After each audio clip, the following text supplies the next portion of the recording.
Rusty coats torn and frayed. 6 feet under, but he ain't gonna stay. Stomping the ground like a thunderous quake. Honest Dave's back for America's sake. He's carving truth with a fiery hand, splitting lies like he split the land. Rails to freedom, the hammer still pounds. Resurrected, Abe Lincoln shakes the ground.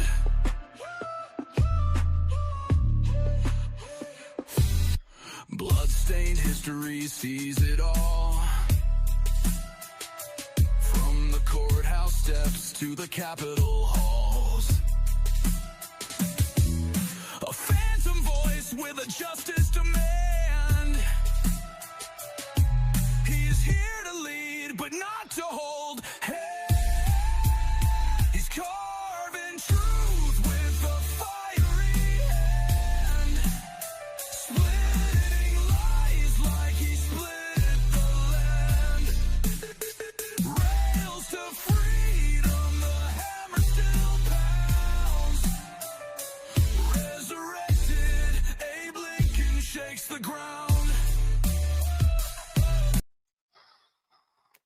All right. So I'm going to start the show like I have been starting the show lately. I'm going to start with the pledge, and then we're going to get into this stuff. All right. Chat, follow along with me. I pledge allegiance to the flag of the United States of America and to the republic for which it stands, one nation, under God, indivisible, with liberty and justice for all. Amen. Now, as I'm sure all of you are aware, we lost a good man today. I will say that we definitely are unsure about a lot of things, but we are not unsure that his life was taken. We don't know all the motivations or any of that yet. We can make all kinds of guesses, and I'm sure our guesses are probably close to reality, but it's kind of hard to know until we have apprehended the responsible party.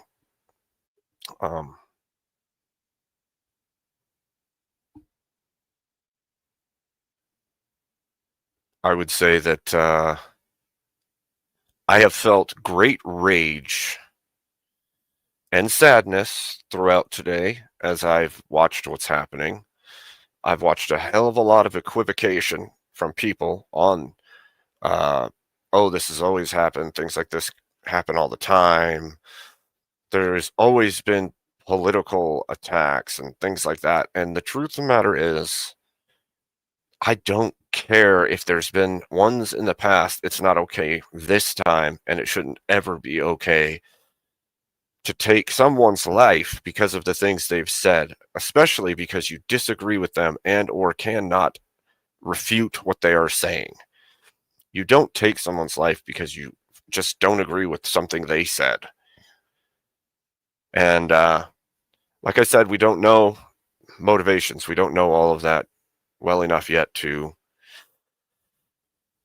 point a finger at any specific person. But like I said, we can make guesses and conjecture at what we think happened.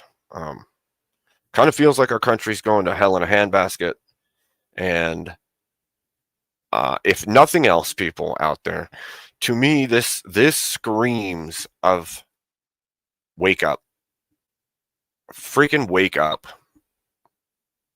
If you didn't notice it until now, if you're a normie out there, and this is your first time ever noticing the things going on, this is the truth of the matter.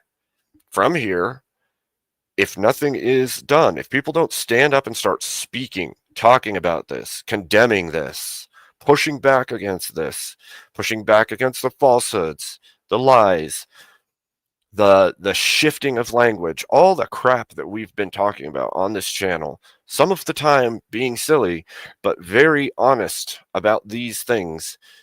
If we don't do that as a whole, if we don't stand up and say, that's a lie, that's not what that means, if we don't stand up for what we believe, if we don't stand up for our right to believe what we believe, if we don't cast down the things that are false, then it'll get worse. It'll just keep getting worse. Things like this are becoming too normal, and I don't think that's okay. I have rage. That's what I have. It's a lot. And I told Doom earlier that I've just been teetering between like sadness and rage off and on over and over again as I watch the day go by. And I can only imagine that everyone else out there kind of feels the same way. It could have been plenty of other folks, and it wouldn't have had this same effect. It would have had a horrible effect. Don't get me wrong.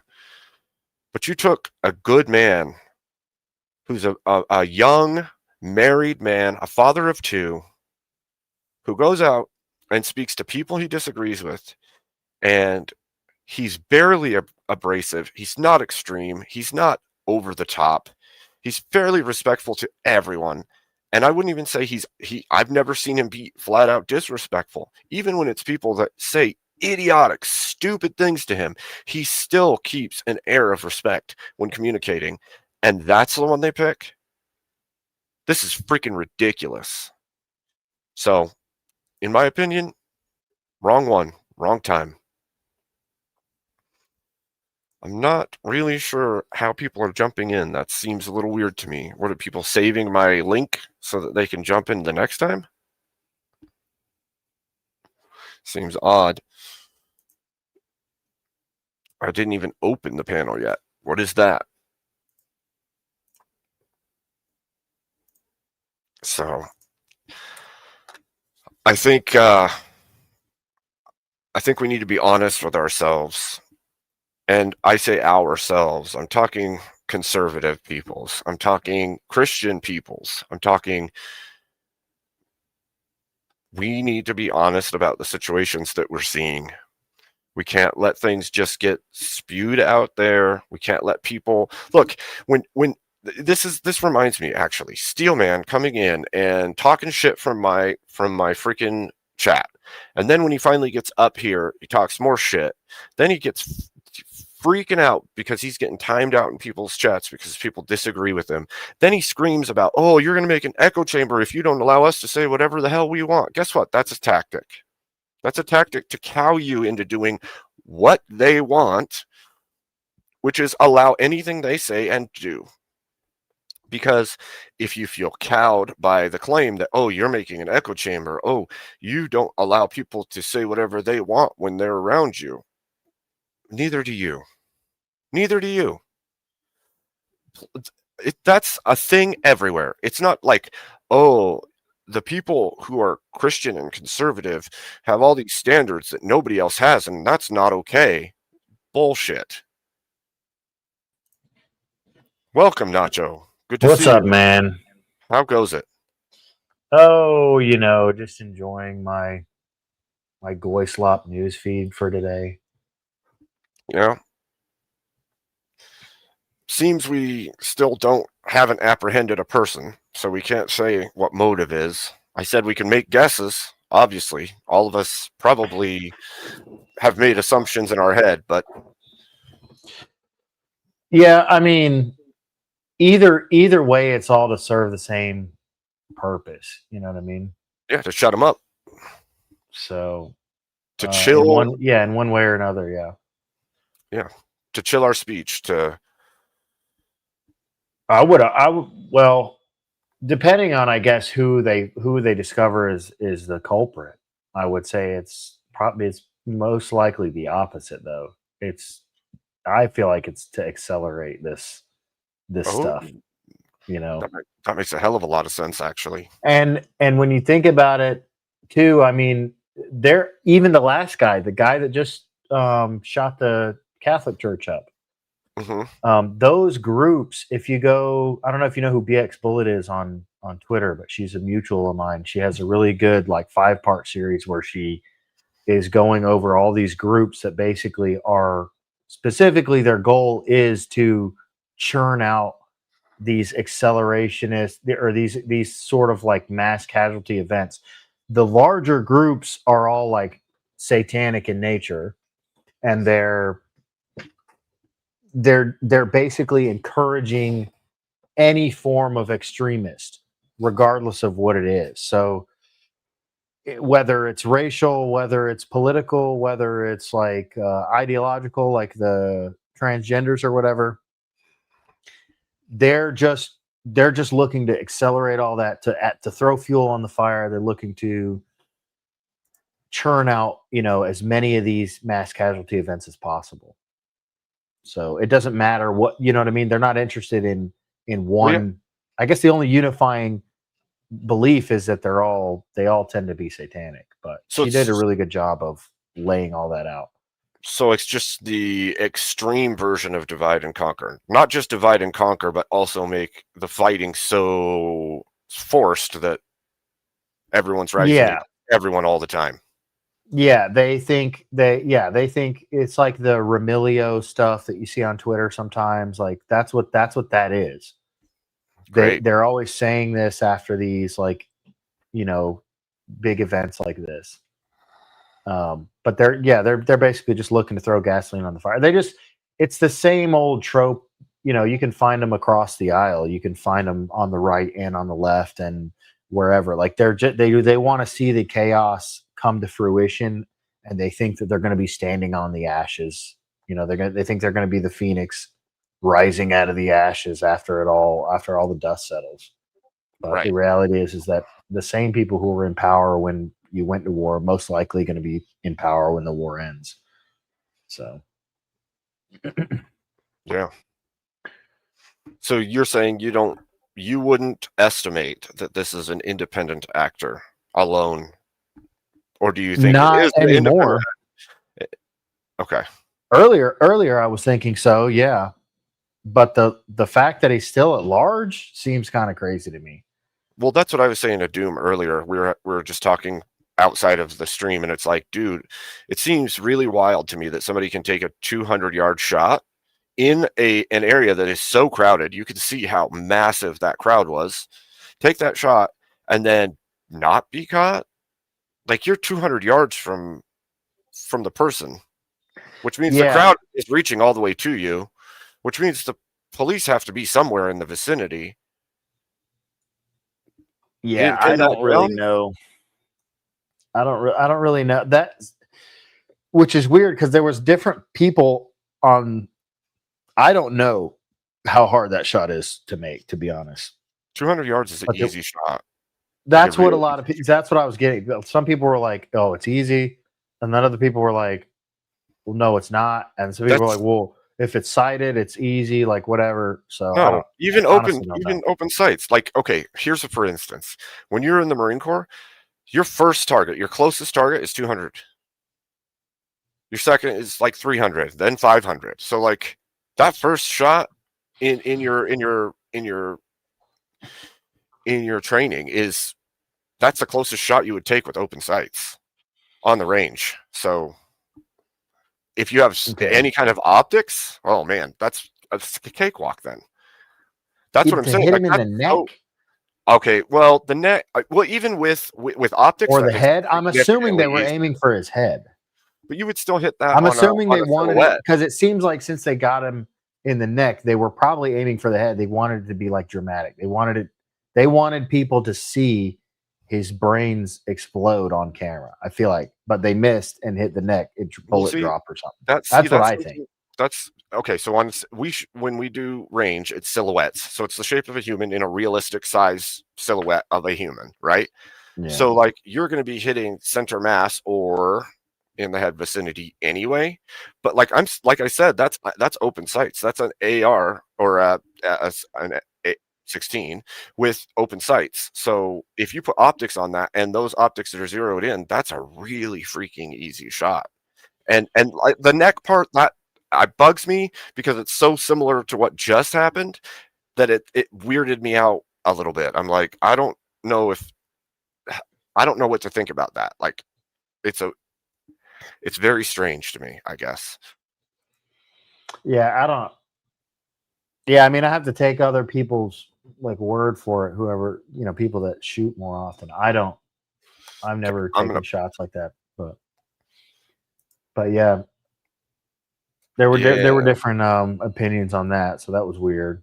But even the main thing is that he's just gone, and nobody caught him. I mean, that's the weird part.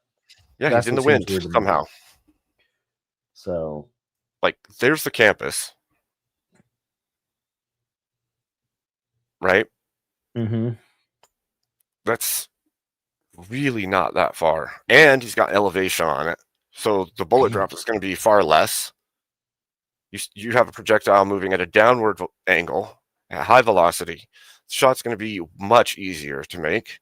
You've got unobstructed visual, so like I don't know, man. And then to get away, like, look, it seems like something from a freaking movie is what it seems like. It seems unrealistic to me. Yeah, it seems a little spooky, to be honest.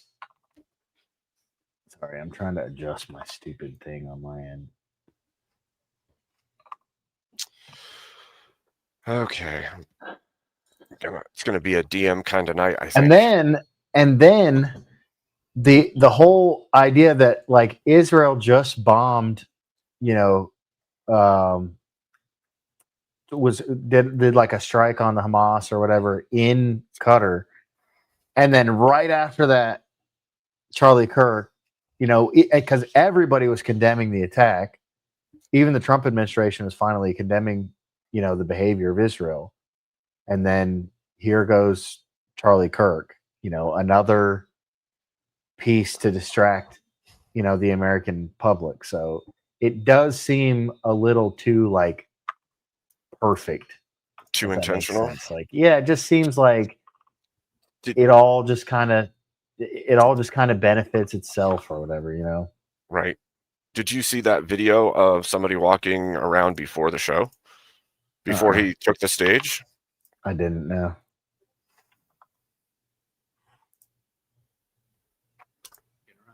Can you hear it? No. Shoot. I hate when I'm using Discord to share because it never allows my volume. Hold on. Share.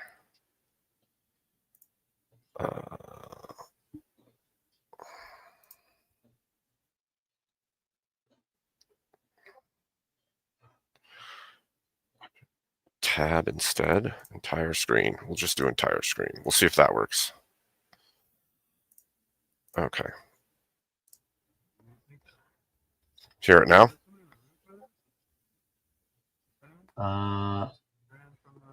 Yeah.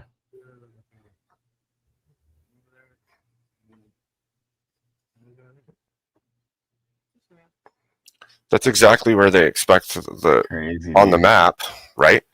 That's the rooftop from the campus map. So like, a little fishy. Yeah, like why does he have footage of that? I guess. Indeed. Like, seems weird, dude. Seems weird. I don't know. It's all a little strange, dude.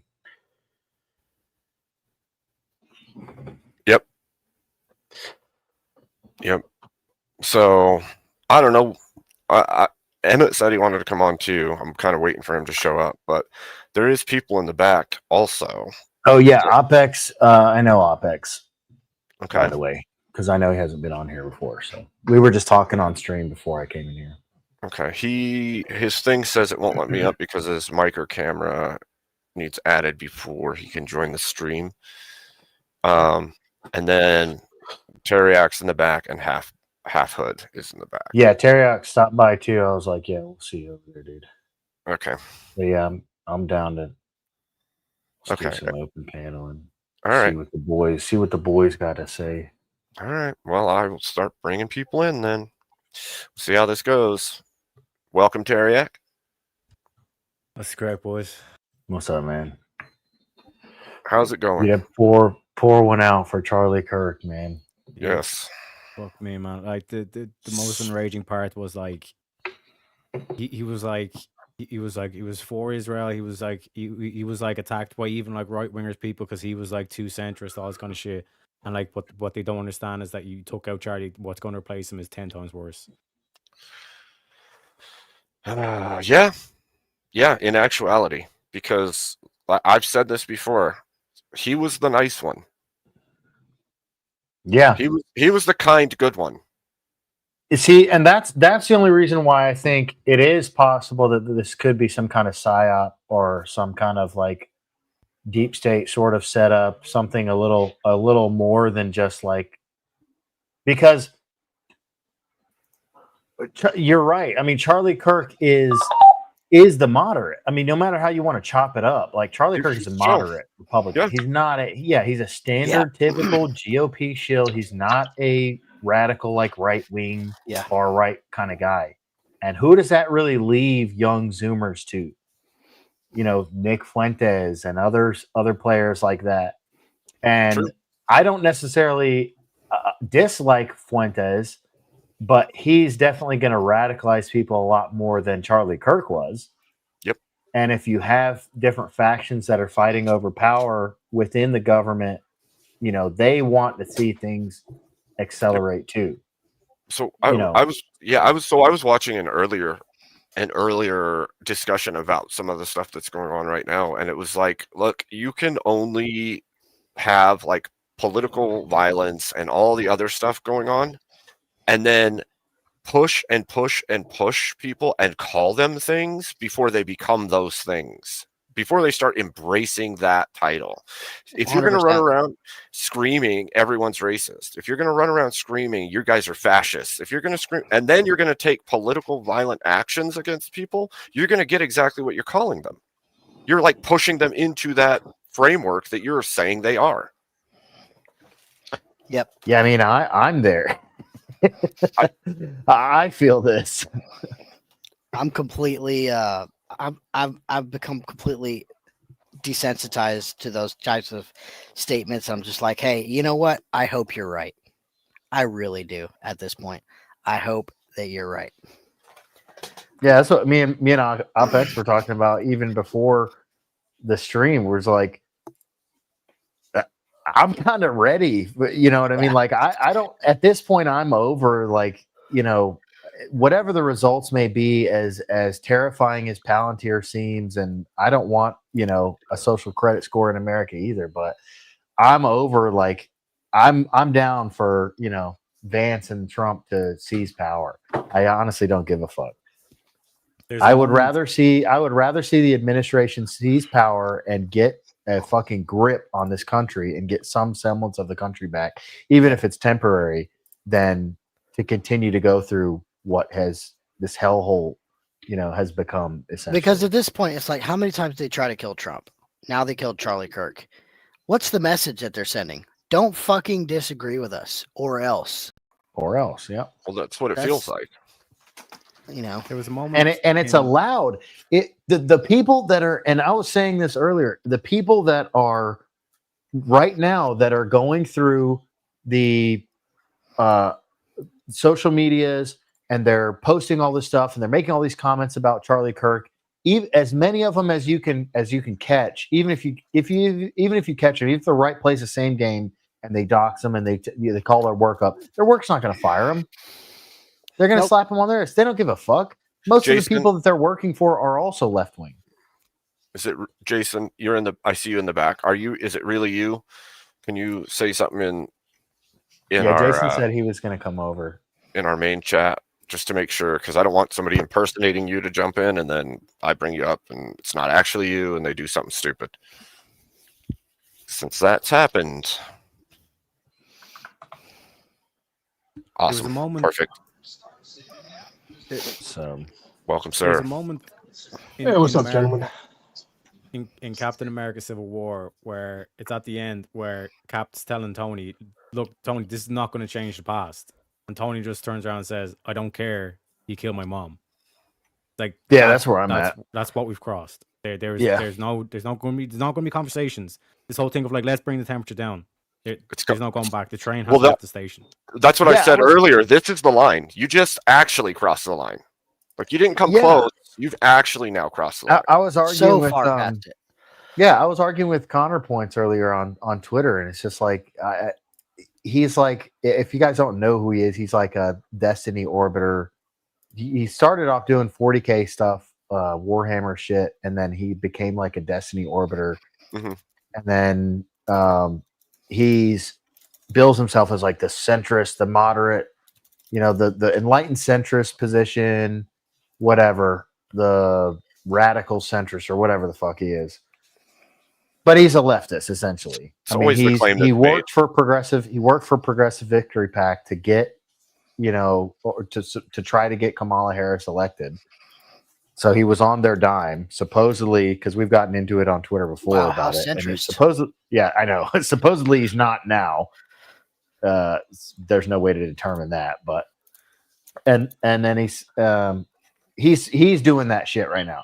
Oh, let's take the temperature down. Let's yeah, or we could take a step back. And it's just like, you fucking idiot. The center is dead now. Yeah. You guys killed the center just now. They did You that like 8 guys years ago. enabled the assassins that killed the center today. Well, I was telling people that Charlie earlier. was the center, Right. I was telling people that earlier today. I have like family members calling me and talking to me. They don't have any internet culture. They're not online. They are just mainstream normal people, and they're messaging me saying, "Whoa, what is going on? People got to start speaking up. We have to do something. Something has to happen. Something has to change." And it's like, congratulations. That Too was late. 10 years ago. That time was 10 years ago. Yep. Welcome. Well, that's the That's problem, right. man. That was around people have been- 2016. Yep. Yeah, people have been speaking up, and we've been called racist. We've been called Hitler, Nazis, all that stuff for the longest time. And it's just like, I'm done with it, man. I'm not giving any leftists any kind of fucking, like, even on these panels and stuff like that. I'm done. I'm done trying to be nice, shouldn't. trying to be civil. I don't give a fuck who it is. I don't care where they're, what the community they're a part of. Yeah, I don't give I have no sympathy for leftists. I don't want to hear shit from leftists. I don't give a fuck. I hope you get steamrolled. Yep. When we take power, you're going back in the closet. The gays are going back in the closet. You're all going. This is what I started with. This is what I started with. Like, people coming into the chat and they say a bunch of stupid stuff, and I usually just let it fly. Even when it's like stupid allegations against people, like myself, they'll come in and they'll be like, "Oh, you served in the military. You're a horrible human being." All these things, and it's like, fine, whatever, run your mouth. But now it's like, after stuff like this, I'm like, you know what? Don't tell me what I am. Don't tell me what to do. Don't tell me I'm not inclusive. Don't tell me I'm an echo chamber. Go fuck yourself. I don't care. I just don't care. By the way, Abe, I am all of those things now. That's all. That's how I deal with that. I am. Okay, sure. By the way, Abe, did I hear you say that you're in the Marines? Yes. Wow. Semper Fi, man. Right. And that was something that was pissing me off too, because right before you brought me up, I was listening to you talk about the rifle quals, and I was just like, people are speculating that it was a pro job, and I'm just like, no, fuck it, that's a layup, dude. You could hit that shit with a BB gun with iron sights. It's not hard at all. Yeah, it's the same thing with the Trump shot. That wasn't a really hard shot either. It's more the fact that, like, how the fuck did they actually get past all the security? And then, correct me if I'm wrong, doesn't require a professional team necessarily, because the left works 24/7. I think Nacho and I were just talking about this too.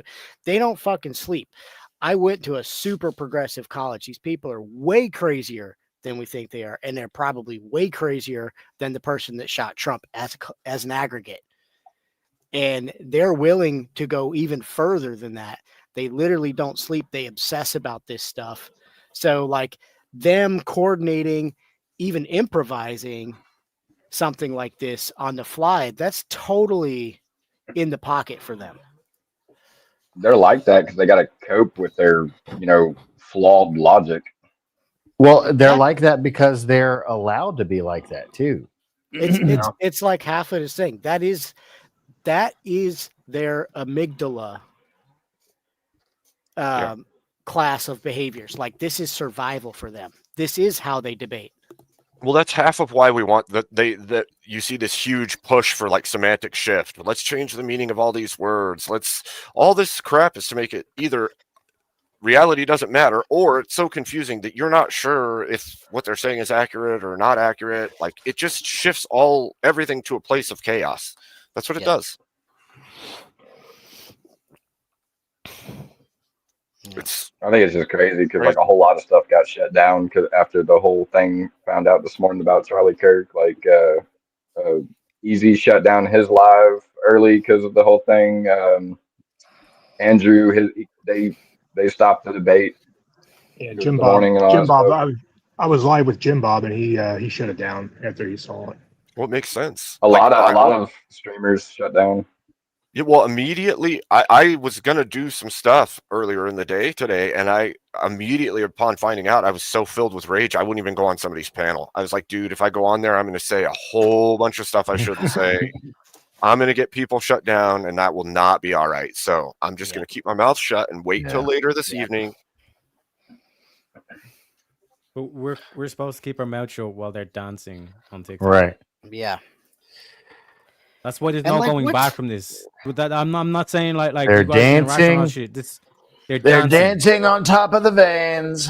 That's why when people say like the most crazy shit on X right now, I'm just like, you know what?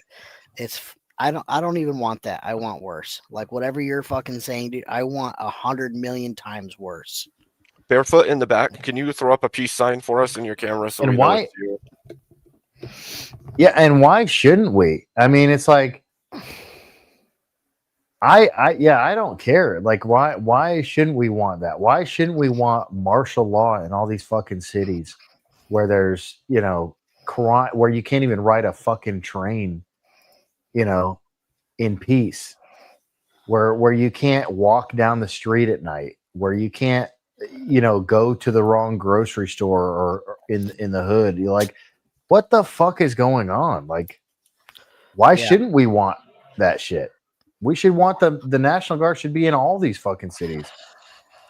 I don't know how anybody could be okay with that. Yeah, I mean, these people should be. There should be a list of all the released criminals and a list of all the judges who released them, and prosecutors and DAs and sheriffs and everybody who helped give them a lighter sentence. Police officers who didn't show up to court so that there wasn't a case to file or whatever. And all of those people should be imprisoned, and the criminals should be buried under the jail. Yeah. I mean, it's that simple. You say, I hope they don't go to DebateCon. I hope they just have good security at DebateCon. That's all I hope. We're going. Andrew was in the Discord, and he was already talking that they're just going to amp up security. Yeah. Yeah, you got to go. You can't you can't capitulate. That is the point of the violence. That is literally the purpose of it. Yep. The purpose is to get you to shut up. Yep. Don't let the chilling be effective. No. Don't be shut down. Well, here's the thing, man. Like, I mean, unfortunately, like this should have been stopped when Trump got assassinated, or was attempted assassination. Like that, there should have been like just protests in the street, like just fucking marching and saying like, no, we're done with this. Protests in the street. There will be people. I mean, there's going to be more Charlie Kirks, but there has to be. I mean, that's just the name of the game. Not one step back. You're absolutely right. We have to press forward. You cannot turn back. You cannot cede ground. You cannot be chilled. You cannot give up. And as much as it sucks to have to, be willing to take that, you have to. Because otherwise we lose everything. So pick. Pick losing everything or all the way in. Forward we go. Like all the way in. Yeah. But Yeah. this is the main essence to Christianity. What was Jesus, the truth? What did he do to him? They nailed him to a fucking cross in front of everyone to demoralize them. Right. That's what this charity thing. And look, like 2 weeks ago, trans shooting in the Christian school. Week ago, white girl stabbed to death because she was white sitting in front of a black dude. Now you have Charlie Kirk. Yep. mhm.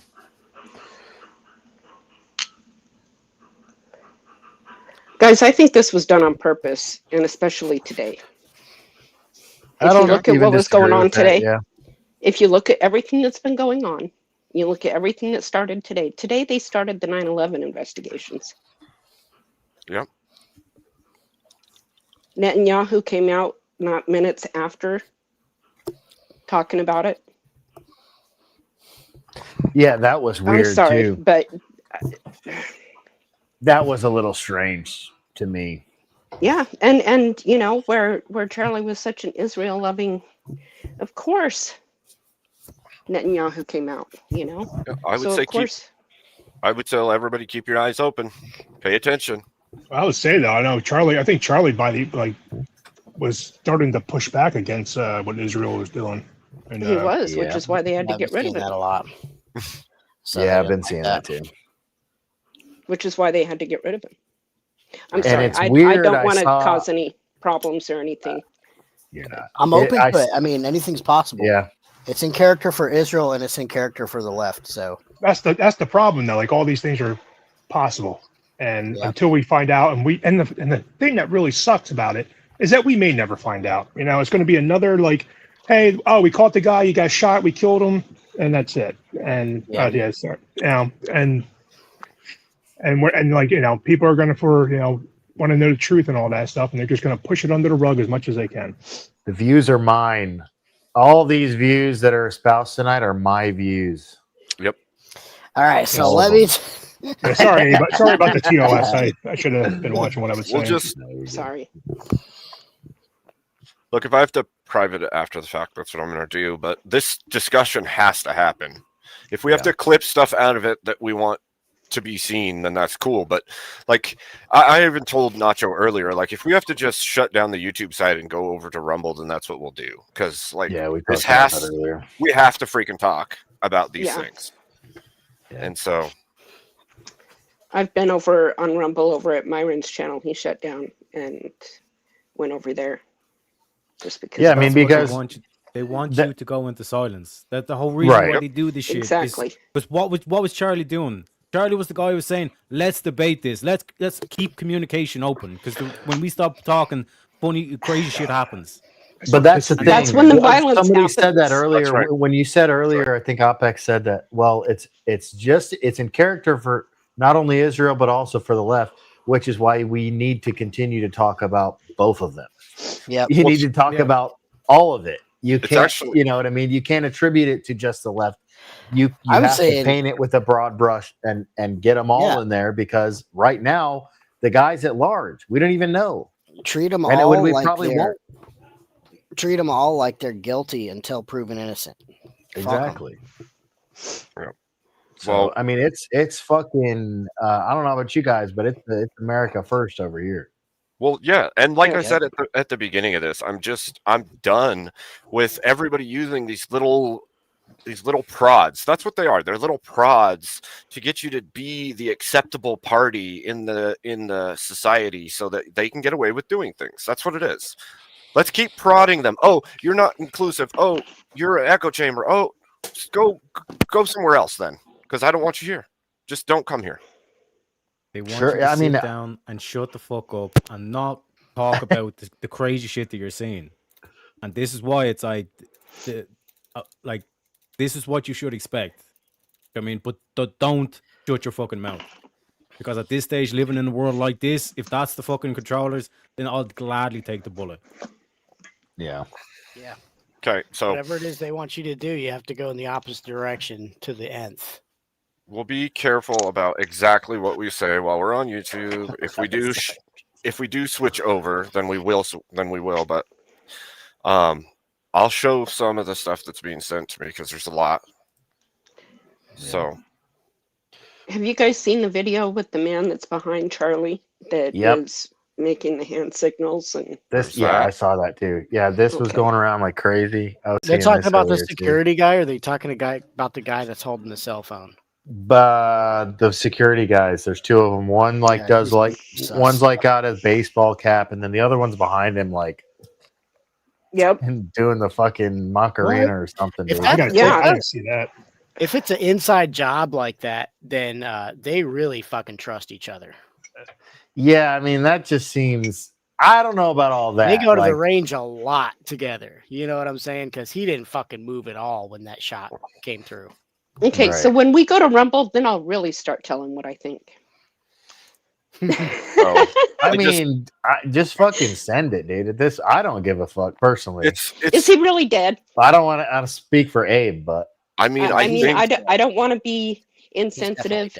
Don't get me wrong, but we've seen false flags in this country before. No, he's but this, I'm pretty sure he's dead. Okay. Okay, well, his wife and children. He's for sure dead. I just don't know if it's like I watched the close up on slow and I knew right then as soon as I seen it. He ain't I mean, that you could see that. Yeah, you can't really fake that. I mean, as soon as he got hit, it was lights out. I'm pretty sure he was dead. Okay. I don't know. I've been questioning even, and don't get me wrong, I voted for Trump, but I've lately been questioning that shot to his ear. There's just too many. There's just too, and the fact that his family was there, they don't go to events with him. The ear, I could see the ear. I could see questioning the ear, but Wait, are you talking about same? Are you talking about Charlie's family? Charlie's family was in the hotel. They weren't even at the event, but they were there at the hotel. That's terrible, man. See, I heard that the kids were actually in the tent and saw his dad get shot. I don't think that's the case. I think from what I'm seeing, they were in their hotel room waiting for dad to come back. So okay. Well, I'm pretty sure Charlie doesn't have them at the event, events like that, just for safety reasons. Well, because he's actually been attacked in the past. So. Yeah. My mind just went to false flag. You know, I get it. No, I mean, I get that. I think he's really dead. I wouldn't be surprised if it was another faction that did it. Isn't that another part of this game, though? The fact that you can't tell if something's false flag or truth so constantly makes it harder and harder to believe anything. Exactly. Anything that's what they want. Well, that's what they want. Well, that's why ultimately this is a spiritual warfare. I mean, you're not escaping that. Yep. You know what I mean? Like the politics is surface level. It's way over here. And it's influenced by the culture, and the culture is influenced by the religion. And the ancient societies knew about all this shit, and they were always basically operating at the sort of religious level, the spiritual level. Yeah. And they never really left that for a long time. They were in it. They used the bread and the circuses later on to try to get people further and further away from it. Right. Well, this is the same talk you and I had last time, that culture is downstream from theology. Like you have religion, then you have culture, then you have politics, then you have everything else in its splayed out forms that come from them. But it comes from spirit first. So yeah, I mean, let's just say what it is. It's good versus evil. I mean, that's pretty much what it is. Yeah, always has been.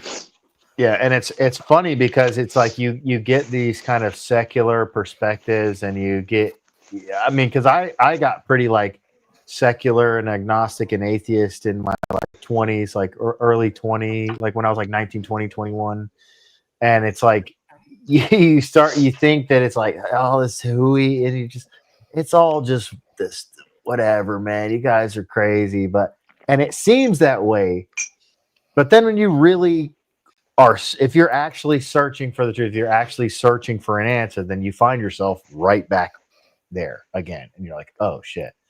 Like that's what I was saying earlier, like all these groups that are turning out all these accelerationists, that is the one thing they have in common. They're all Satanists openly. Yeah. They say they're satanic in nature, and the killers.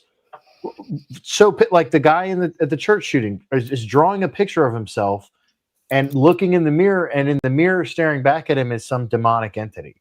Yeah.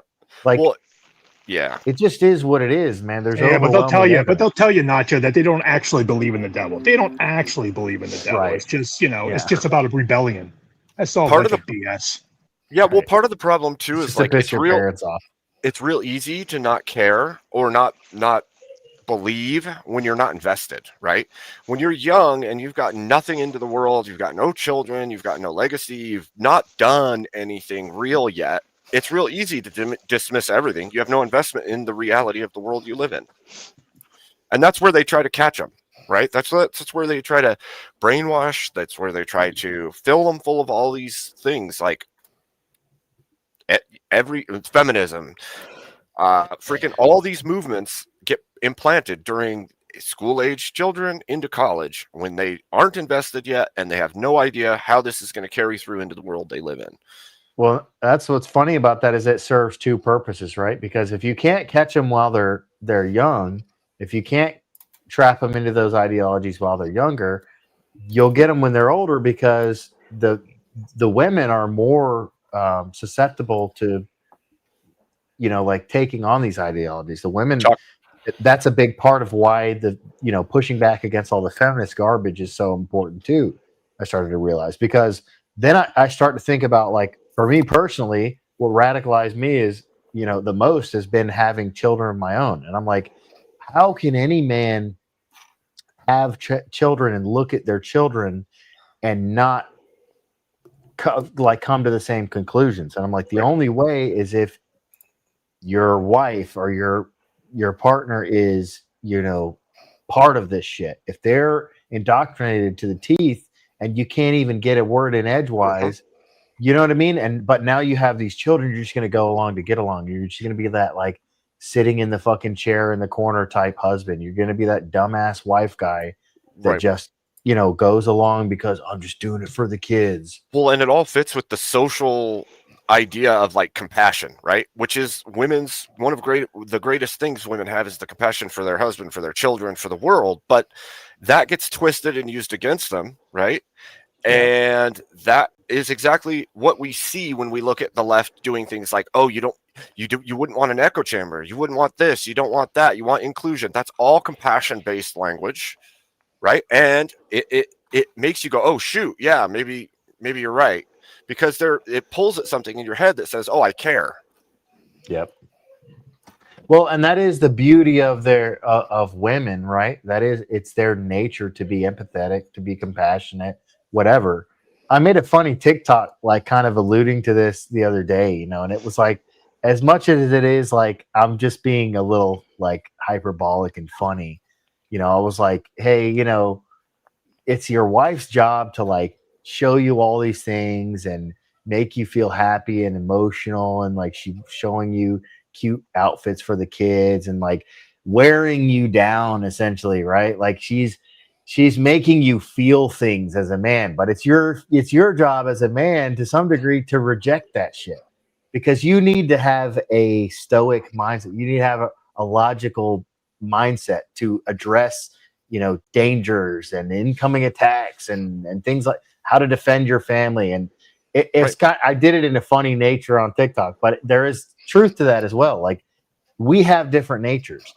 The women are there to some degree to soften a man a little bit, but you're not supposed to give into that all the way. You have to be masculine. You have to be a defender. You have to be a protector, because you are the one physically who is capable of protecting them at the end of the day. So you can't become soft and blubbery and you can't be a slouch fucking fat fuck sitting on the couch and eating fucking Cheetos. And because what if somebody comes and breaks into your fucking house in the middle of the night, or you have to do this or you have to do that, whatever. That was a normal occurrence for the majority of society. And in the past 50 to 100 years, we've gotten lazy. We're so insulated from the world and from danger. Take what you just said one step further. You become the compassionate nature that is feminized, right? And that guy comes into the house, breaks into your house, and instead of saying, I have to defend my home and my family, you say, oh, he probably needs something. Oh, are you okay? Is everything okay? Yeah. Well, that's compassion. But at your detriment. That compassion is at your detriment. And that happens. Empathy. Yeah. Or he just wants your stuff. I'm going to let him take my stuff. He's not going to hurt me. He's just going to take my stuff. Well, and if you think about it, like in the mindset of like, or like the perspective of the pioneers, say, coming over to America, right? Pioneering the new lands. The only people who survived that are the guys who didn't listen to their wives, right? Who are brutal. If your wife is like, "Hey, be nice to the Indians," they're fine, dude. This guy just needs some food. Hey, this guy, I met him on the trail today. He's just like us. He's just trying to pioneer the new lands, and he needs a place to camp for tonight. So I'm going to let him stay in our campground. And then nobody wakes up in the morning because the new guy killed you and your whole family in your fucking sleep, and he took your horse and all your shit. And now he's going across to California to find the gold. Like, you can't listen to your women because, yeah, whoever said it earlier, suicidal empathy. It's like, we have to stop this shit. We gotta nip this shit in the bud now, dude. Yep, true. It's infuriating, actually. Like, I don't know, man. It blows me away. And the more, like I said, I'm just like fluctuating between like, this is freaking disheartening, and I'm so freaking pissed off, like back and forth between these two states, and it's not great. Yeah, I mean, yeah, that's kind of how I felt since earlier today. So I feel that. Gotta think too, like, why, out of all the right wingers they could have offed, why Charlie? He's like the least threatening. Oh, that's the message right there. I think that's the message. Why. Right yeah. there. Yep. That's They're the just message. Because they're basically telling you, yeah, we know this guy's moderate. Like, he's not a bit, he's not radical, but he's but still we don't too like far. him either. Yeah. Well, and that's the reason why I feel like I wouldn't completely dismiss like some kind of psyop event or some kind of, other faction or party being involved besides just a random crazed leftist, because it serves so many purposes. Like, it demonstrates the message, like, clearly, like you're saying, well, it doesn't matter how far right you are. If you're anywhere right of center, we're going to demonize you to the point where you are going to be assassinated for your belief. Because if we can do this to Charlie, we can do this to all of you. Yeah. So, and then at the same time, it eliminates the moderate, center right kind of guy from the landscape. And now the only thing that you have, if you have any fucking brains about you anyways, you're going to be more galvanized into the right, and you're probably going to find somebody further right. Is some 3-letter agency trying to create the effect of an extreme right, like a real extreme right? I think so. Think of it this way. Like, just imagine this. Right now, more people have been radicalized than probably any time in recent history. And we know, at least on the left, that's what they want. They want the radical right to go crazy and start rioting in the streets, start, going house to house and all that crap. They want another January 6th on a much larger scale. Well, that's the problem. Yeah. That's the problem, though. Because when you look at that, you have to ask yourself a question. If you want that so badly, what do you think it ends like? Because if you don't think, like, well, that's what I think they think that that the police are just going to come in, the government's going to come in, arrest everybody. It's not going to go that way. If you have enough people that get radical and do it, like, you're talking like, what we were talking before, like a civil, upheaval on like a national level. I don't want to say the words, you guys know what I'm talking about, but I don't know if that's like TOS. They don't have the Fed right now. They don't have any of the 3 major branches of government at the federal level. They do. Are you kidding me? Most of the FBI is still the same FBI that was there during Biden. And, most of the people in federal government have been there for decades. Like, it's they're the same people. The leadership is not going to stand by that. So why accelerate it? Why not wait, until... Do you think Kash Patel is going to be able to do anything? Do you really think he's going to be able to, look what happened with the Epstein files. No, I don't. But it's not as high a probability for the left as they might think it is. If I that's agree. Like, you know, if I you mean, talk about like the Podesta conspiracy type stuff, where it's like, you know, this was the plan and stuff like that. You know, it's like, why now? This is not. Well, That's kind of weird. Maybe they're just trying to stir all this stuff up far enough out from the midterms because they think they can get a few fringe groups to do something that they can write headlines about. Man, I think One of they're the things- absolutely incentivized. Well, oh, that's go ahead. that's why I do think that the Trump, you know, attempt was real, because that would have actually radicalized the most people. That would have Yeah, been a absolutely. major turning point if he would have actually been That's killed. true. That's true. That would Yeah, have definitely galvanized and that would have sparked definitely something big. radicalized the right. They have an incentive to keep us at each other's throats. And I think, did you guys see the recent Trump statement by any chance? Which About one? Kirk? It was very recently. Yeah. It was about 5 minutes long. He was just addressing the country about it. But a lot of the language he used in there was like very like pointed, like he was trying to stir something up. Like he was like, you know, he's a martyr. It's the left, and not only are they behind this, but they're behind everything bad that's happened. We need to do something. It's an attack on the whole country. Like it's all that kind of stuff. So they're Well, definitely trying. Even JD Vance made a couple of statements about like the stabbing on the train and stuff like that. That I was like, Yeah. Yeah, I was it made actually me lift surprised an about eyebrow, that. and I was like, That's kind of sus. Yeah, I saw that too. kind of sus. Yeah.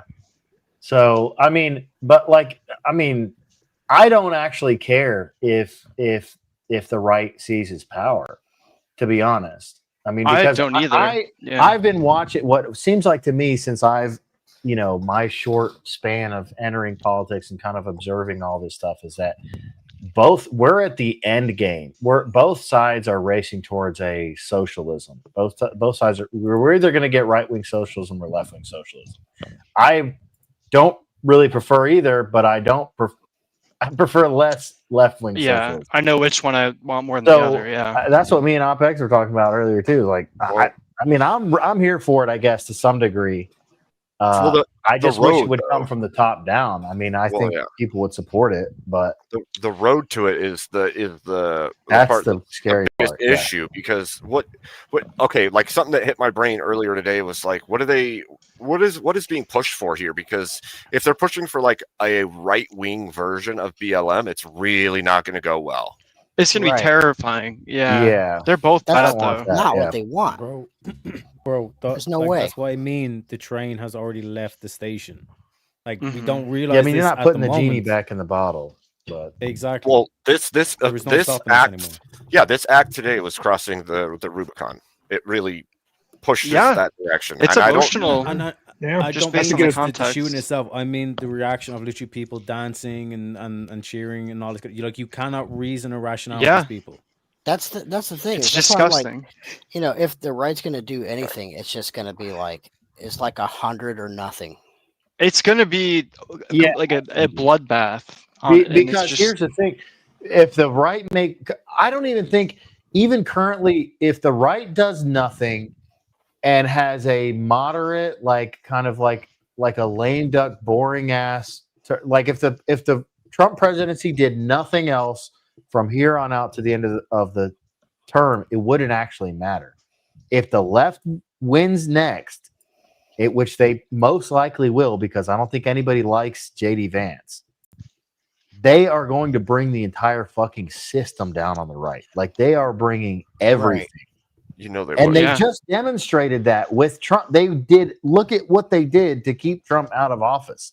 You don't think they can use that against the average citizen? Like, I hope it doesn't come to that, but it could. Yeah, it's already there. That's what I'm saying. Like, I think we're in a kind of a tipping point. I think it's going the one way, it's going our way, or it's not.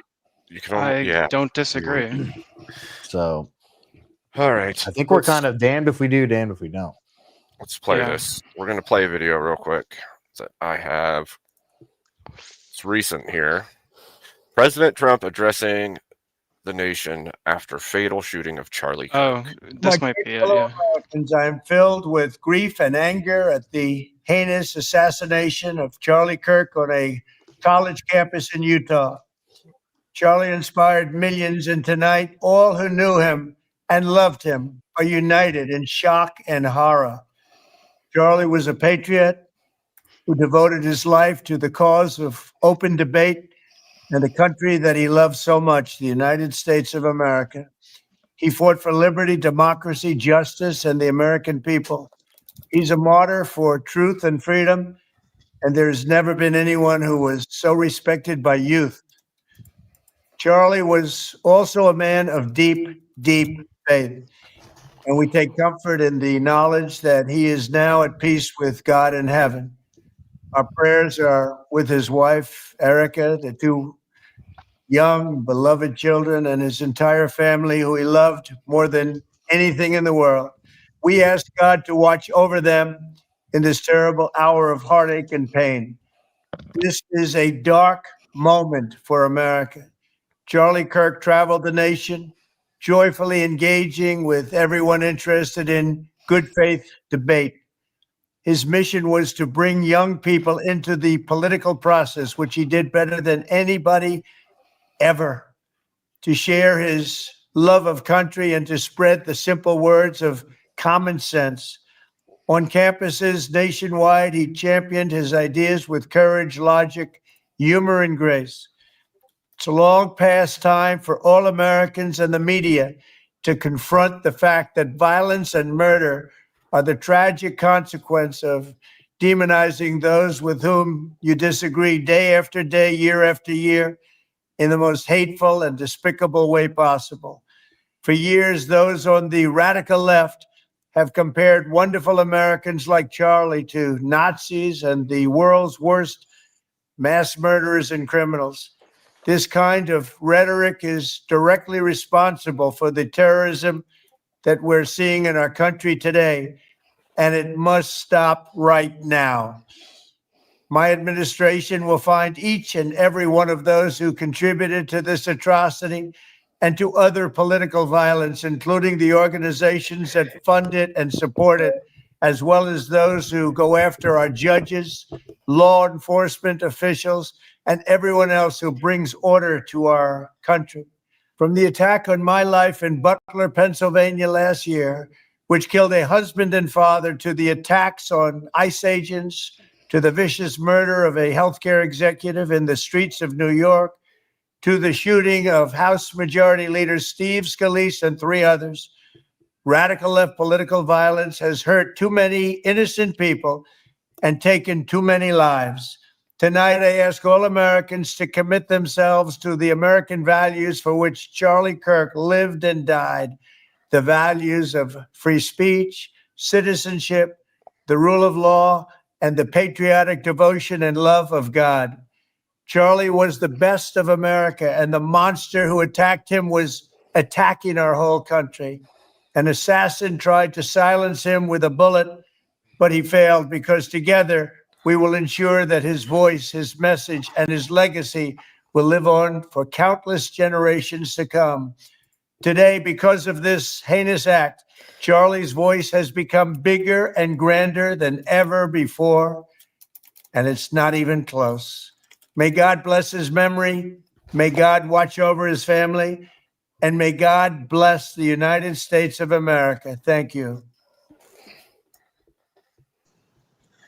All right, that was a pretty powerful speech. Sussy baka, dude. It wasn't too bad. I mean, Yeah. I agree with what he said, but it also, coming directly from the government, it definitely seems like they're trying to stir something up. Like, it could have been delivered I see in a what way you're that saying. Yeah. Yeah. You don't have to trust your government, but make damn aware that you understand we're entering the years of lead in the U.S. Yeah, the only currency that really matters is bullets. I've been saying that for years. Well, I mean, like, the thing is, whether you like it or not, this is a game changer. Yeah. This was an absolute political assassination. It's a massive catalyst event, is what it is. Yeah. Absolutely. The price Yeah, of this is like for a lot of millennials or Zoomers or whoever who's watching this. Charlie Kirk is like their 9/11 or something like this. You know what I mean? This is going to galvanize a lot of people. It already has into their position. Yeah, it's going to be ugly. Look at the look at like you don't have to trust the government, but go look on social media. Look at what the left is doing.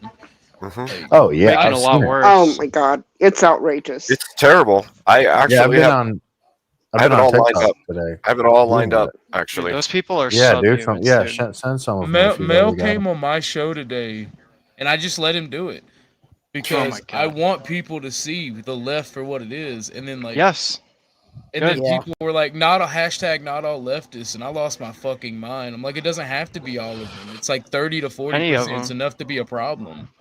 No, just keep posting people like that. Just keep posting it. Be like, yeah, motherfucker. Yeah, it is. Look how much of this shit I fucking found. Yeah, it's more than the right. I mean, it's like you can find video after video after video. You can find post after post after post. You can find entire blogs, and the fact that it's even allowed is the problem. Like how many right companies want you to see right wingers disavow their own. Right wingers disavow their own if anything like this were to happen. I'm not talking about the shooting itself. Obviously, the right would disavow that. The left's trying to disavow it.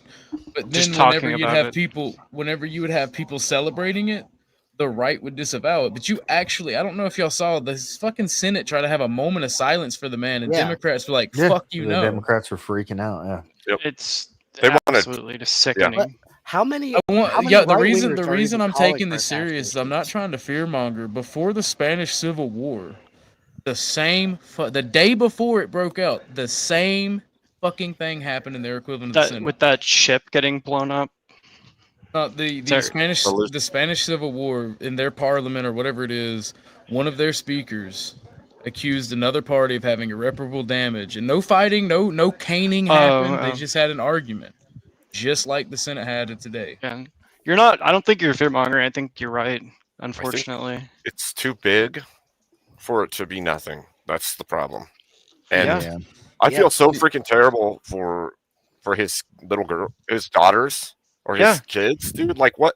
His wife. Yeah, and there's people laughing like hyenas while this is happening. 31. He was 31, dude. 3 years older than me. Dude. He's 10 years. Well, I mean, younger. look, Danny. This guy started like when he was 17 or 18 years old. Built TP USA, and like I mean, he's done more than most people have done by the time they're in their 30s and 40s. Like when he was 18, 19 years old. It's got me beat. That annoying little shit would have been president someday.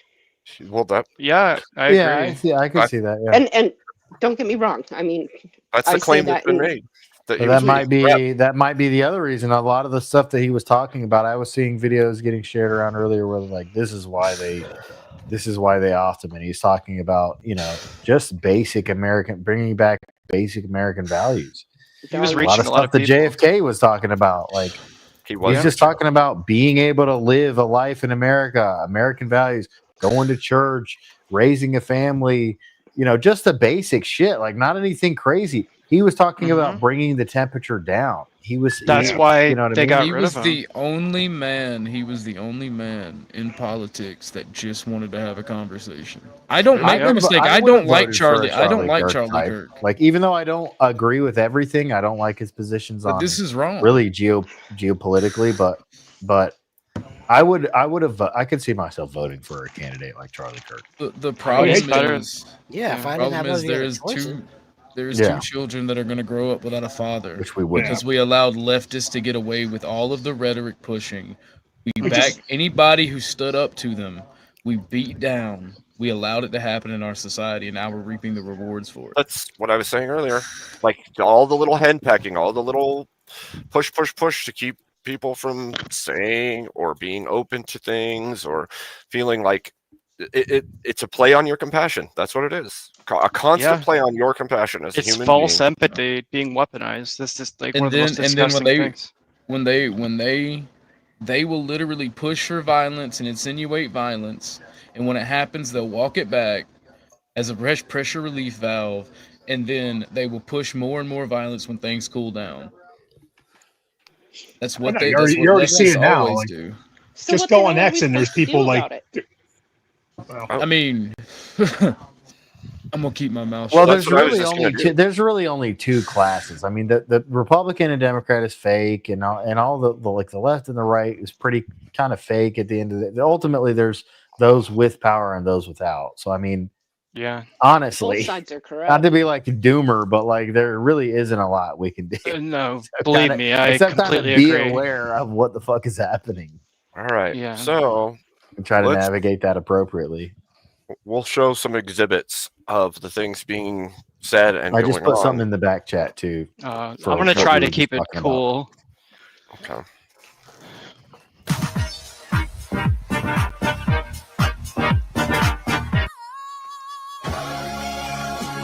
I'm not saying she deserved it, but I'm saying God's timing is always right. And goodness knows the Wow. They're really subhumans. Remember, how are we supposed to rationalize? They're demonic, man. Don't get too angry about it. This is the thing that makes being a Christian a hard thing. Like this is what makes being a Christian really. It makes me hard, want to do some bad shit, dude.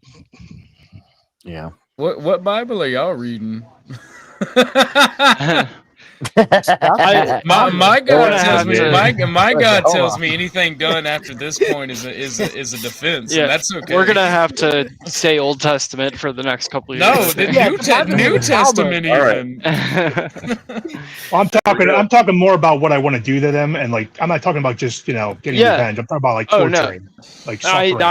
I'm in the same boat. Dude. No. See, that part's not necessary. Remember Remember these people. If anything ever pops off, what makes these people laugh now will make them cry later. Because these types of people, these addicts, these mentally ill fuckers, when push comes to shove, 99% of them are gonna be woefully incapable, and they're going to reap what they sow. Yeah. There are a lot of people that are like, no matter what side of politics you're on, you should never celebrate something bad happening to someone. I, on the other hand, do cheer when bad things happen to bad people. Charlie Kirk just got shot. Well, breaking fucking news, folks. Seems somebody just took a shot at one of the fantastic. Oh my God, that guy is such a loser, dude. Charles Chucklefuck Kirk. He looks inbred. That bearded guy always does those videos in front of the fence or whatever. I've stitched to a couple of his stuff on TikTok before. I think he blocked me. There's so many of these, just so you know. Yeah. Like little compilations like that, tons and tons and tons of them. The internet detaches people from reality, so they're just, this is just like a story for them. They're not understanding the full gravity of the situation. There's just as many leading up to the event too, right? There's just as many that enabled all of that. Yeah. So that's just the aftermath. That's just them celebrating the aftermath. But there's elected Democrats that are calling for this stuff. They're calling for the. Did you guys see that Twitter? Do you see that X post from that guy that was going to there? He was talking about it. He said something's going to happen tomorrow. Oh yeah, the tranny dude. He's been investigated by the FBI.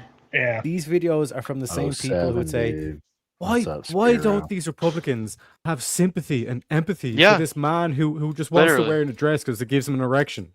Literally. Like, these are the same people who are playing the moral high ground. Hey, and cheering on my cold-blooded mother. Crawling in my skin. Okay, here we go. We'll do that too. I'm going to the basement and break shit. Let's check it out. What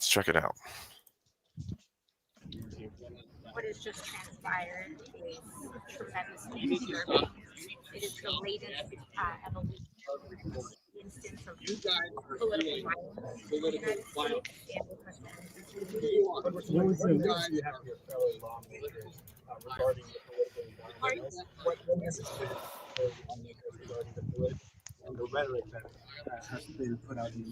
You know, beyond rhetoric, we need to talk about action, and we need to talk about, yes, there are words, but most importantly, we are in a job of leadership. We are in a job of action.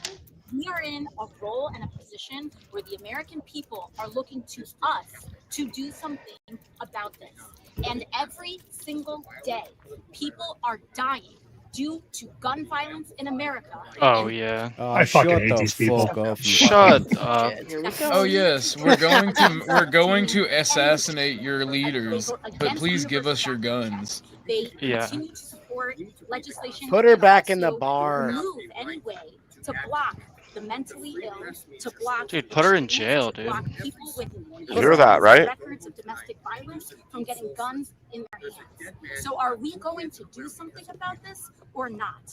We have a So she knows who the shooter was. So Don't calls pull up for- the second one I posted, by the way. calls for Don't pull it up. all those things. Like, let's get rid of the Second Amendment because of this event. Yeah. But Of wait, course. Democrat behavior. yeah, well, it is. And they're the ones that did it. Bro, Do this right is here. not even human behavior. This is what I'm It's trying to literally point out, like, not. where the train is at the station. What do you do with these people? What do you do with these people who are literally dancing to this man's death, his father's death? I have a solution. Yes. Yeah, me too. And that's what's going to happen, OG. There is no more talking. Yeah, don't pray for peace. Don't pray for peace. Pray for victory. Well, he said it's worth it Yeah. to keep the Second Amendment, right? How did they respond to that? Oh, bro. Oh, bro is right. Oh, bro is right. I try really hard to yeah. It's hard right now. Yep. We're all thinking it, man. Yeah. Check this video that I'm about to Dude. post. Like, Check this one out.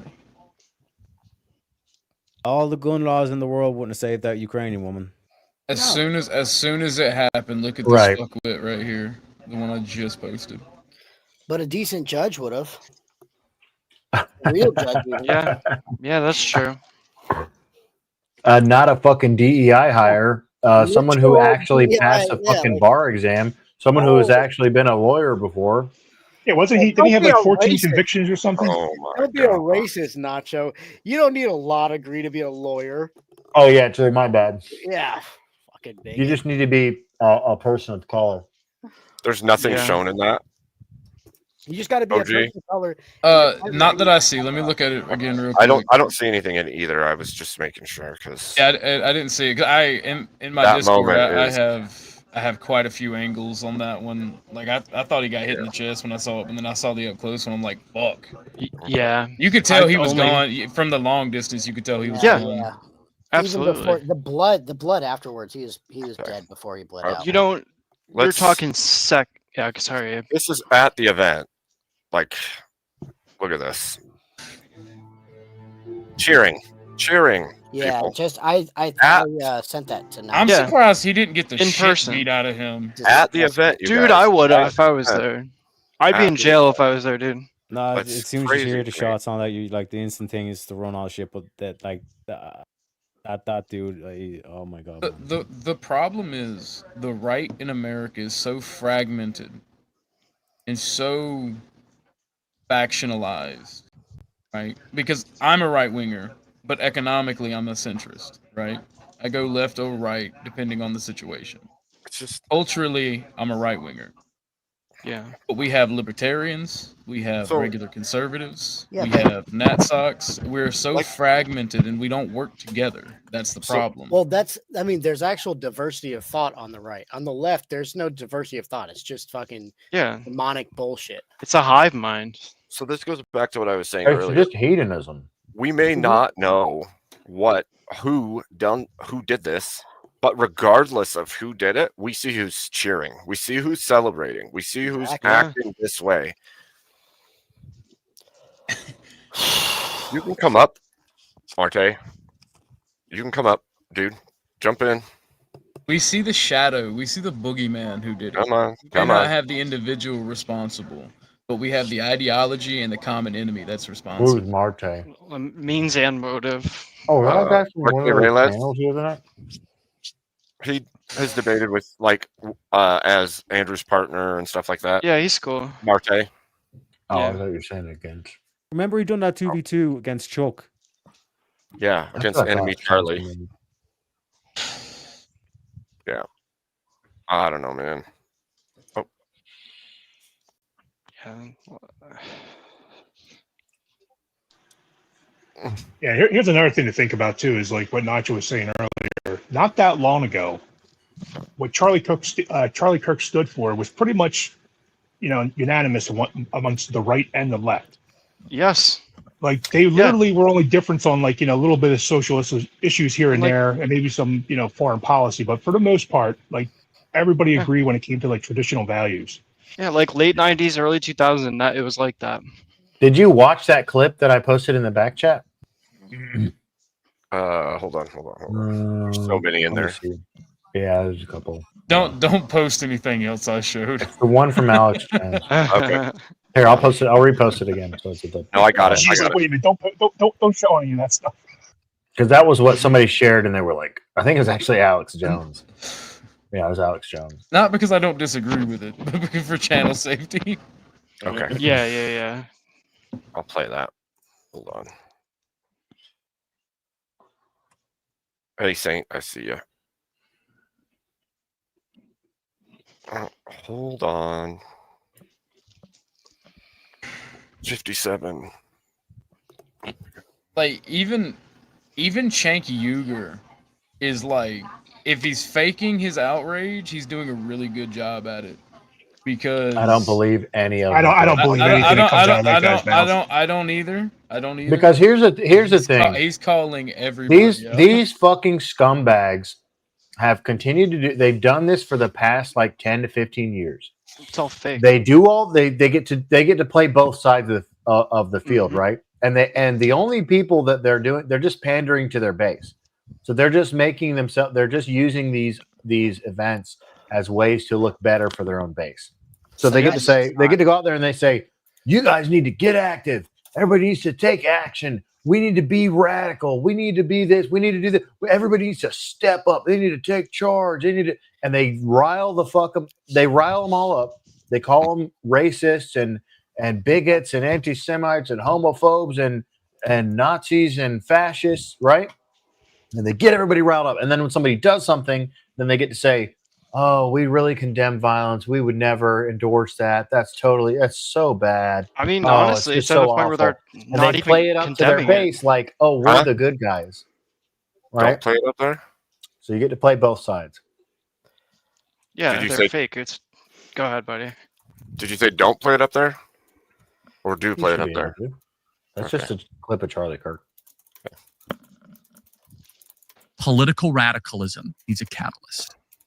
Political radicalism does not come out of peace, prosperity, rising wages, stable families, church attendance, and happy people. Happy people, grateful people do not get behind Vladimir Lenin, and they certainly don't get behind Chavez or Castro. That's right. People that own nothing, that feel like their property is diminishing, or they don't have property, or their dollar is diminishing in value, they start to look for alternatives. And so the political project in front of us as conservatives should be, how do we actually de-radicalize the country in the next couple of years? That's my obsession. That's why I say I try not to think about all this other stuff, because it just, it's so much brain space. My number one obsession is I know what is coming next. Political radicalism needs a catalyst. Wow. Well, I can see why a lot of people would want him dead after that. Yep. It's terrible. That's really terrible. Wow. Mehdi Hassan also was tweeting about how basically, look at all these right wingers calling for, because people are criticizing the mayor of Chicago. I just lost a tweet. I think I sent it to somebody in here. Is this still that little goblin lady? Well, speaking of Hassan, the second to the last video I posted is his reaction to it happening live. Mehdi Hassan? Mehdi Hassan or the stupid Hassan Piker. Okay. Jesus. Okay. I need another drink. Let's see. Hold on. Dude, I've been chain smoking all day. God, I would be too. If I still Same, bro. Same.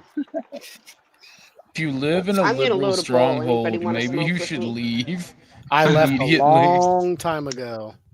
No, I'm just saying to anybody, if you live anywhere near a liberal stronghold, get the fuck Yeah. now.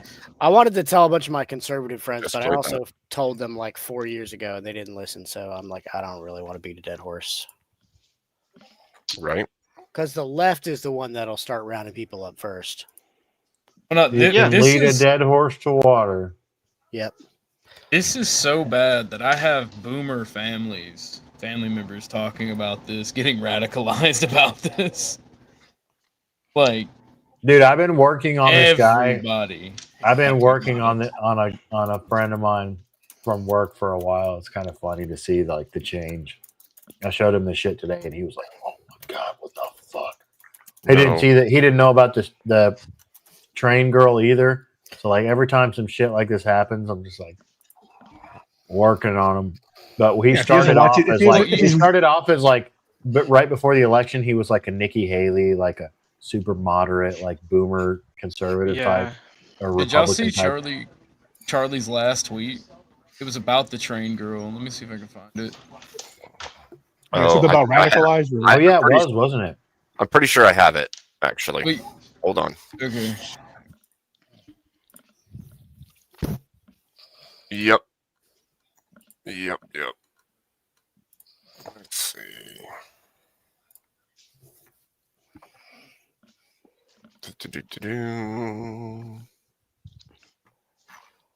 Do I have it? Let's see. Yeah, here it is. Yeah, are we not men? I definitely empathize with that.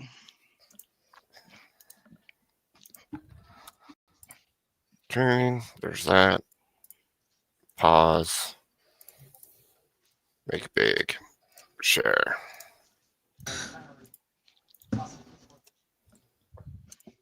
Yeah, it's crazy. I ran a Spartan race actually, like several years ago in Charlotte, and it was bad then. It was really bad then. Spent plenty of time in that area when I was in the military. So comes up, takes out a knife, stabs her to death. 14 times he was previously arrested. 4 times. 14 times. He comes up and just stabs her to death. Situations like this are a nearly daily occurrence in our cities. We do not have to live this way. You can create a society and a culture where you can get on a train or a subway and not be Irina Zarutska and get stabbed to death in the neck because some black criminal decides, I'm just going to go do it. 14 times he was previously arrested. And all of the Koch brother-funded liberal criminal justice BS is the reason why guys like him are still on the streets. 14 times. Let's put this back up on screen. And Irina Zarutska, why did she come to America? She was fleeing violence in Ukraine. It turns out it's more dangerous on subways in Charlotte, North Carolina than a war zone in Ukraine. Yeah. Judges and prosecutors should be put in jail. She leaves a literal fucking war zone in Ukraine and can't survive public transportation in the U.S. How fucked up is that? It is. And there's no It's guns. completely fucked. There was no guns. So this whole like gun violence bollocks that they're trying to push now, like Yeah. that's how you know these cunts are full of shit. There's Yeah. no In China- rationalizing with these people. The train has left the station. I'm In just China, going to people say use we don't have a cars. gun problem in the U.S. A Democrat problem. Yeah. Something like that. It's just, We got just you, OG. wild to me. Just wild. All of this it's too much. Well, I'm just afraid like it won't be. There won't be like a average peaceful American, option. The normies, I think, are waking up. The normies are hitting a tipping point, and I think that's ultimately This good. was it. This was their tipping point. I think so too. It has to be their tipping point. They have to see that you can't rationalize with the left. We cannot share a country with these people. Charlie Kirk was the most moderate voice in modern conservatism, modern right-wing politics. All he wanted to do was debate these people. Yeah. Yeah, That's he why he wanted was to win them targeted, over. That's what he wanted. ironically. He wanted to win people over. Through conversation, he wanted to win people over. Yeah. Like, thank you, Kieran. It's Well, at least they didn't crucify him this time. That's the same shit Jesus tried to do. I mean, it's the same. It's the same. Hey guys, I'm just here to talk. Yeah. Just here to show you a better way. Hey guys, you have to stop doing usury. Hey, you know what? You No! son of a bitch. It's time to flip some tables. All right. No. What we need to do is start braiding the whip. Fuck a table. Because people Yeah, forget braiding. Actually, that's a good way to say. Yeah, we just need to braid the whip. Well, people We don't need to do anything yet. Don't do anything people crazy. forget that Christ saw them exchanging money in the temples. He left the temple and went and braided literally made a whip from scratch on the hillside while just outside watching while he weaved it, and then went in and used it with an intention. I'm down. What a W, dude. I'm down Jesus is too. a W. I mean, The I've heard ultimate many people say that's their favorite Jesus. You know, eternal Yeah, W. I heard that's Jesus the kind. was a hippie. That's the kind of Jesus we need now.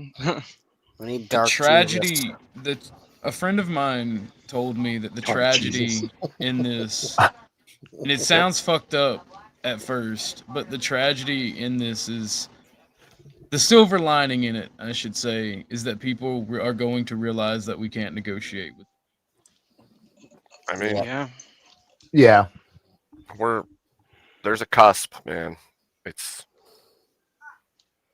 the first Well, faction. it's not that they realize that we shouldn't negotiate or that we can't negotiate. It's just that we literally, we're not able to. Yeah, like if you negotiate, they will still kill you. That's what he was trying to do. It's like the We'll first take your shit and then kill you. the first faction to kick suicidal empathy as an aggregate wins. it's well, I mean, I think there's more to it than that, but I think it's the first to stand on truth wins. Yeah. The first to realize that we are at war wins. Because you cannot. Yeah, I win a think war that's if the you don't reality. fight I don't even back. think it matters. Yeah, I think whoever just. If that's the case, then we're already at a war. disadvantage because the left has been thinking of this as a war for decades. Yeah, I don't think that's the case. I think Decades it's before Charlie Kirk was even born. Yeah, but you also have to be able to carry out the force as well. Yeah, and I don't once think the this left side is very does good that, at. it's going to be decisive. I think. That's why the left protest and do small scale assassinations and bombings. Easy Well, stuff. that's why they want all. That's why thing. they want all the weapons. That's why they want all the Second Amendment to go away because it's not. They're not going to win a fair fight. No, I mean, like, yeah, that's why we this have all like the Oh, military fair. trained people and all the people that own Well, that's what I'm firearms. saying. We don't want that. Yeah, I don't want it to that. get to But that. if it's going to happen, I know it's Nobody wants it. Yeah, I mean, nobody wants it, but it seems like it's almost inevitable. That's what I was saying earlier. Like, unfortunately, we're going into left wing authoritarianism or right wing authoritarianism. There's really no way out. It seems like because if we wait and sit on our hands while we have all the levers of power, they're going to fuck us when they get back in power. It just is what, and they've demonstrated that they will do that. That's what they did to Trump before he got back in office. Like at this point, do you think that's going to happen? Do you think that the levers of power and the institutions are even capable of maintaining anything at this point? After today, probably no. Yeah, for a power grab, yeah. if something happens, it'll snowball at this point. I think the levers of power right now are just like a rocket booster. You know what I mean? There's something that will be cast away to get to the power. Look to get to the at end goal. But yeah, I mean, I don't. Look at what the military then they says will. about They this, will fucking and that'll burn tell it you what's all to gonna the happen. ground to get to their. Of course they will. Yeah, they'll say whatever they want to until it actually happens. Look at what military personnel and the leadership in the military are going to say about this in the coming days, and that'll tell you what is going to happen. That's a pretty fair estimation. Yeah, maybe. Yeah. Because if the military takes a stand, or it doesn't have to be the military official, like the leadership or the brass. If the majority of soldiers in the military are annoyed and disgruntled by what the left did today, yes, then you're set. Yeah, that's true. Yeah. It's which the I don't boots. see why they wouldn't be. I feel like even the most because left, here's the problem. You know, a lot of military member leftists would are like in the military as Charlie well. Kirk to some degree. Yeah, it's remember the young man who was a West Point graduate that had that was wearing a communist flag T-shirt and had hammer and sickle written on the inside of his officer's hat. The left, here's the problem. I think the last estimate was about 30% of the U.S. military has extremist ideological sympathies, and about 20% of that are leftists. No, I don't think. I haven't heard any news if they're caught yet or not. I They hope have they not freaking been catch. caught. No, I'm I think watching they're the news right holding. now. There's a manhunt. Large. I think Yeah, no. they're possibly holding back information Look. to aid the prosecution. Yeah. I pray to God that they find him. Like, If they don't, lickety-split. it's going to be even worse. What's going to happen in the coming weeks? You're not wrong. The boomer that they arrested was not the guy, and then No, he they wasn't I think the they guy. investigated the tranny person, and he didn't have anything to do with it. You can hear that person But talking to Kash Patel in in a leaked interview. Or that's in a what's leaked crazy is that guy was making a whole scene. So now there's people that are trying to piece together, like, you know, why was this guy making a scene? Why was he causing so much trouble? Why was he like essentially going along with this? Yeah, John Cash was just, I think he put it out there. That was a while decoy. giving the guy time to get away. There was a former FBI agent. I don't know how high he was. It was pretty high. He was on Fox. And he said he gave his opinion that this was an organized political assassination, an organized hit. Of course. Who said that? Like, on where? On CNN? I can't remember. It was on Fox News. I can't remember his name. Oh, it was done today. I think it is too. That's what Alex Jones is saying too. Yeah, I mean, I think it's almost inevitable. Some of these people going to be I know. organized. It's just a matter of who organize it and at what level they're operating. It doesn't necessarily mean that they're pros or they're from the CIA necessarily or something. But you know, I mean, these people, the left is way more organized than the right typically gives them credit for. That's true. I mean, so, I mean. We got to realize here that the left, what the left has is that they do not, like, they stick together no matter what. Like, they will stick together. Well, you could say that, but not no matter what, because the moment they turn away from the ideology, they're castrated and pushed away. Not yeah, even. but that's part of that, though, right? But That's that's- part of the right, enforcement that's how they- mechanism. It's right. like the only way out is you're getting canceled. Like you're Right. getting fired from your job. life. You're getting fucking destroyed. You're going to destroy your life. Yep. Yeah, you're going down forever. Like you're never How do going they to work. cancel you? They You're cancel never going to work in this town again. Actually, that part is not all the way correct. The left's power came from U.S. aid and the financial backing of the U.S. government. Now that has been shut down because leftists infight more than any other group because of that Marxist doctrine, that intersectionality, and the factionalism between different races, even the religious left. There are, believe it or not, there are religious communists. Like, the left infight more than any other group. What sets them apart is they will set those differences aside to swarm on anybody right wing. Sorry, Barefoot, Yeah. I muted you because I could hear your dishes. Yeah, I think that's probably a more accurate way of saying it. He's holding his dishes. Well, the thing is, like, I know it because of the politics I used to be in. Part of the politics I used to be in, we would infiltrate left-wing Antifa groups and Unicorn Riot and places like that, and we would just sit and watch. They infight like a motherfucker. The difference is they recognize the common enemy. The right needs to start doing the same. Well, I think it might after this. Well, that's exactly what we're talking about, isn't it? This is the galvanizing event. That's what's happening right now. We're seeing a pulling together of everybody on the sides once again because of this. What we need to see is right-wing politicians start speaking out against this and start attacking the left and start condemning them, because that's one thing about That's the kind right. of what Especially Trump when, just did. Well, yeah, that's well, the I danger. mean, Trump will, but I'm talking about actually, like, you know, like the Lindsey Grahams, like there's, you know, people we call Right. rhinos and stuff. But They that's have the to step danger. up. There's a danger there, though. There's a danger there, though, because if they do it and it comes out that this person was something other than what we believe it to be, then it's going to make all of those people look like idiots, and that's probably exactly what they're thinking. We shouldn't say anything yet, because if it comes out that it's not that, then we're going to be the ones that look like fools. We're going to be Politicians the ones are to blame. too self-serving. Well, the thing is, the logic is there, Abe. But the thing is, how else could it be anything other than what it is? What else could it be? Because even if it was some foreign, let's take it to the most extreme fantasy, right? Even if it was some foreign agent that did this, why would they do it? To get us to fight. Well, yeah, to get us to fight. How would that even be a possibility?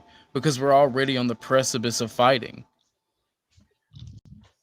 I think it almost doesn't matter what it is at this point. That's just my point. It's just to keep division up. It's like to keep the separation at a maximum. It's like a bread and circuses type. Well, the left has already done that. They tell you they don't want to be a part of your country. They tell you that they don't want you to exist. Yeah. Well, yeah, but dumbass boomers don't pay attention. Well, they will Right. when when Antifa comes in and tries to take their property, and then they'll say we're not. Well, hopefully communists, they'll we're just pay attention anti-fascist." today. I mean, the boomers like Charlie Kirk, so maybe they watched his neck get fucking blown out, and they're like, "Oh, Boomer Waffen actually." activate.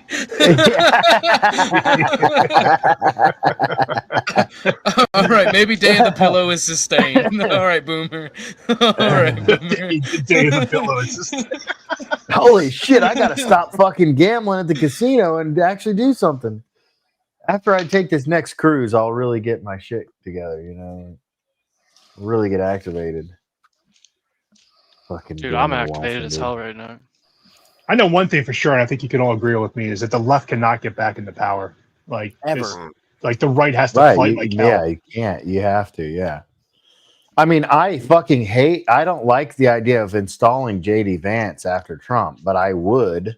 You know what I mean? I'm not voting for a fucking Democrat or a leftist. Yeah, I'm with you on that one. I don't. man. Like, I JD don't Vance- want fucking Palantir. I don't want fucking American social credit scores. Dude, I'll vote for Bozo But the I'll Clown fucking do before I it. I mean, I'll do it before I do leftist craziness.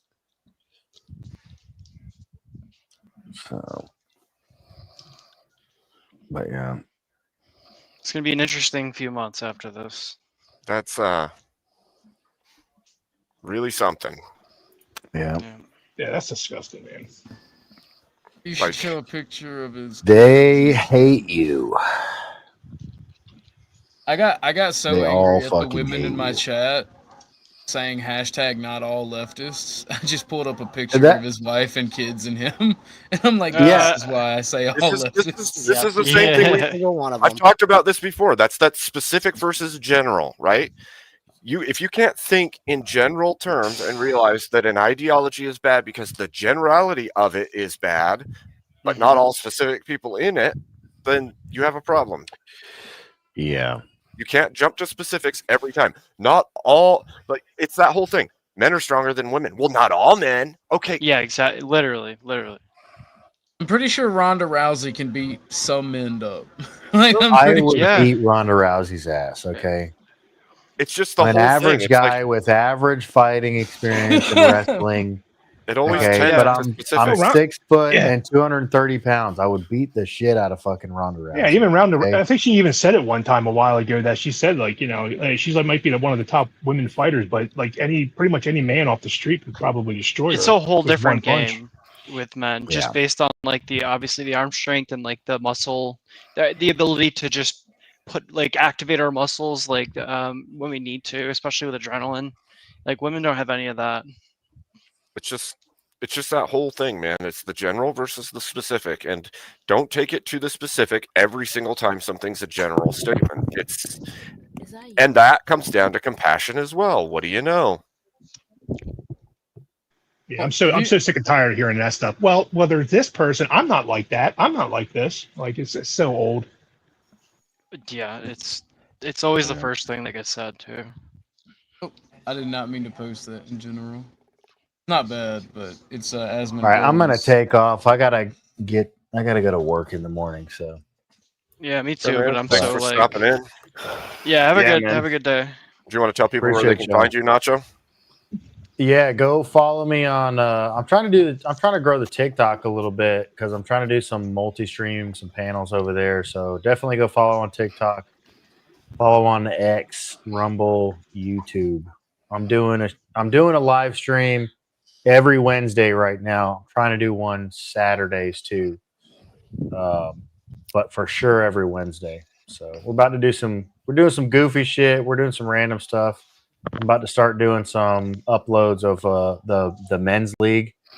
We got obliterated this past Tuesday. We got fucking blown out 10-1, so that'll be pretty funny if I start doing some men's league super cuts of the videos. So we'll see how that goes.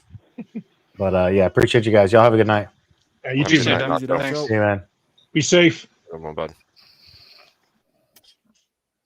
Oh, and there were fewer. I tell you what, one thing I would like to see from this is that more people with, more Andrew Wilsons, more Jim Bobs, more of you, Abe, like guys getting online and start talking. I think We need to. Happen. We need to. We absolutely need to. If you're not speaking out, you need to be. Right now, especially after this event, everybody who has a belief, look, now is the time to take a stand. If you wait, it will be too late to take that stand. I'm going to start soon. Like, start talking. Talk to people around you. Talk to people on the internet. Wherever you can put your voice out there, freaking do it. The internet should be the minimum.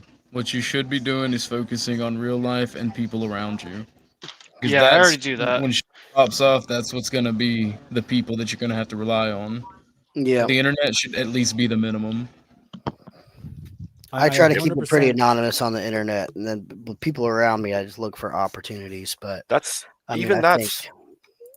fair. Like even if you're doing it anonymously, at least say something. You're right. The louder the voice, the more action, the more possibility for it to affect change.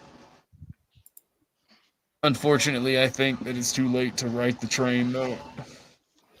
Yeah, I mean, That's I think at the very least, I 100% agree what Abe's saying, and I wish it could be that way. But like I said, like that was 10 years ago. Now the train has left. Like what law do you put in? Like what justice can you give this shooter when you know all the reactions on TikTok? That's what I'm talking about in terms of like the trains at the station. These other people, like, they never wanted to talk. This was all just a gaslight for them to try and amp themselves up into some sort of plan. And I think that's exactly the kind of messaging that has to be getting out there is that, hey, look at how they reacted when Charlie Kirk was killed. This is who they are. And that's just got to be like, you literally can't beat that dead horse.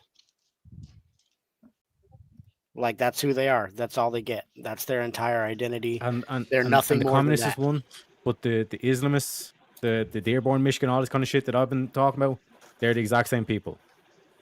Yeah. Mm-hmm. Yep. That's the other thing that I've been thinking about too, rationalize man. with these. Like, just like how long has this been planned? If they do catch the person and they find, But I would say, yeah. Because I don't know. Like, it's just like, I mean, I don't think this is just on a whim. You know what I mean? Obviously. This is something absolutely it's not. Well, because like, does Kirk do a lot of outdoor stuff? Oh yeah. Yeah. Does he have college outdoor events? He's been doing it for years, and this is. Utah's a good state to do it in, and the venue too.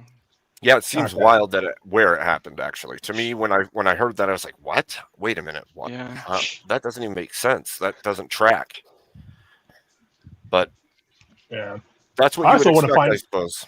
Yeah, I want to find out too, because apparently I've been hearing that there was only like 6 police officers there, like on on security.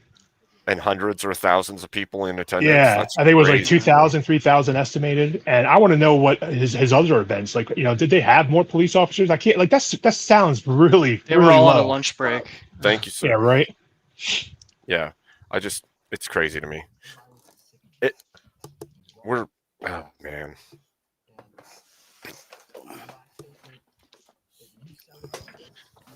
So we have this one too.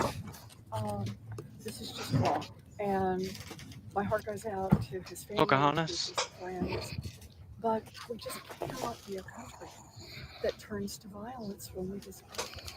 We just can't. What can Congress do about it, Senator? Well, one thing Congress can do is gun safety, and Yep. every time there's a killing, Oh my everybody God, says, man! "Stop Oh my trying." God, I hate that. I'm done with that. And yet we Crap. have to, as a nation. What gun law would have prevented this? Pocahontas. If you restricted Democrats' right to bear arms, we probably would never have Yeah. a situation. I mean, Well, I the think that's mentally pretty ill, the provable. mentally ill shouldn't have firearms anyway. Yeah, that's Democrats. Yeah. It's just wildness to me. All of this is. I can't even. Hell yeah, Orthodox guy. That's awesome. What a time! What a time!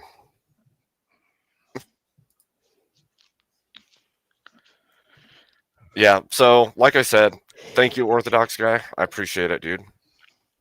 Just problem. I wish I could give more to my fellow creators.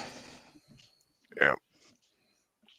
I don't know. Be willing to talk. Be willing to go out. Be willing, like we said earlier. You don't cancel your event. You don't not go, because that is what the goal is to keep you from going out, is to keep you from talking, to keep you from congregating with the people that think like you do. It's all of this is it's keep terrorism. you from. Yeah, it is. It's This makes absolutely me want to go out more. Yep. What they don't realize is we have an entire, 3 generations of veterans that have fought this type of war. Yeah, literally. Yeah. Dude, if the second that switch gets Me and flipped, it's Aben, gonna be bad. OPEX, right? I think you got 3 of them right here. Yeah. Then they don't realize they have entire states that are just basically open air guerrilla training camps that are firmly right wing. Yes. Spiro, you're not more what than you welcome want. to jump up. Dude, I've been in one. It wouldn't be disrespecting.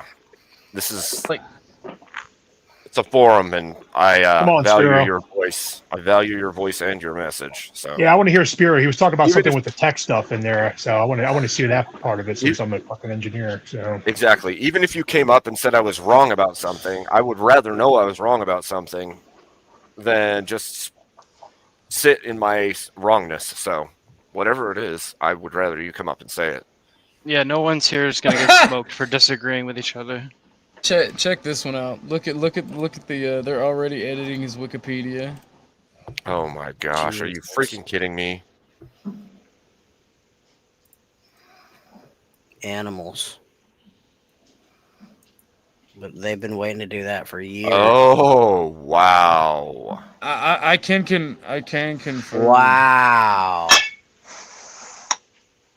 I can confirm dude, he's not. that's BS, man. All That's right, I'm big gonna time show BS. it. I'm gonna show that to the chat because Yeah, they that's- got to see that. That's Dude, what people need to be BS. seeing. This is the left. This is the. Oh my God. we already watched, people. We already watched what he said earlier, and this is what they're gonna say. American white nationalist Charlie Kirk was shot in the neck while on stage in Utah Valley University. Okay. By He's the like the way, farthest- I can absolute confirm as somebody with experience, he is not a white nationalist. Yeah, No, dude, not he's the even farthest close. I've ever seen from a white nationalist. Like, he just told the truth. Jeez. The thing is, what's funny is when I was one, I talked to Charlie Kirk. I literally debated him and talk to him about it before he got super big, back when all the blood sports and all these people first started getting very popular in 2016. The dude is like the thing is, even if he hated your ideology and hated you because of your beliefs, he was one of the nicest fucking people. The worst thing you would get out of Charlie Kirk is a fucking shitty got you or a funny quip. Or you're calling That's a it. troll. That's Welcome it. in, brother. Yeah. That's the worst you would get. He's one of the kindest people you would ever meet in your life. Yeah. That's why it fucked with me. Like seeing That's somebody why I it's so talked to fucked get up, shot yeah. in the neck on TV, that's fucking crazy. That's why it's effing Yeah. with me.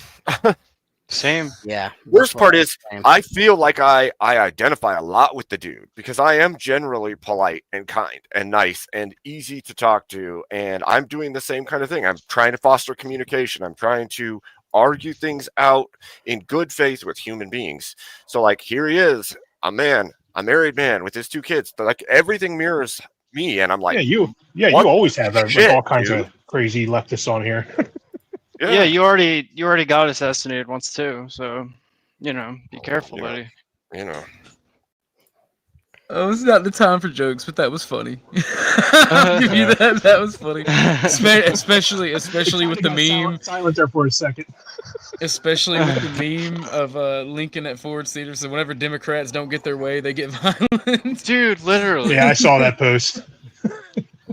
It's like, okay. The more Like, that I am this, the more that it just fits, and it's kind of crazy to me, actually. Yeah. Well, you go speak somewhere, dude. I'll be there with you strapped. Yeah.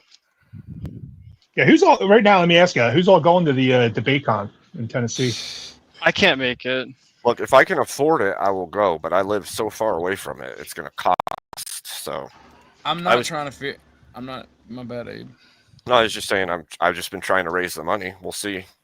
I don't mean to keep posting these links in private chat and in public chat. By the way, yeah, we keep fucking up.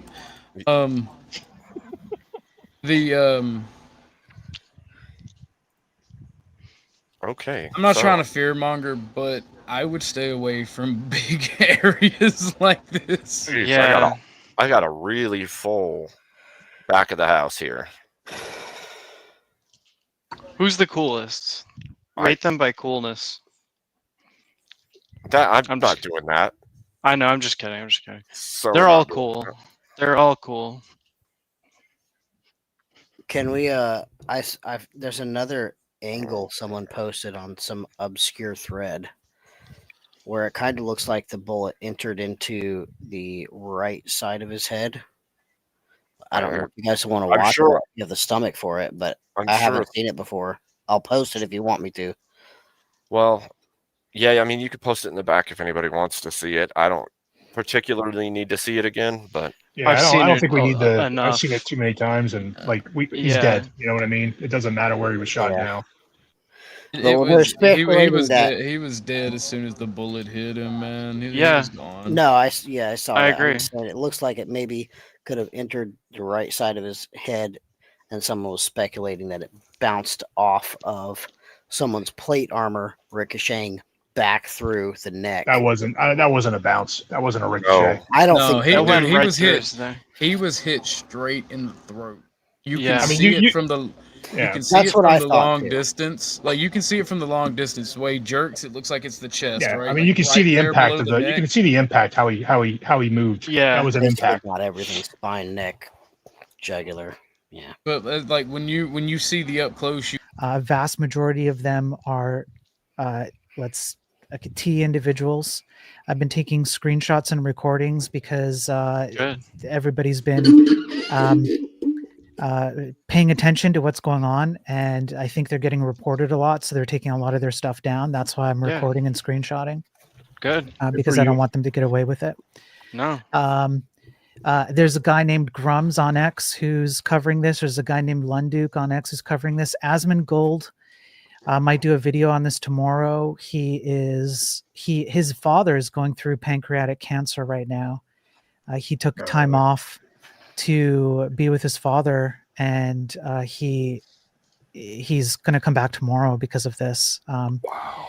So what's happening right now in tech is that these people who hate Charlie Kirk for what he represented, which was what a soft version of the right. Yeah. It's still unbelievable to say. So it was super It's soft. Like, unbelievable. he was just a chill dude, just talking about, like, you know, what he believed very carefully. And they're using the fact that the platforms that they're on, like Mastodon, Blue Sky, which are alternatives to X, Facebook, Reddit, even some places on X, they're using all of these platforms to cheer on what happened today and how happy they are. And I've seen stuff that's like,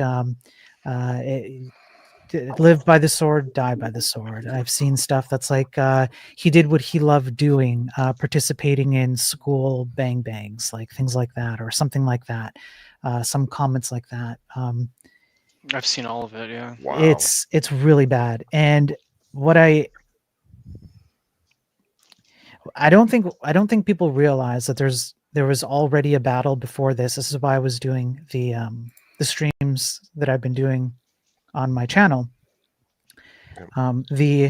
This kind of ideology has to exist through force.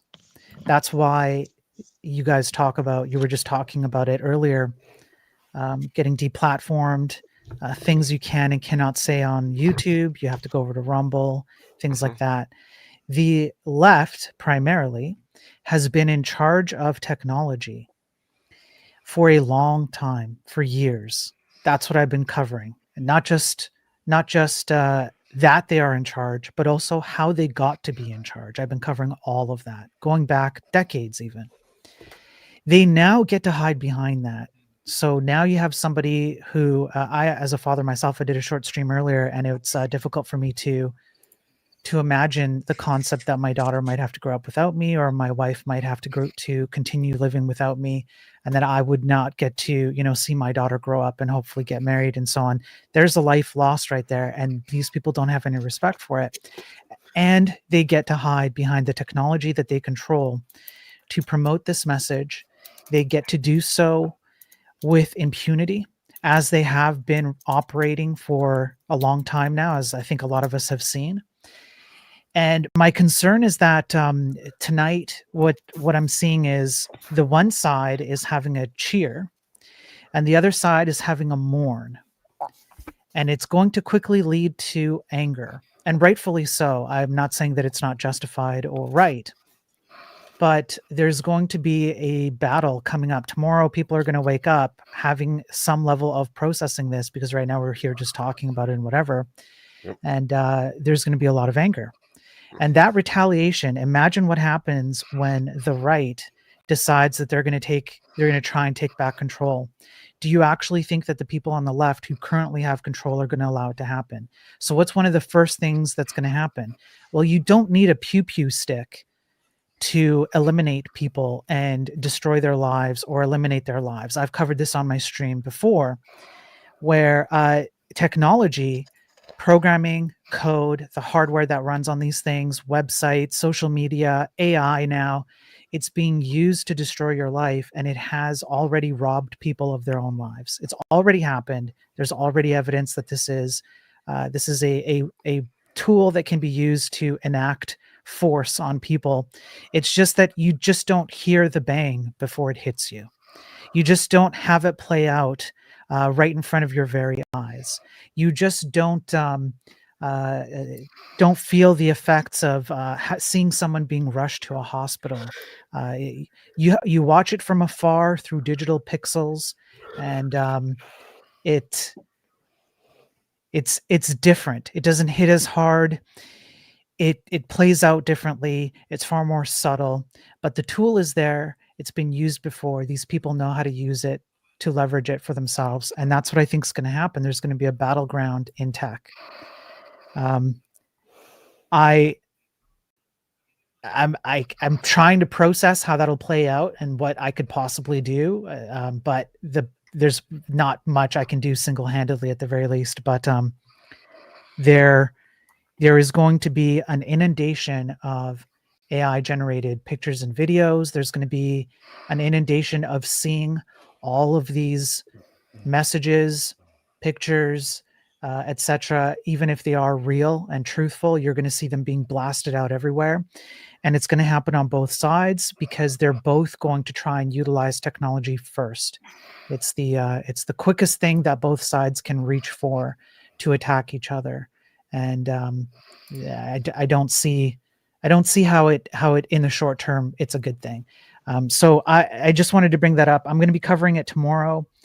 I'm going to go over a lot of the screenshots and recordings that I have. I'm going to be pointing out people, naming names. Tomorrow, I've been holding back on a scientific paper where a famous computer programmer feminist in, I believe, Sweden, I want to say, wants to create programming language based on feminist ideology. I kid you not. It's a scientific paper. I read it like 7-8 times in order to make sure I understood it all. But this is how the left operates, and this is how they're infiltrating tech. And you guys need to be very aware that, unfortunately, tonight you have. This is my personal opinion. Tonight is either you cower away and we slinker off and we don't put up a fight, or you actually say something. The time to hide and save yourself and save your job and all of that, it's over. It might have been over a while ago, but it's definitely over tonight, because there are people who are so enraged right now that the fight is on, whether you want to or not. And the only way that we're going to make sure that the left cannot fully utilize the power of technology so that they can squelch our collective voices before we even get a chance is by talking right now. It's no longer time to hide. It's no longer time to be, unfortunately, in my opinion, again, it's no longer time to be anonymous.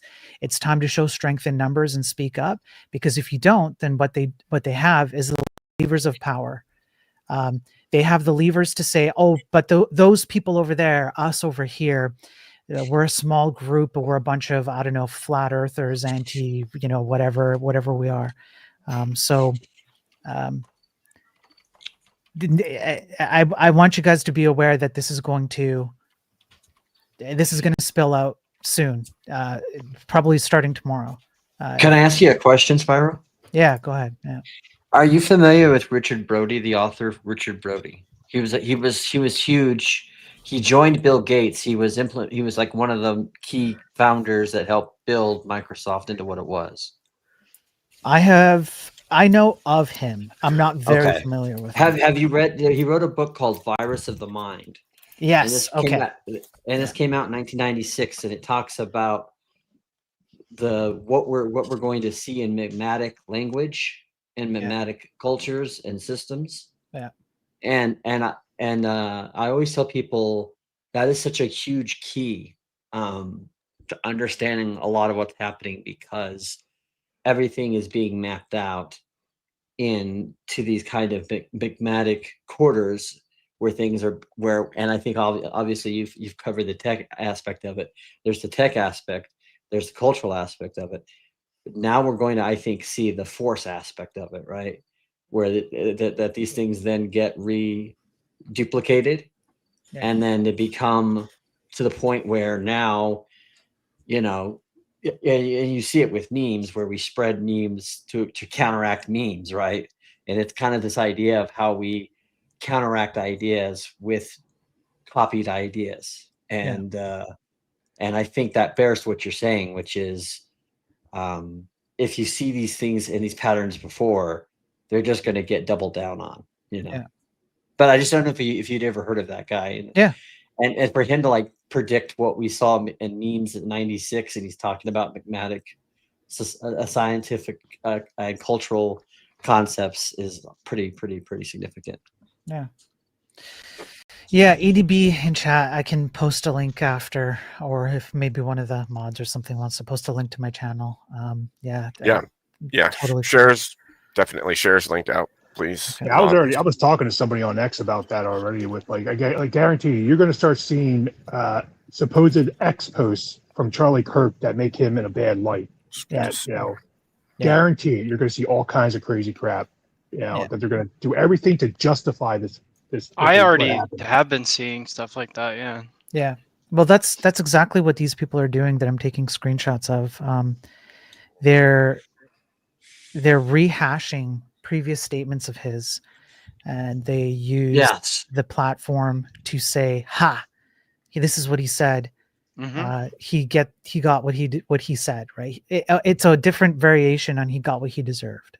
Yes, and that's where that magmatic, you're hitting that where that magmatic aspect, and you're seeing that on X. Like, for example, I saw on X someone that was a black, writer talking about and what he said about George Floyd and how he was a scumbag and unsympathetic he was. And it's like, and this is the problem that we have with memes, right? Where memes present an idea and it's so good at copying an idea that it doesn't actually do analytics of what that what that idea is. And there are people out there who would look at someone like just on the top of their brain, look at someone like Charlie and look at someone like George and say they're the two same type of people, and they clearly weren't. They clearly weren't. Yeah. Hey, John, you ever read a book called The Lucifer Principle? I have, yes. Yeah, it's Howard Bloom. It's very similar. It talks about the meme and how it's like memes, actually he equates it more to like a virus that spreads through the mind through a thought. mind virus, yeah. That's what that book I was talking about, Brody. It's called Virus of the Mind. That's literally what it's called. Yeah. So okay, friendless official. Yeah, I'm going to get into crypto because I'm going to be learning about crypto because I hope to take on Jay Dyer in a future debate and tackle the idea that crypto is a completely useless scam that is built by the technocrats. I want to call Jay Dyer out on that in a respectful way. But so yeah, the mind virus is a very real thing. I've on my streams, I've covered how the technocratic movement starting from the 30s has understood that this is how you capture people. Sam Altman, the creator of OpenAI, or not the creator, but like the CEO of OpenAI, which is Chat GPT, which is something probably you're all familiar with. He put in a blog post in 2013. I covered it on my stream.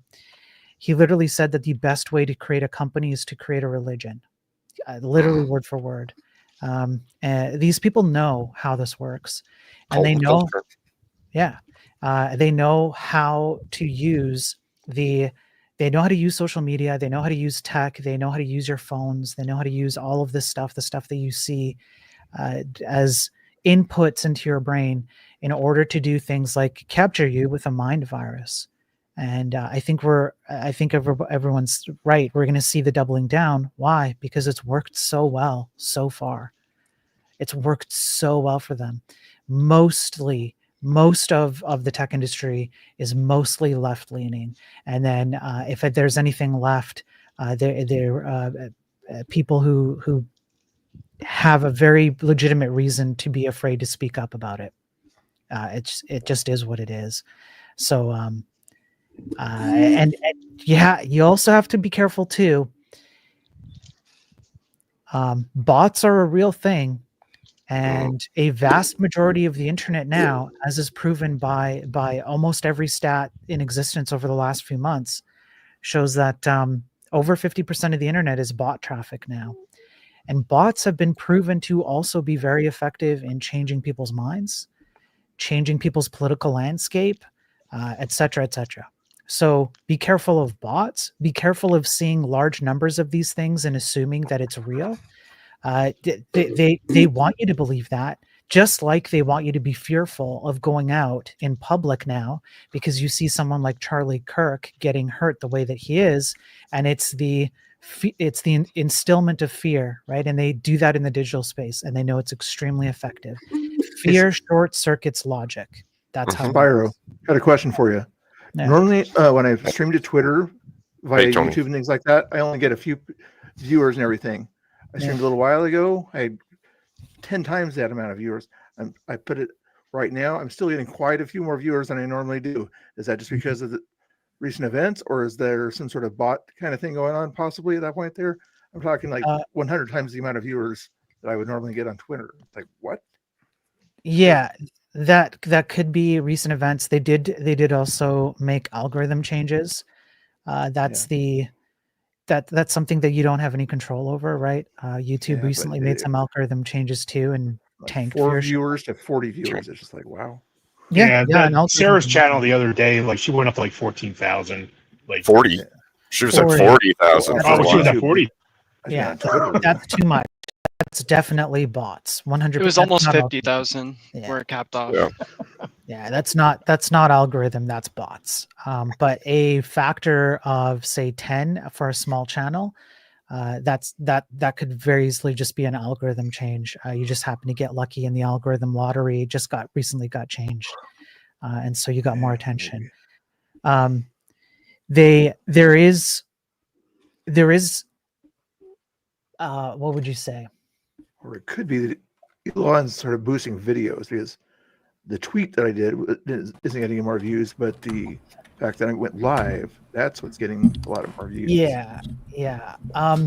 There are coordinated efforts in history and tech where people, nefarious actors, let's put it that way, will boost counter narratives from the mainstream narratives. So that could include boosting right-wing people at key critical moments in order to shed light on what they're saying and who they are, and stir the pot, so to speak. Or sometimes they call that like honey pot, or things like that. So just be careful out there. Definitely be careful out there. I will continue to cover this stuff as I find it, but there's definitely a technological warfare that will play out. Like it's already started. It started tonight. It already happened. It's going to continue happening. You can see major players, Elon's, using very provocative words. Thank you, Provo. Thanks, Provo. Yeah, lots of big people are using some very hard language in terms of like attacking people in tech. So that I think that's going to be the first place that this plays out, and then that's going to open up the door to potentially who knows what else. I don't know what else, but I'll cover it as best as I can. It's it's bad times. Yeah. Hey, Spirit, when are you going on tomorrow? What time? I'll try and do my usual time. It's usually 2 p.m. Pacific Standard Time, so I'll stick to that. I might do a little bit earlier because I want to also cover that feminist paper, since might as well just get into it. I have like a bunch of handwritten notes here. I was going to spend some time on it today, but obviously I didn't do that. But because I want to cover what's going on with these morons in tech, and what's going on with the left capturing the tech industry, I might start just a little bit earlier than 2, but count on around that time. Good 2 p.m. stuff. Pacific. Thank you, Gorilla Biscuits. Thanks everybody for the support too. By the way, I know there's lots of you in chat who are constantly showing up, even though you might not know exactly what I'm talking about. I know there's people here on this panel too who constantly show up as well and show support. I appreciate it. Definitely. Yeah, Definitely. thanks for coming up and talking. Yeah. Well, we need that information, because the physical world that we're dealing with, that digital world is also a battleground, and we have to be aware of what battles are waging. Otherwise, we'll be taken before we know we are. Yeah, right. Where there's that famous Washington quote, right? Or what's attributed to Washington, which is, "Preparing will never fail, but fail to prepare it, or fail to prepare and you'll fail," or something like that. That's kind of I know the military. If you fail say to it a lot. prepare to fail. That's fail. right. That's exactly what it is. Yeah. That's why I do what I do.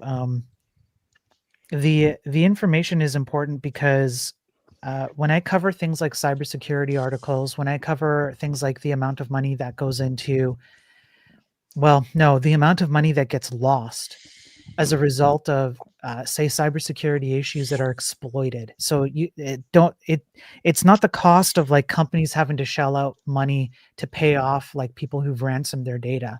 I'm talking about once a hack is done, what are the knock on effects down when the ripple effects of having systems hacked? when 911 services go down, when hospitals don't work, when ambulances don't work, when people can't get a gas station or gas from the gas station because people can't ship gas to the gas stations anymore. That happened a few years ago in the entire eastern U.S. seaboard. All this kind of stuff, people do actually lose their life.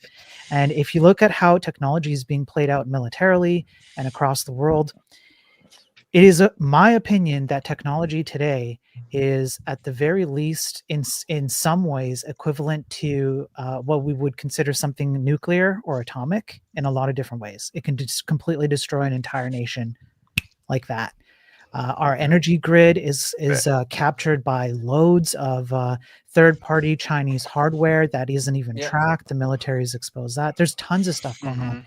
Now you add in this and the ability for people to use this technology to push forward their agenda, and you have people in tech who believe these things fully and staunchly, and see people like us as like I don't know, enemies that deserve to be extinguished. Yeah, it's a problem. And I would like to go over sometime if you're interested, Spiral, either online or offline.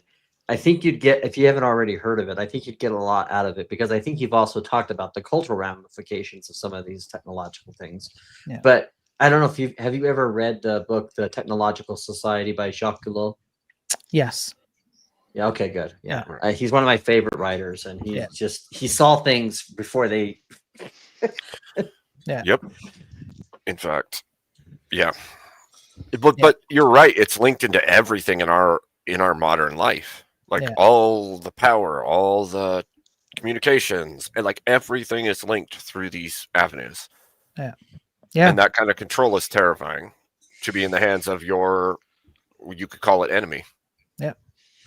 Yeah. Or people who, at the very least, you don't have to think of them as your enemy, but a lot of them certainly think of you as the enemy, and therein lies the problem. Right? Exactly. And as has been proven over the last few years, at least, they're not afraid to use this technology against the people that they think are enemies, like you and I. Well, any technology, really. Yeah, anything. That's right. Yeah, this just happens to be my little corner of like a subsection of technology. I think it's still extremely powerful, but pew pew stick is also powerful. Who can deny that? True. It's just two different types. That's all. Yeah. Yep. Absolutely. Thank you, Christopher. Anyway, that's all. I'm gonna go. I'll let other people up, because it seems like I'm seeing messages in the background. There seems to be a lot of other people up. That's all I wanted to say. Just be careful out there. Be careful on the digital space. I will be on tomorrow. Thanks for posting up my channel. And of course. Yeah. I look forward to it. Thank you. I'll be lurking. Have a good night. In chat. Thanks, Everybody. See you, brother. Thank you, Spiro. Be good, Spiro.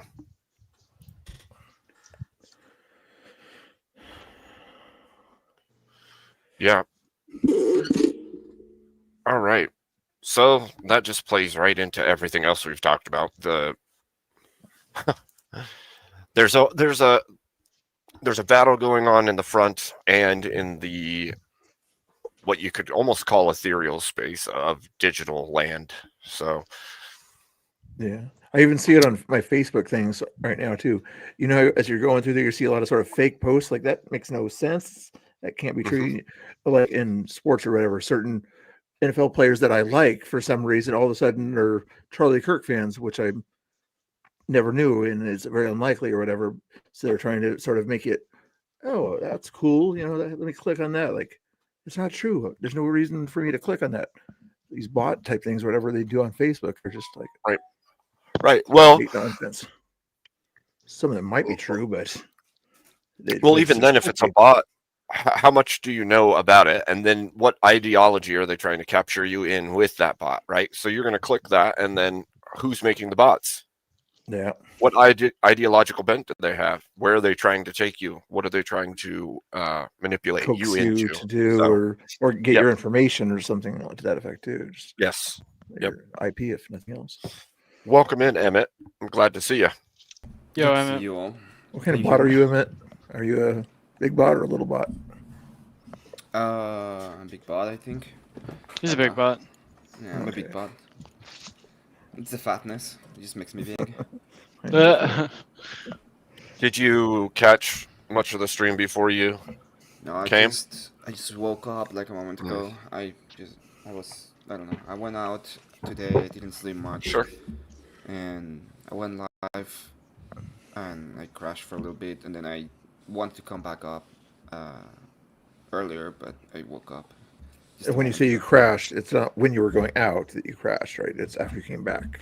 Well, it's more like crash like a woman. I just had my moment and go to sleep. You did a Kel-like crash or a different kind of crash? A Kel-like crash. Crash into bed, more like. Oh, okay. You gotta be specific here. Yeah. I start throwing things at my camera and then went to bed. Yeah.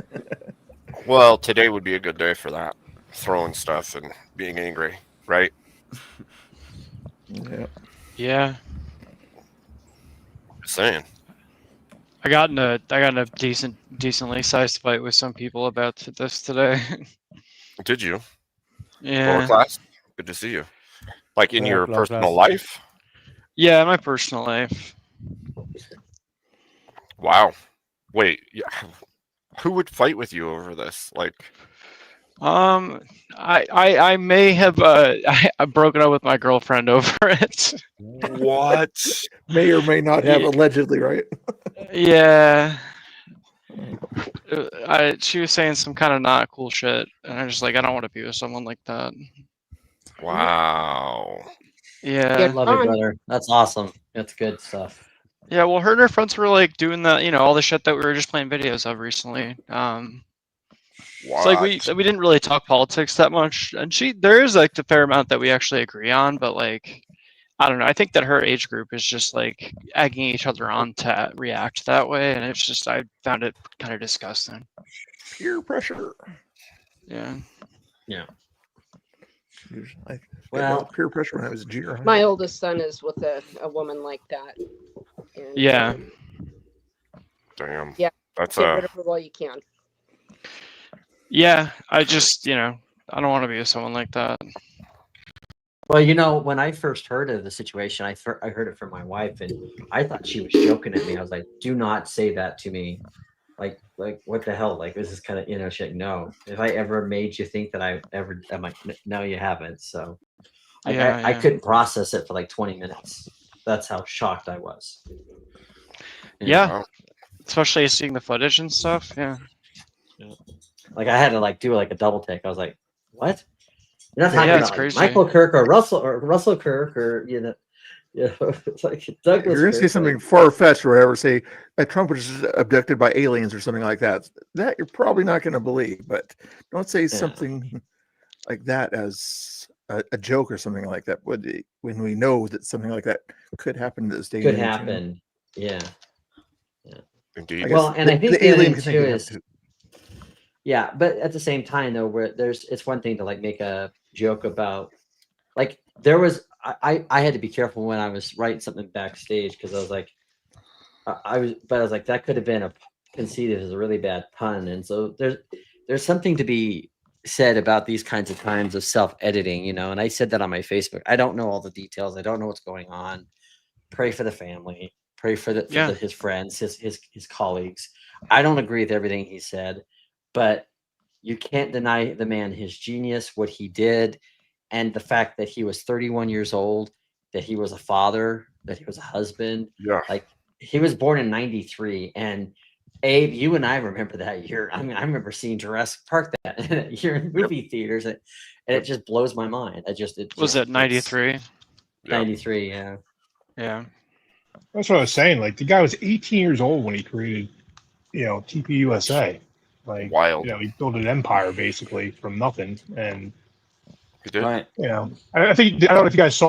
Like Glenn Beck posted a post of him when he was 17, tweeting to Glenn Beck saying literally before anybody knew who he was, and just reading that tweet was rough because he's like, "Hey, I'm a big fan. I really want to get into politics and start getting on the into the stage, into the world, blah blah blah." And I was like, "Damn, dude." Did you hear PBD and how that got put out during he was at a seminar? Yeah. Does anyone want to offer to jump down? I have Provo in the back to come up if anybody. Yeah, I can. You can take me down. Thanks, two guys. of you. Yep. You want to make it 3? Okay. Everybody leave. Everybody's gone now. Welcome in, Provo. Hey, good to be here. I'm new here, but nice to see some new faces. My name's Provo. I think I know a couple of you. I know John, Abe, but Teriak. I've heard of it, Orthodox guy, but Abby. glad to be here Yeah. and good to see you all. God bless. Good to see you. God bless. Good to meet you. Abby, you're awesome. That's awesome. Thank you. Yes, thank you so much. And you guys were talking about a few different things. I know I'm coming in kind of messing things up and creating a little bit of an awkward shift, but No, you're good. I'm good. All right. Yeah, go for it, dude. Yeah. Can I share like something personal? So for me, I actually went to that college. I graduated from Utah Valley University. I live in Provo, Utah. So a lot of the videos that have been released today, I'm familiar with all of the areas. From some of the suspects who have been arrested to the campus, really hit personal with me. And through all this, I come from a background that's maybe, I hate to say it, but conspiracy oriented. Mm-hmm. And that's where my mind has been wandering about this is like who benefits and I'm trying to like not be that guy. Like I don't think conspiracy is warranted in this topic right now, but my mind's always there too. In the age we live in now, fair it's almost to- impossible not to go that route. It's fair to be skeptical, but like you said, who benefits from it? Thank you so much, Abby. And yeah, definitely. It's hard to not immediately feel like that's, and I've warned against it too at the beginning of all this. I said we don't know who took this action. We don't know until somebody's actually captured, taken into custody. We don't know, but the tilt is there. And then on top of that, you see cheering all across one political side, and it's like, Yeah, at this point, it doesn't even matter. It's just the damage is done. Well, not a that's the single thing, capitalist, not a single capitalist left- or right winger was cheering. It's The all these left communists doesn't that are benefit. within your own midst, and then, like I said, it's not just them; it's also the Islamists.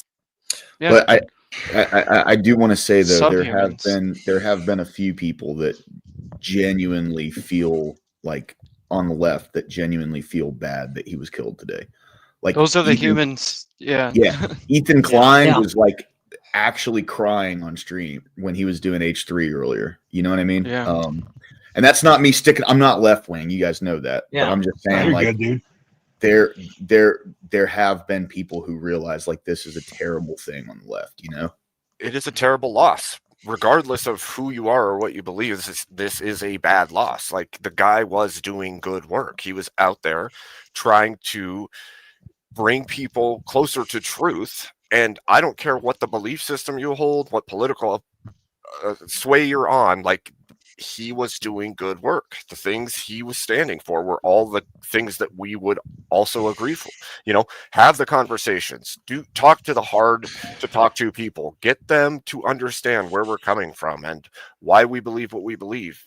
That's the same thing this whole channel was set up for, was to bridge the gaps between people who believe different things. Have those hard conversations, because if you don't, you end up with animosity and resentment. Well, and he did something that a lot of people, especially on the right, long had forgotten to do, or long had abandoned, which is try to get to the college kids, knowing that if these young people are going to these institutions of learning, and I don't care if it could be like, you know, Earl Buck's community college, right? Like, I don't live in a very, you know, I live in a very relatively, now it's getting to become more liberal, but a relatively conservative part of the western state of Colorado. And it's like, you know, where it's one of those things where even when, you know, 20 something years ago when I was in college, it was liberal.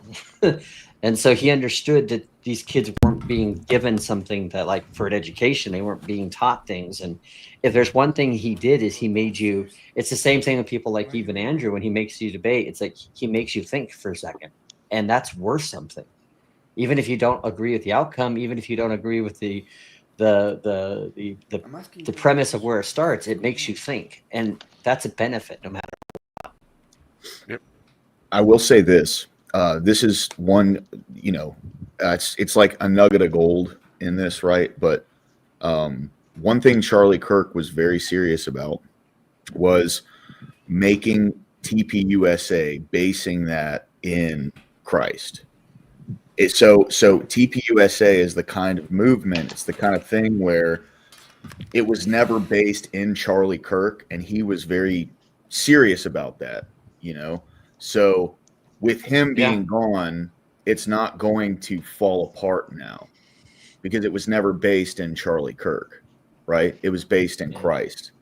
And well, and not only that, but he took it. He took it when that was like a nothing. And for years now, I would say more people would rather go have people are more, a TPUSA event is more relevant than say a CPAC thing. When I was younger, that was the thing, was to go to CPAC. Yeah. But now people would rather, I mean, and you can't deny that impact he had of creating an organization where people, like, even in the days, like, what was it, a couple of years ago when Nick Fuentes was trying to, like, harp on Shapiro and all that, like, when you created something that even, like, your enemies want to come to, or the people who are, you know, and are going to pay you money for that, you can't deny that as an accomplishment. No, 100%. 100%. Yeah. I think that's going to do nothing but make Turning Point stronger. I really do. I like to, sorry to cut you off, lower class. You're good, man.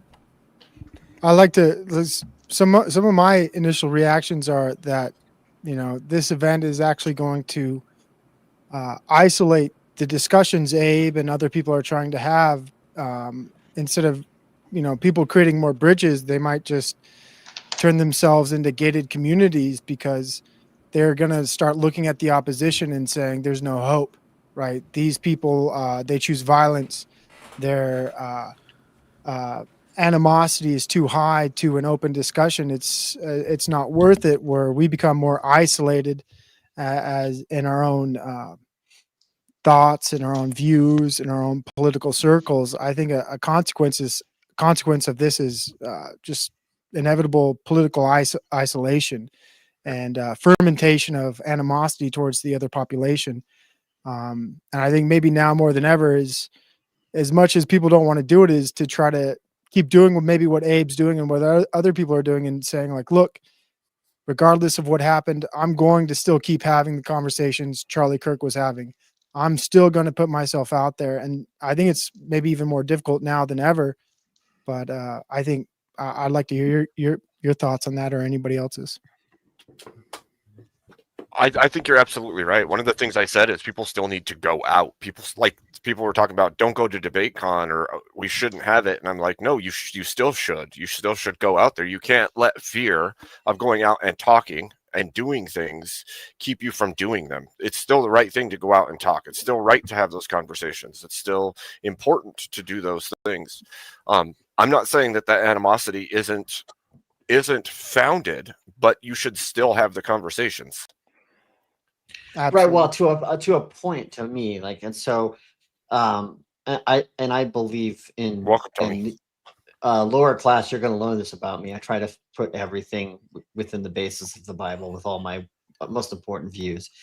But there is something about that saying that says, "Do not cast pearls before swine." And there is going to be a time. There is a time and place for certain people who, you know, it's like, yeah. I'm sorry. I always think of that quote from Blade. Remember that first movie, Blade, Abe? You know, and he's like, some mother effers are always trying to ice skate uphill. And that's kind of like that mentality, right? Where people, they're not going to just stop where they're at. They're going to go until they can try to push it till they can't go any further. And those people, I think you have to be mindful of. Like, I'm not saying be isolated from it, but put your head on a swivel, right? Military term for you, Wave. your head on a swivel and be, and have your danger awareness going on. But as for a lot of things, I think it's also important too, because the times when it's the scariest is the times that probably when it matters the most, right? Yeah. Yeah. You just have to be aware, right? You have to be aware of who you're speaking to. I mean, if somebody's vehemently your enemy, you probably aren't going to try to go talk to that person if they're going to attack you, if they're going to cause you harm. But that doesn't mean you don't talk to the other people, right? Right. I don't know. I think I think those days are over. I think if you're not going to wear it on your sleeve, if you're not going to talk about it openly, if you're not going to make it known to everybody around you, then we're never going to move from this place. I'm kind of tired of listening to people talk about how they hide their power levels and stuff like that. To me, all that is, at this point, we have a huge momentum shift. This is a watershed moment, I think. And if we don't start openly telling people how we feel, then it's never going to be normalized. Because guess what? A bunch of people around you feel the same way you do, and they're scared to talk too.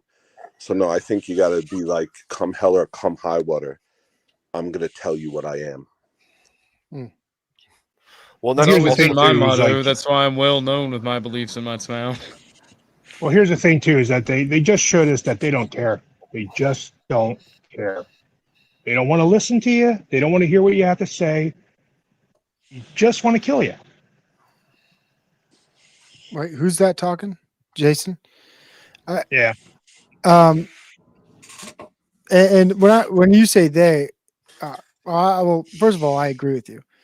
When we're speaking to a certain distinction, but I think Tony's right as well. Like you really got to not hold your cards anymore. You got to be kind of open and upfront. Where I think this event today was meant to, I think, intimidate people and to make people feel as though that if you speak loud enough, if you galvanize enough people, there's consequences.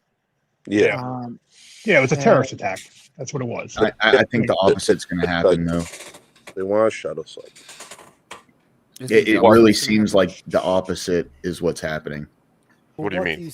What do you It's mean by that? people have, instead of drawing in and being intimidated and scared to have conversations, I genuinely think like this is kicking the snowball farther down the hill. You know what I mean? Like it was already starting to roll, but this was. Oh no, yeah, lower class. I think you're right. Catalyst Yeah.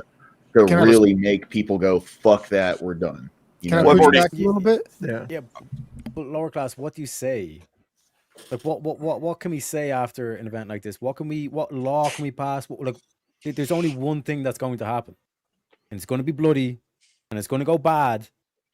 But the train has left the station. Well, people are galvanized, but that doesn't mean you have to take it.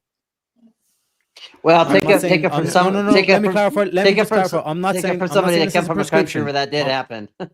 Yeah, I'm not saying that like I want this or whatever. I'm saying that's where it's going to end up. I think that's like correct. we just watched the videos and the cheering is on, Abe. Like there's nothing you can say to these people. There's no rational argument that you can have. Like this is going one lay way down and the and train's already die, left or the you station. fight back. Terriac, like the big thing for me, right, is the people who were at home cheering on camera and doing all that. Those people aren't anyone to be worried about, because those are the kind of people who do that, who push all rational folks that see that, it pushes them away from what they believe in. It's the same thing with Destiny. It's the same thing with anybody who cheers this on. All rational folks, anybody who was like maybe sitting on the fence or maybe teetering on either side of the other, it immediately pushes them in the opposite direction. Do you think the person who pulled the trigger is a rational person? I think they're a paid person. Yeah, I think the person who pulled the trigger was Mossad. So and I think you're right. The what's going to happen, and that's why we have to talk. That's why we have to be vocal, because actually, a lot of people around us do feel the The views and opinions expressed in this program are those of the Disclaimer. speakers, they do not explicitly or necessity reflect or represent the channel's policy on the views of the held by the channel program. This broadcast or its channel cannot be held accountable for any views expressed during this program. Hey, let the man finish his thought. Okay. Let the man finish Sorry. his thought. Sorry, Tony. That's been up a lot tonight. So what I'm saying is, you're right. A lot of people are feeling the same way, but remember, I don't know how long you guys have been, awakened, but I remember when I first was, it was very, very difficult to talk about it. And I was relegated to corners of the internet where everything was secretive, and that is not effective. That does nothing. And so these new people who are now seen here full of these feelings that they can't express, the only way they're ever going to feel okay expressing it is if people with a spine express it in front of them. You'll notice that when you act like a man, the people around you act like men too. If something evil is happening in front of you and you stand up, you'll find that a lot of the people who were previously just bystanders suddenly get into action as well. But they don't do it unless people like us choose to act first. And so that means speak up. That means say, no, this is how I feel. This is what I want. This is who I want kicked out of my country. And let people hear someone say that in real life, not just on a freaking screen. And then they'll start saying it too. Thanksgiving's going to be wild. This is factual. This is factual. He's not speaking lies. But I do have one question, though, about the Mossad thing.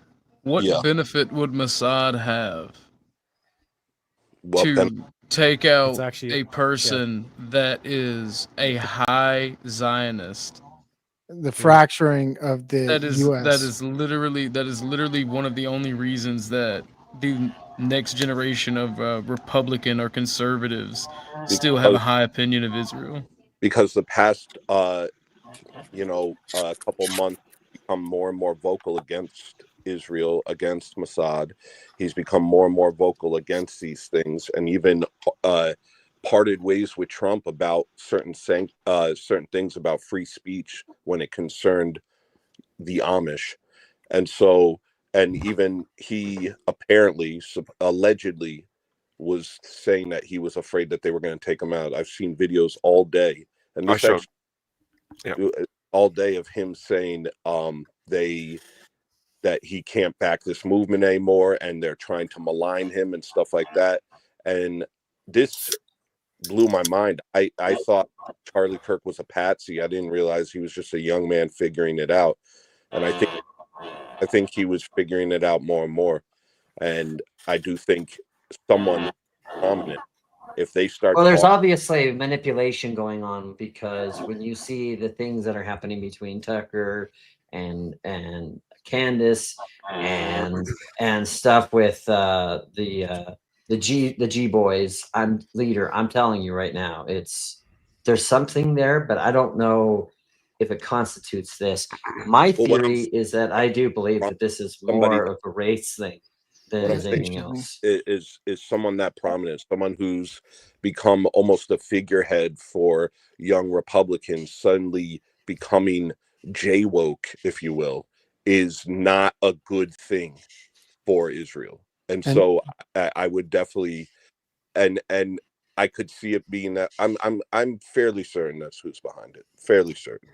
And let me take the handoff real quick to answer your question, Orthodox guy, because I think Tony laid it down pretty fundamentally. But you go look to the Federalist Papers, wherever you want, ancient history, if you call that American history.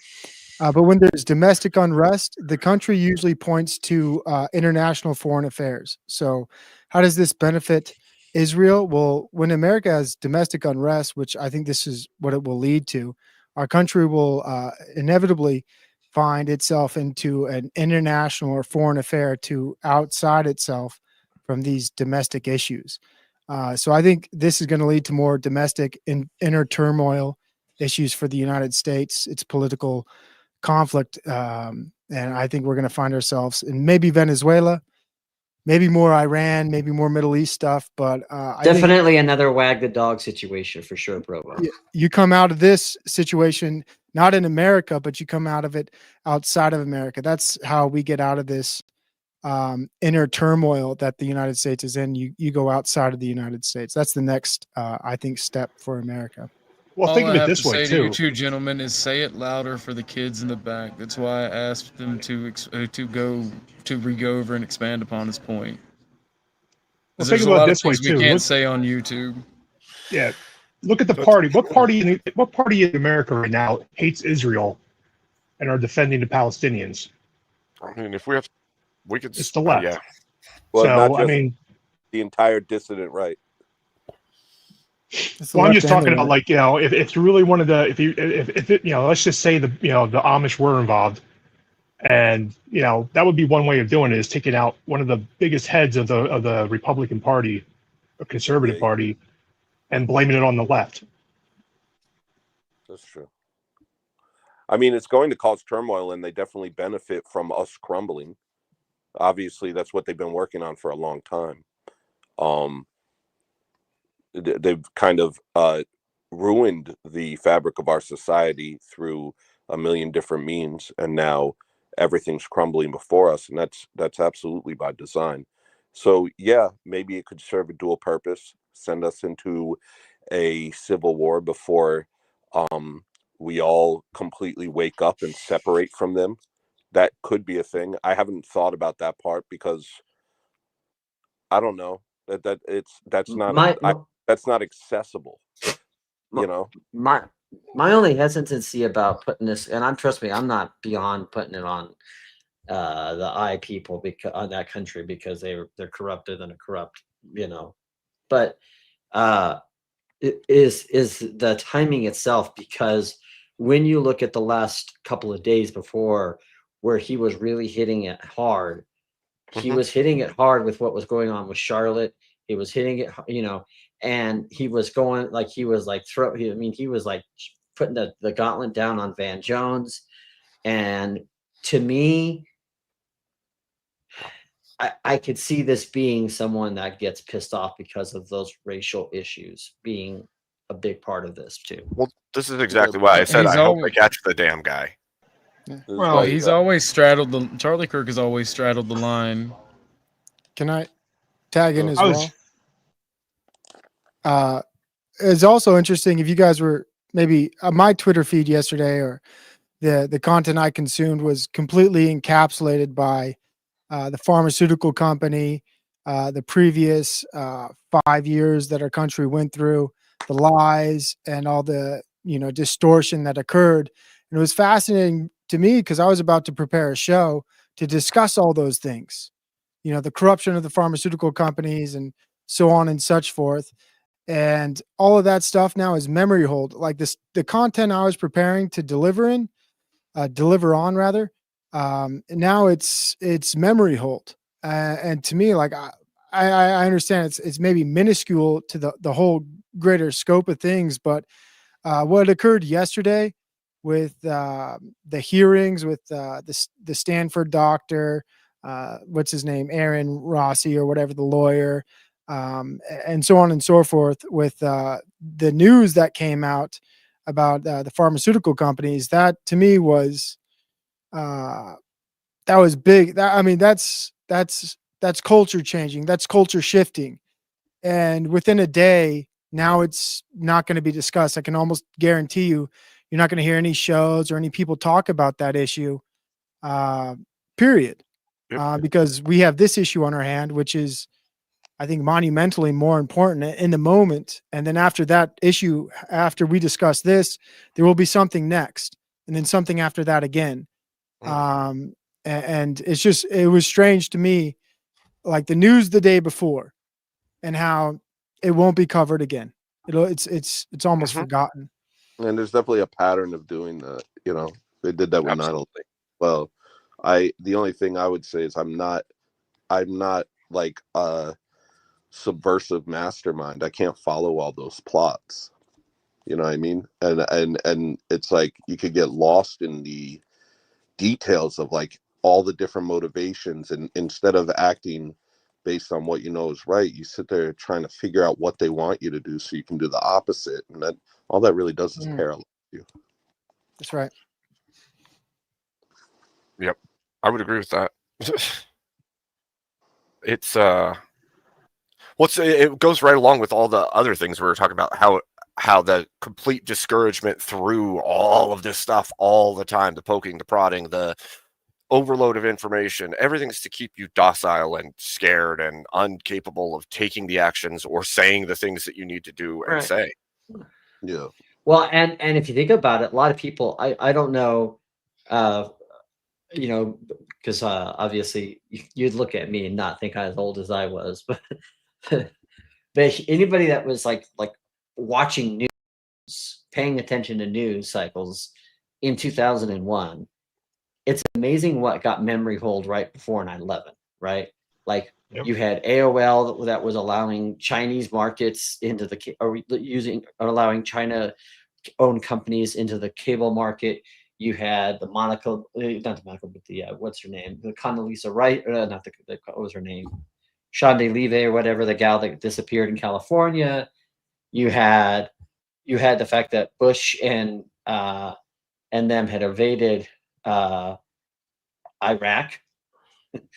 You had like like there was a lot of different things. The HP Compact merger, you know, there was just so much that was happening, and it just, you know, the fact that the U.S. pulled out on the UN racism conference, and then of course the destruction, the last bit of the tech bubble.com, you know, economic, and it's amazing all of that just stopped mattering. Yeah, there was a lot of stuff going on right before 9/11. Yeah, And like it was crazy. Can I put this forward to the panel? I think Charlie Kirk was a power. You know, he was, you know, undisputable. He was the champ at what he did. He was taken on by the powers that be, Paramount with South Park. He was taken on by other people in on the right, Nick Fuentes. He was a power. And when you take out a power, it creates a vacuum. And my thought is to the panel is, where does that vacuum go?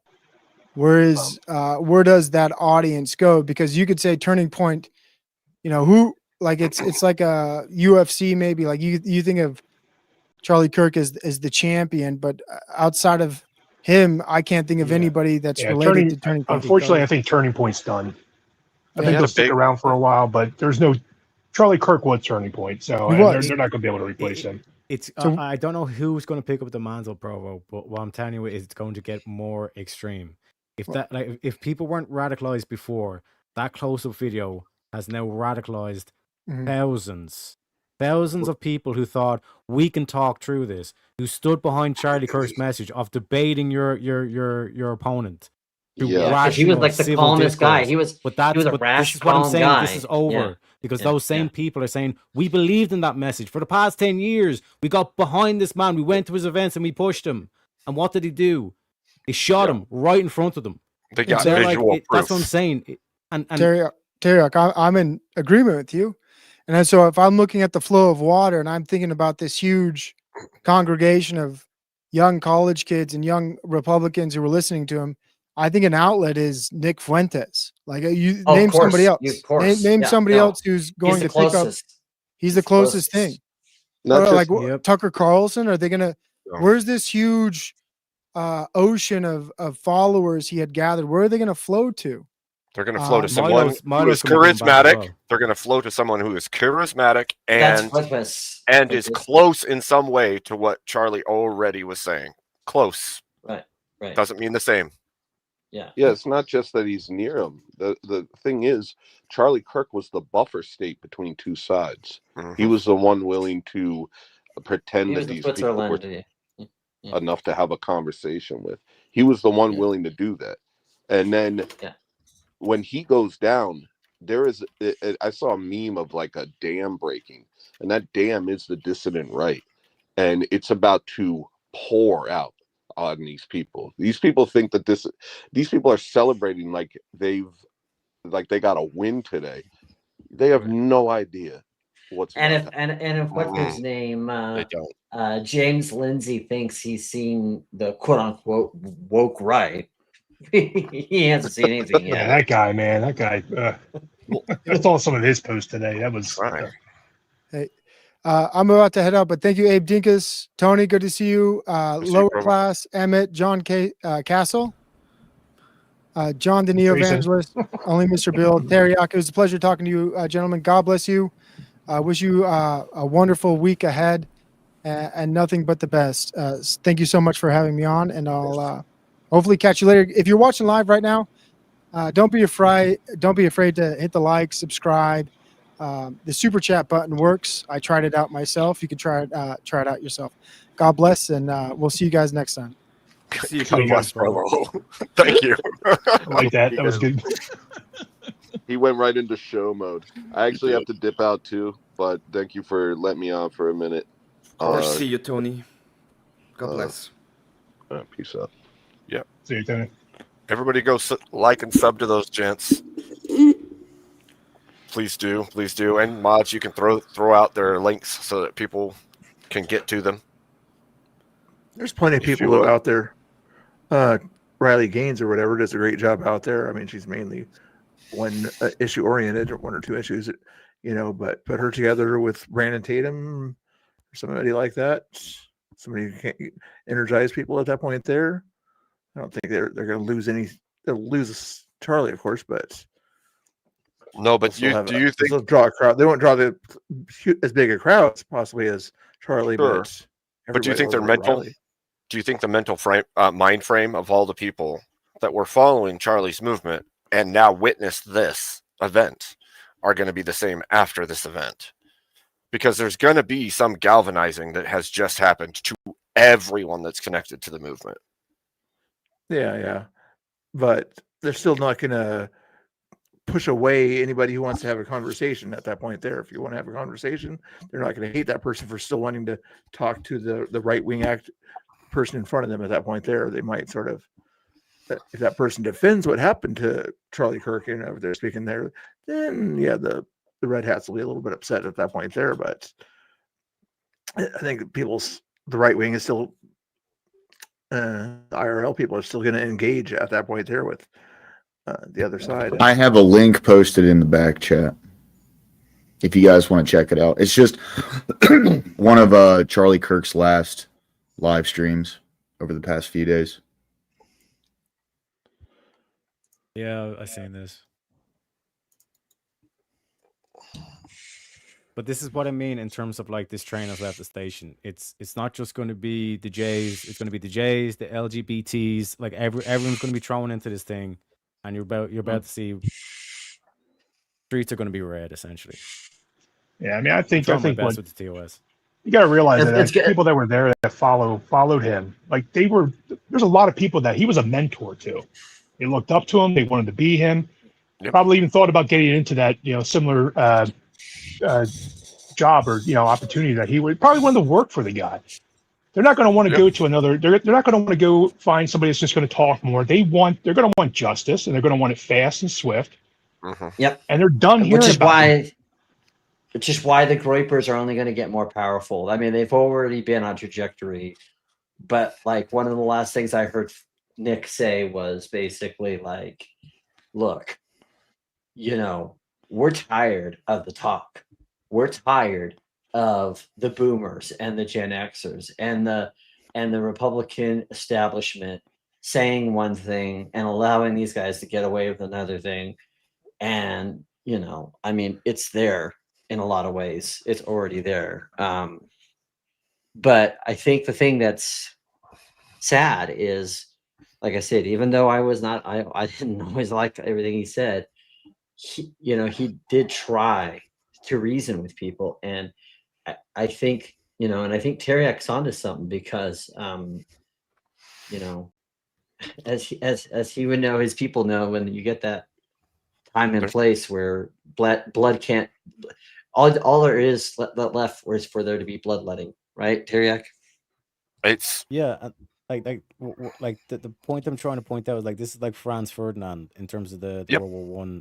Yep. Thing. I've already made that comparison. Yep. I don't want like, but this is what I was talking about. There is a war coming, gentlemen. This Islamic communism versus National Socialism, this war, and it is unstoppable. If you go back to my clips, you will see me say this. Anytime I say there is a war coming, and it cannot be stopped. And this is why, like, when this happened today, the first thing is the train has left the station. There's literally nothing we can do. I'm going to play this. Jewish communities have been pushing the exact kind of hatred against whites that they claim to want people to stop using against them. Now, I don't like generalizations. Not every Jewish person believes that. But it is true the Anti-Defamation League was part and parcel with Black Lives Matter. It is true that some of the largest financiers of left-wing anti-white causes have been Jewish Americans. They went all in on woke, and it wasn't just ADL. It was some of the top Jewish organizations in the country that have done that. In fact, we have seen this with the recent retreat of Jewish donations that are no longer going to be administered to colleges, right? Mark Rowan, Leon Kopperman. Can we get that full list? It's very powerful. The part of the, so that's totally true. And by the way, Tucker Carlson reinforces this. So I'm going to it was quite a day on the internet. Tucker Carlson was interviewing Candace Owens. We have Candace Owens coming up next hour. And Tucker Carlson mentions that Jewish Americans have primarily been financing cultural Marxist ideas. We said this, by the way, last week, and people came after us. We were on top of it. We actually said it in a different way. We said, I'm glad that Jewish Americans are reconsidering their financing of cultural Marxism. And people misunderstood it intentionally and slandered us as being anti-Semites. But listen to this. Tucker Carlson is completely correct by saying this, that the philosophical foundation of anti-whiteness has been largely financed by Jewish donors in the country. Damn, that's crazy. Yeah, and that's not, I mean, I've known this for a long time. I mean, like, this has been a known fact. And no one wants to talk about it. No one has ever wanted to talk about. There's things that I've known for fucking 10 years that would still to this day get you deplatformed if you just crush you. Said it. Yep. You know? Crush you out. And that's why when I see some of these Christians, it's like, well, we're going to defend them because who's going to help them? It just boils my blood. It boils my blood to no degree. Yeah, I still don't get that. Understand that whole thing. We live in a weird time, people. We live in a weird time.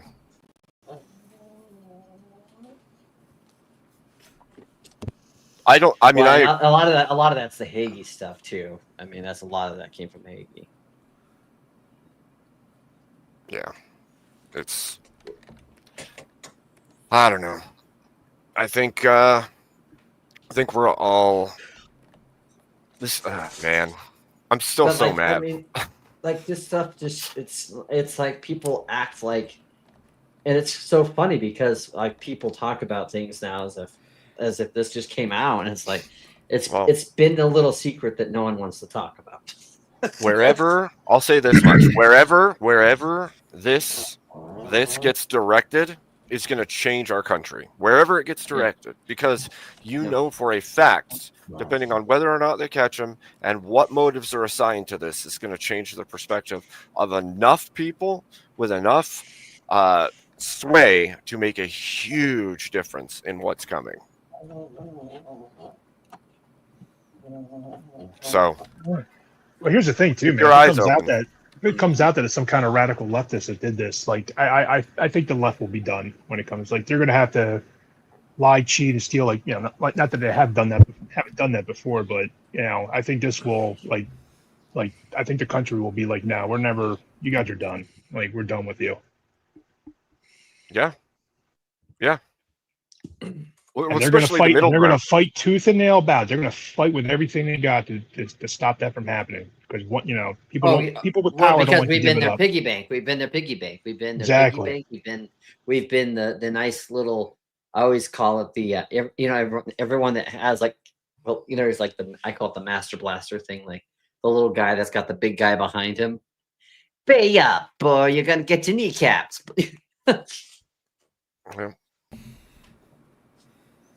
And of course, the left is immediately pivoting to this is a gun violence thing.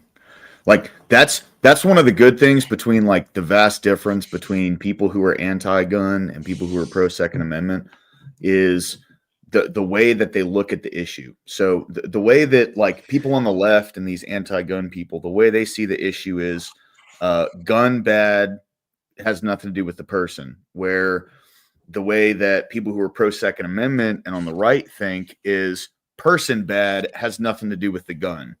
And that's why these two sides will never come to any kind of resolution to this topic, because, you know, I'm one of those. Like, it's not the gun, it's the person, you know. And there will never be any kind of resolution to this. And of course, you know, you have these like scumbag opportunistic politicians that are trying to use this as like, oh, hey, this is how we're going to convince people to turn against guns, and it's not going to work. And well, they again, just like I was saying earlier, like it's those kinds of things that push rational people away from them, right? The people who were cheering on camera, that is pushing rational people away from what those people support. Right? Like when you act like an animal instead of like a human being in the face of something like this, people don't gravitate towards that. Like people who already think that way are already there. But everyone that you're trying to bring over to what you believe, attract new people to come in and like bring fervor to what you believe, you're not going to do that with those kind of actions. You know what I mean? But that's do you know how you destroyed this whole gun narrative? We could have literally clicked our fingers and disappeared every single gun out of the fucking country. That still would not have stopped that Ukrainian girl from dying on that bus. Yeah, right. Well, here's the thing. It's they don't not think that the like weapon. That. It's the person. It's not the weapon. You take away the guns, they're going to use a knife. You take away the knife, they're going to use a hammer. You take away the hammer, they're going to use your. If somebody wants to kill you, they're going to kill you or try to kill you. It's not a weapon problem. It's a heart problem. Right. Right. But here's the funny thing is that, so in all of this, and this goes back to the point of, you know, hey, well, not only, you know, is the Democrats basically losing every bit of power and kind of relevance by every time that they cheer on things like this. But the other thing is, when you realize that they can't like give you any kind of real solution because they're in this quagmire of being let's just be honest, they're being in the quagmire of being what a woman is sometimes, because it's like, well, only police should have guns. Oh, wait a minute, defund the police. I'm like, what's your solution? Because you guys are creating the problem that you're so-called against. Well, some people are not gonna like what I'm gonna say. Lord Class, you're muted. But what I'm gonna say is the solution to that is authority. And at this point, the only way that we can actually move ahead without having use violence is to actually use authority. We need to be able to use the institutions to use the laws that we actually have in place and use the authority.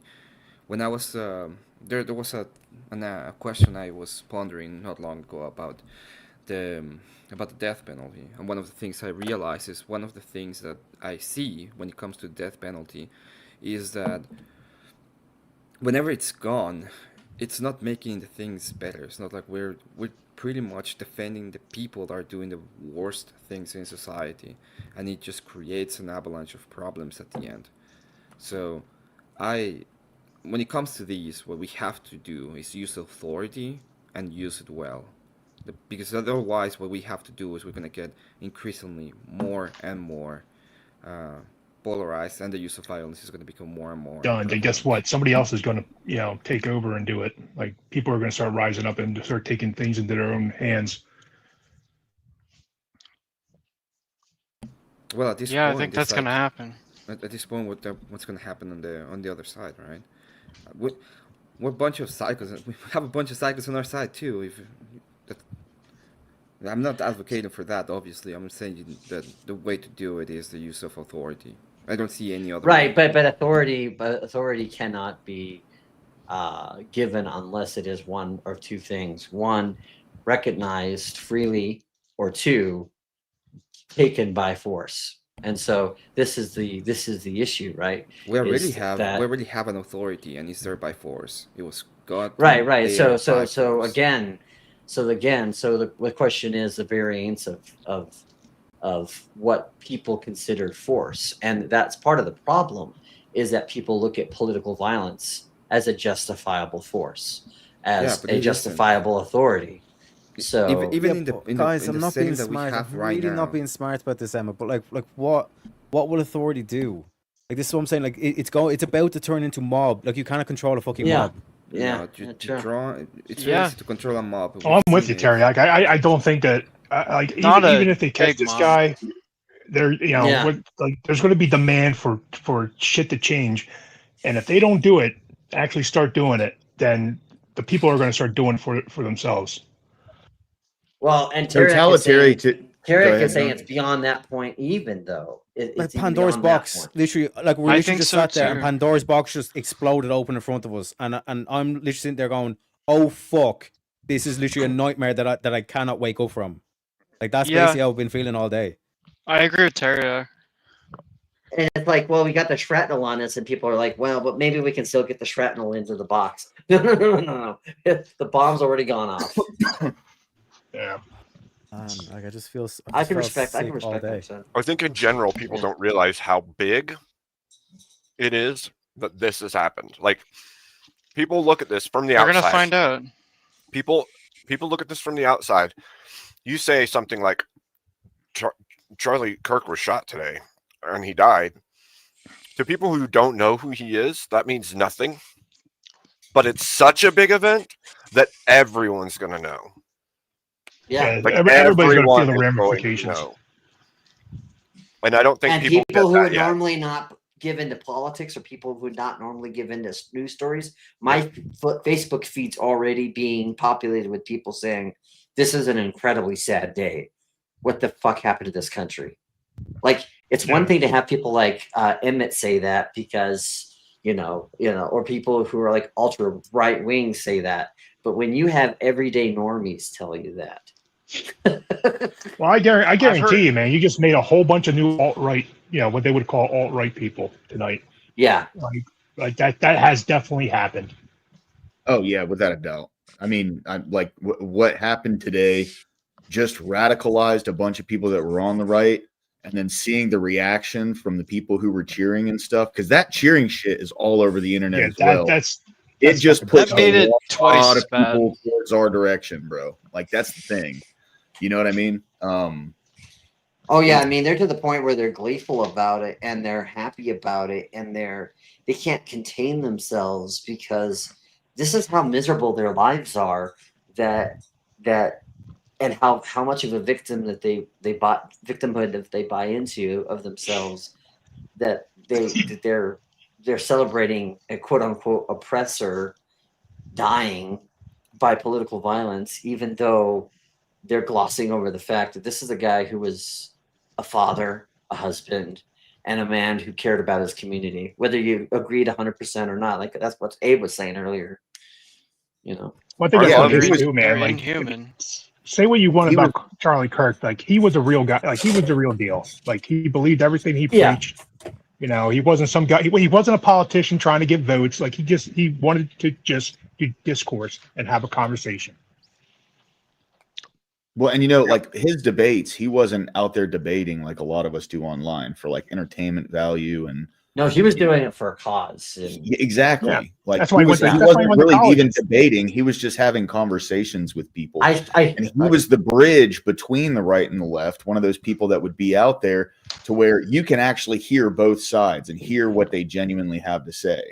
Right. I was just going to say, pop cultural reference. Yeah. That was, well, no, I was going to say that's one of the things that Tony said when he was up here, is that Charlie Kirk was the buffer, and now the buffer is gone.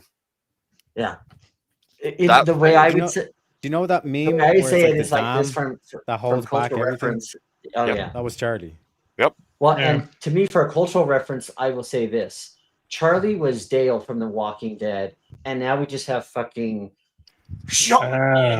Damn, that's actually good. You're right. He was Dale.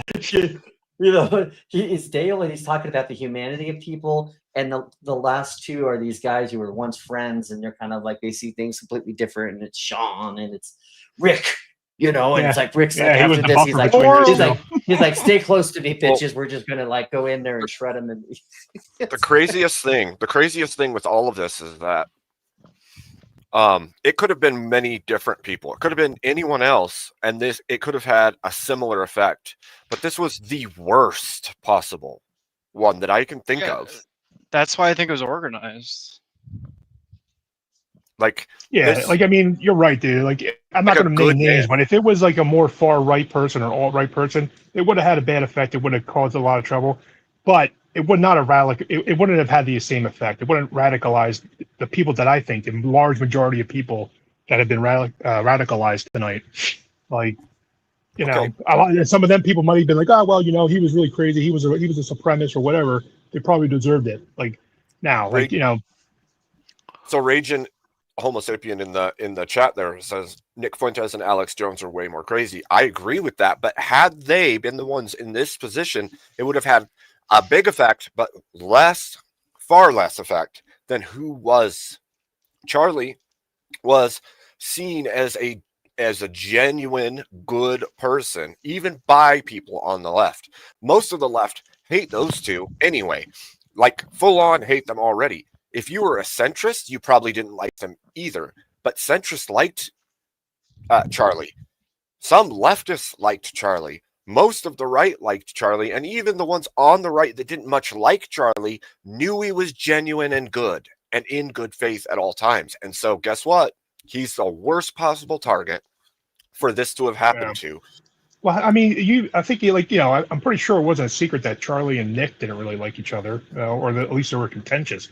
But then, like, if you seen the post that Nick put up tonight, like, you know, like he didn't do his show, and he was like, listen, like, you know, that shows you how much Charlie Kirk like actually had influence and how much of an impact this has. And like you said, somebody said like, there's going to be people that don't know anything about this or don't know who Charlie Kirk is, and they're going to find out because it's going to hit everybody. They're going to find out the hard way. Yeah. Because the hardest way. Well, that's the worst part about it. Like I feel terrible, and it hurts that this has happened. Even though I don't go and watch all the stuff Charlie was making when he was making it. I wasn't like an avid viewer, but I know him well enough to know like the effect this has is so huge to me and to millions of other Americans and people outside of the U.S., mind you. And so the people that don't know, the effect they're going to feel is all of a sudden there's complete chaos and they don't even understand why. They don't know what's happening, why the right and left all of a sudden are at odds with each other way worse than they were before. They have no idea. They'll just know that some guy had this happen and now everybody's at each other's throats even worse than they were before. Well, and it goes back to the Archduke. It goes back to Archduke Ferdinand. It's the same effect. Well, I want to say something to you, man. Because, like, you know, I've watched tons of videos. I'm sure all you guys have. Like, every time I see like somebody get violently hurt or killed, like it just enrages me, right? With that same. Ukrainian woman, dude. That like I was so enraged when I saw that. When this happened to Charlie, man, like it almost brought me to tears. Almost brought like I didn't even know the guy, never met him in my life, but it was like like I just couldn't believe it. Like it's just I was dumbfounded for like the longest time. It felt insanely personal. That's what it did. Yeah. It hurt in like the rage and sadness that I felt. Like I just stood dumbfounded. Like, is this even true? Is this real? Did this happen? And then after that, it was just like fighting back, like actual rage. Like for me, that's so different. Because it'd be like, oh man, what a loss! This is really terrible. But this time it was actual rage. That's why it's so dangerous. That's how everybody feels. Well, that's why like me and the wife were supposed to go out tonight, like out to dinner and stuff like that. And I'm like, we're not going out. She's like, why not? I'm like, because all it's going to take is one person to say some comment that I overhear, and like I'm going to go to jail. Yep. And you know it would happen too. Yep. Exactly. I'll tell you what, the closest thing that this feels like to me in a long time are ironically two events that happened in September. Obviously, this Friday, actually three technically. This Friday, this upcoming Friday, will be 10 years since my brother, who was 38, passed away, and I found him dead, and it completely shocked me to my core to find my older brother dead. But the other thing is, I remember as a kid, and this actually happened on 9/11. Go figure, in 1989. But our church was burnt down by a serial arsonist who was an atheist. And I can remember, because I went to I went to a church. Our school had a church. Our church had a school, and I went to that school up into the 8th grade. And I can remember my brother coming to me and telling me, "Hey, John, the church burnt down." And I said, "What the fuck are you talking?" I was what? No. Stop it. Stop pulling my leg, And then obviously 9/11. And it's so weird. And I think in a lot of ways, for the generation that is probably under the age of, it's between that age of like 30 and 20, this will be very close to that kind of thing, where they'll remember, just like Abe, you and I remember where we were. Yeah. This is that generation's 9/11. Yeah. Provo's last comment was, we hit the neck, and from the distance and everything else, anybody who's shot, anybody who's done range qualification, stuff like that, 200 yards is nothing. And so it made me feel like that is an intentional placement. It's possible it's not, but there's like several things, like your voice comes from your throat, all these things. And his voice is a loud voice. He had a massive following, but not just that. People who didn't follow him and hated him would still listen to him. But the other part of that is weird, is like there's a conflation between that and the subway, right? What all the reports were, she was stabbed in the neck. And then here we are, shortly after that coming out, all that info coming out, Charlie Kirk is shot in the neck. It's like, what? It just feels very, very strange. I'm not saying there's anything to it. It just, I mean, he was speaking out pretty hard about that scenario as well. So I don't know. It's weird how everything. It was particularly gruesome too. Yeah. Bro, I was watching Jim Bob's stream when it happened, and the close-up video got posted in Discord. I clicked the link. I fucking slowed it down. And everyone's like, at that time, people were still, there was still reports that he was like, he's gone hospital, but he's still alive, all shit. I was like, yeah, bro, no way. There's no way. Yeah, once I saw the up close video, I was like, yeah, he died right You're there. talking literal seconds after that. It's freaking horrible, dude. It's so freaking horrible. I'll just remind everybody to pray for his family. Pray for those children. Dude. Yeah, I'm praying for the country at this point. Yeah, I've been doing a lot of that today. And that is so public. It was so public, and it's so out there. It's going to be very much an iconology unto itself. I mean, it's very much like how the kids probably saw their dad, JFK. That was a gruesome way that he got shot in the head, and that's like capstone in our heads as a society, as a culture, as a country.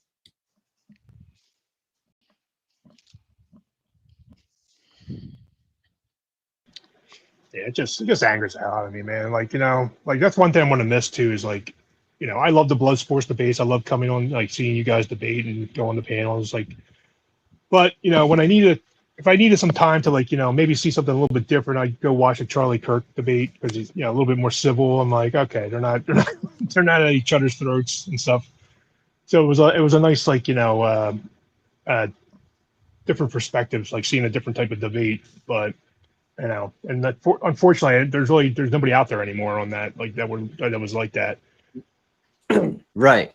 Well, that's like why Steven I said Crowder doesn't do it he's anymore. Like Ben, I don't think Ben Shapiro. Like I don't even care about Ben Shapiro, but at least he Yeah. used to do that stuff. Yeah. In a lot of ways, I don't know if any of you are here familiar with William F. Buckley, but he's very much in that tradition of William F. Buckley. So William F. Buckley was a very prominent conservative in the 60s and 70s, and he was on CBS, and he used to have debates on TV with a very raging liberal a guy by the name of Gore Vidal, and he could say something that would just offend, like he's like, oh, that's such a Republican conservative thing to say, but he was so charming, and he was so entertaining, and he was so, and this kind of thing is lost on us. Like, I think about this too, like, whether it's like reading like the works of G.K. Chesterton, and how he felt about George Bernard Shaw, which he very much vehemently opposed politically and religiously. But he's like, but the way they would have the conversations, Abe, it was like, well, he was one of the most gifted speakers I ever had the pleasure of knowing. If you could ever factor half the things he was saying and speaking, like it was a dig, but you could tell he could respect them. He had like a sense of humor about it. Like those days have long gone, and now we're at a point where it's not even, back when I was a kid, when you and I were kids, Abe, it was like you didn't like someone because of the policy that they advocated for. Now you don't like them because of what they say. Well, of what in our own lifetimes, you could have friends of the opposing political party. Tell me how that's even possible right now. I did until pretty recently. I mean, I still got a couple of liberals. I'm hoping they don't, they understand they just keep their mouth shut, but we'll find out. The problem is all they have to do is go watch the left side's media for a few days after this event, and they're going to be spewing the stuff they've been told. And they're going to be calling for gun control. They're going to be saying he shouldn't have done or said things he didn't said, and that's what's going to happen. Oh, well, yeah, you're going to see a lot of that. You're going to see justification for it. That's all you're going to hear for the next few days is justification from the left. Could you imagine if they start going around trying to collect people's pews right now at this time? Dude, that'd be the worst time. Yep, it would. No, this is absolutely a galvanizing event. This is one of those massive catalysts throughout history that we've seen, and I think we only know that because of the past. We only know that it is that kind of event because we've seen these events happen in the past. And look at the feeling and the emotion that's coming with all of this. Yeah, there's a lot of people that I consider more calm and rational than I am, like talking about like bad things, and it just, yeah, I obviously feel the same way. It's yeah, I don't know, man. I don't wow, I couldn't have imagined that I was going to wake up to no, man, no one could. I'm literally hours and hours of the day later still dumbfounded that this is where we're at. Same. I'm going to wake up tomorrow and this is all just a dream. This is a sick, cruel dream. But no. And I wonder what kind of stuff we're going to be waking up to the next few weeks. Probably worse shit. Just prepare yourselves, guys. If anybody ever said one man can't make that much of a difference, they were wrong. I promise you, they were wrong. Yeah. Yeah, I also think it's like that. What's that quote from? Like I don't know. I think it was from a movie, but people equate it to the Japanese general after they attacked Pearl Harbor. Like I fear that we just woke into. I fear all we've done is awaken a sleeping giant. I forget the rest of it. Something along that lines. No, that was pretty much it. Yep. I think that's what you're going to start seeing. I honestly think that this might be something set to incite some kind of like violence on a certain scale to justify the government clamping down on us pretty hard. So earlier, Corey was in chat and he wanted me to read Psalms 22. And I told him I would at some point. And I could pop it up if we want. But if somebody else feels like being the reader, that would work too. But he said we have to be reminded sometimes because people are going to get in their anger, which I agree. I'm probably very much in my anger right now. So Psalm 22 or Psalm 23? 22, I think he said. 22:1 through, I don't remember.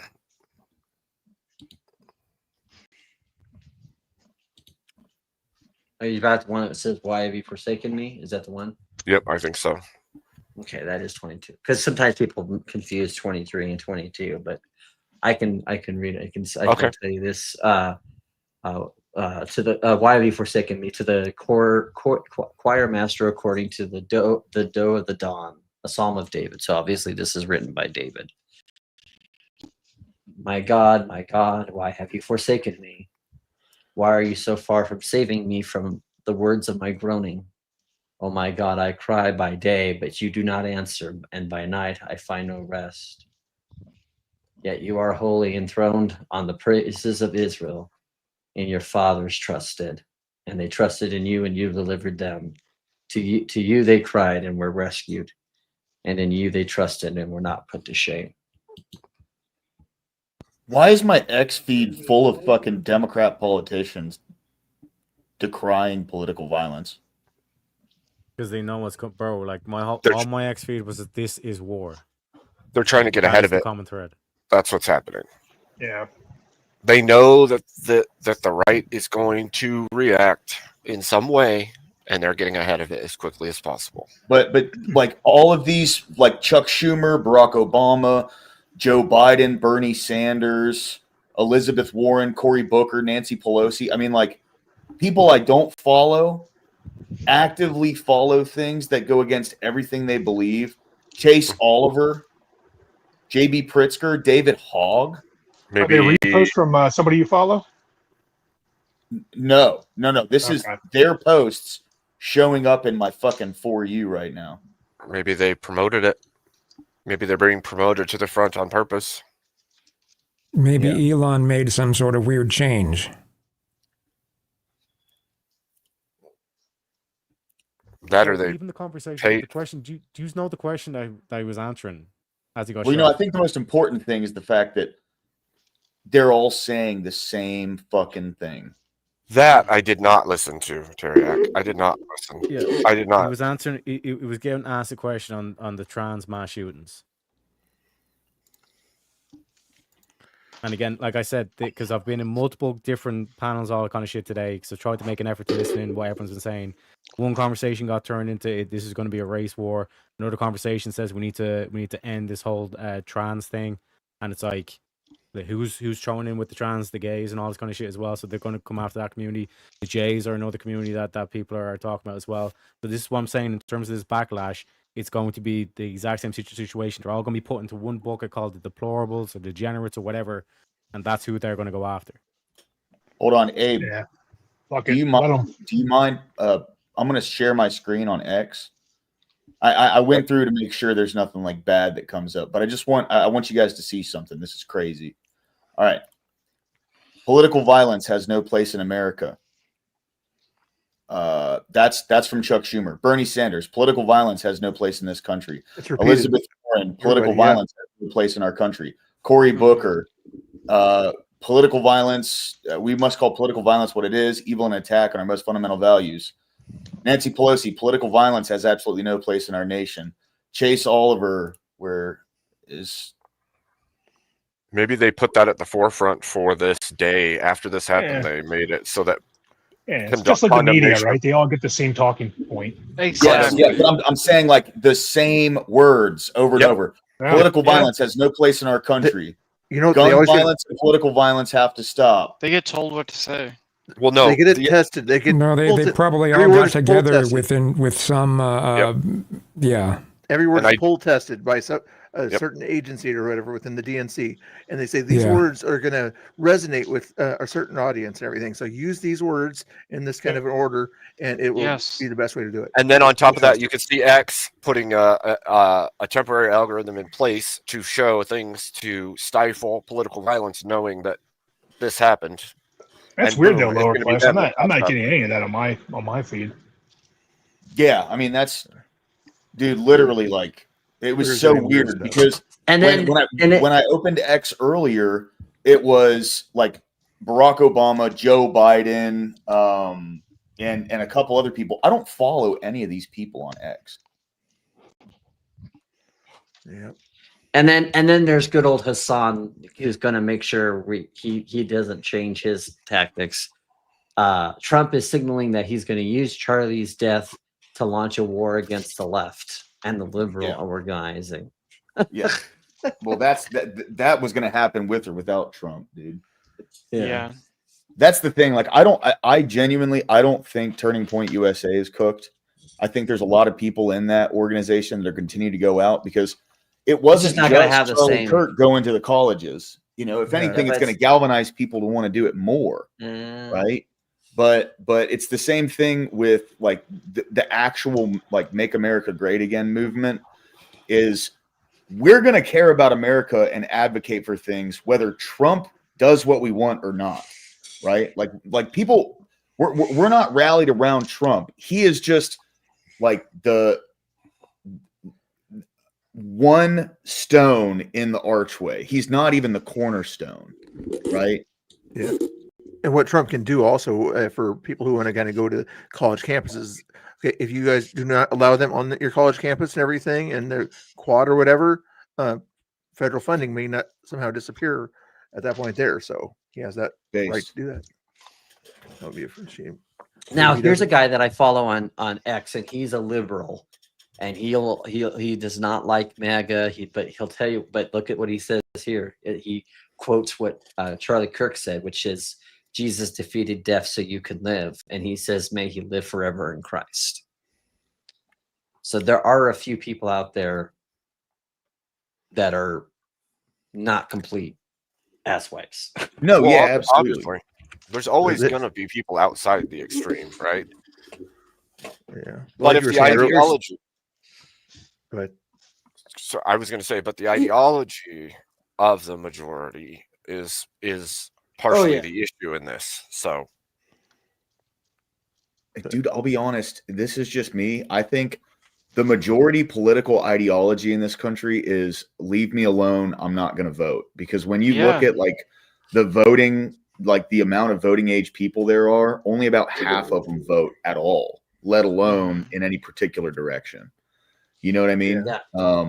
And 150 million last year, and how many eligible voters are there? Probably 250. Yeah. So, well, jeez.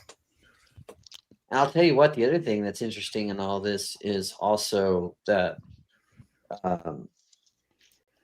I think hearing some of the reaction that we're getting from, especially the Black liberal sphere, is sickening, because there was a guy that was in there saying, well, I guess he doesn't have to worry about Ukrainian girls on trains anymore. And I'm like, are you? Wow. What? Yeah, I've seen some pretty horrible things. Jason, that if I heard that in real life, that I'm not a violent person. That would make me want to slap the hell out of that person. Well, that's the problem, Dude, man. I'm a Christian, and I think I would literally just beat somebody up until somebody was forced to get me off them. Like, yes. You know, like it's just, I'm all for about like, killing, defending yourself and having to kill somebody. That's like, but I'm worried about the situation where I guess I can't stop, and I'll just keep going. Yeah, And, me too. But you see that video backstage, Abe, and everything. You guys were talking earlier about reaction. They're waiting for our reaction.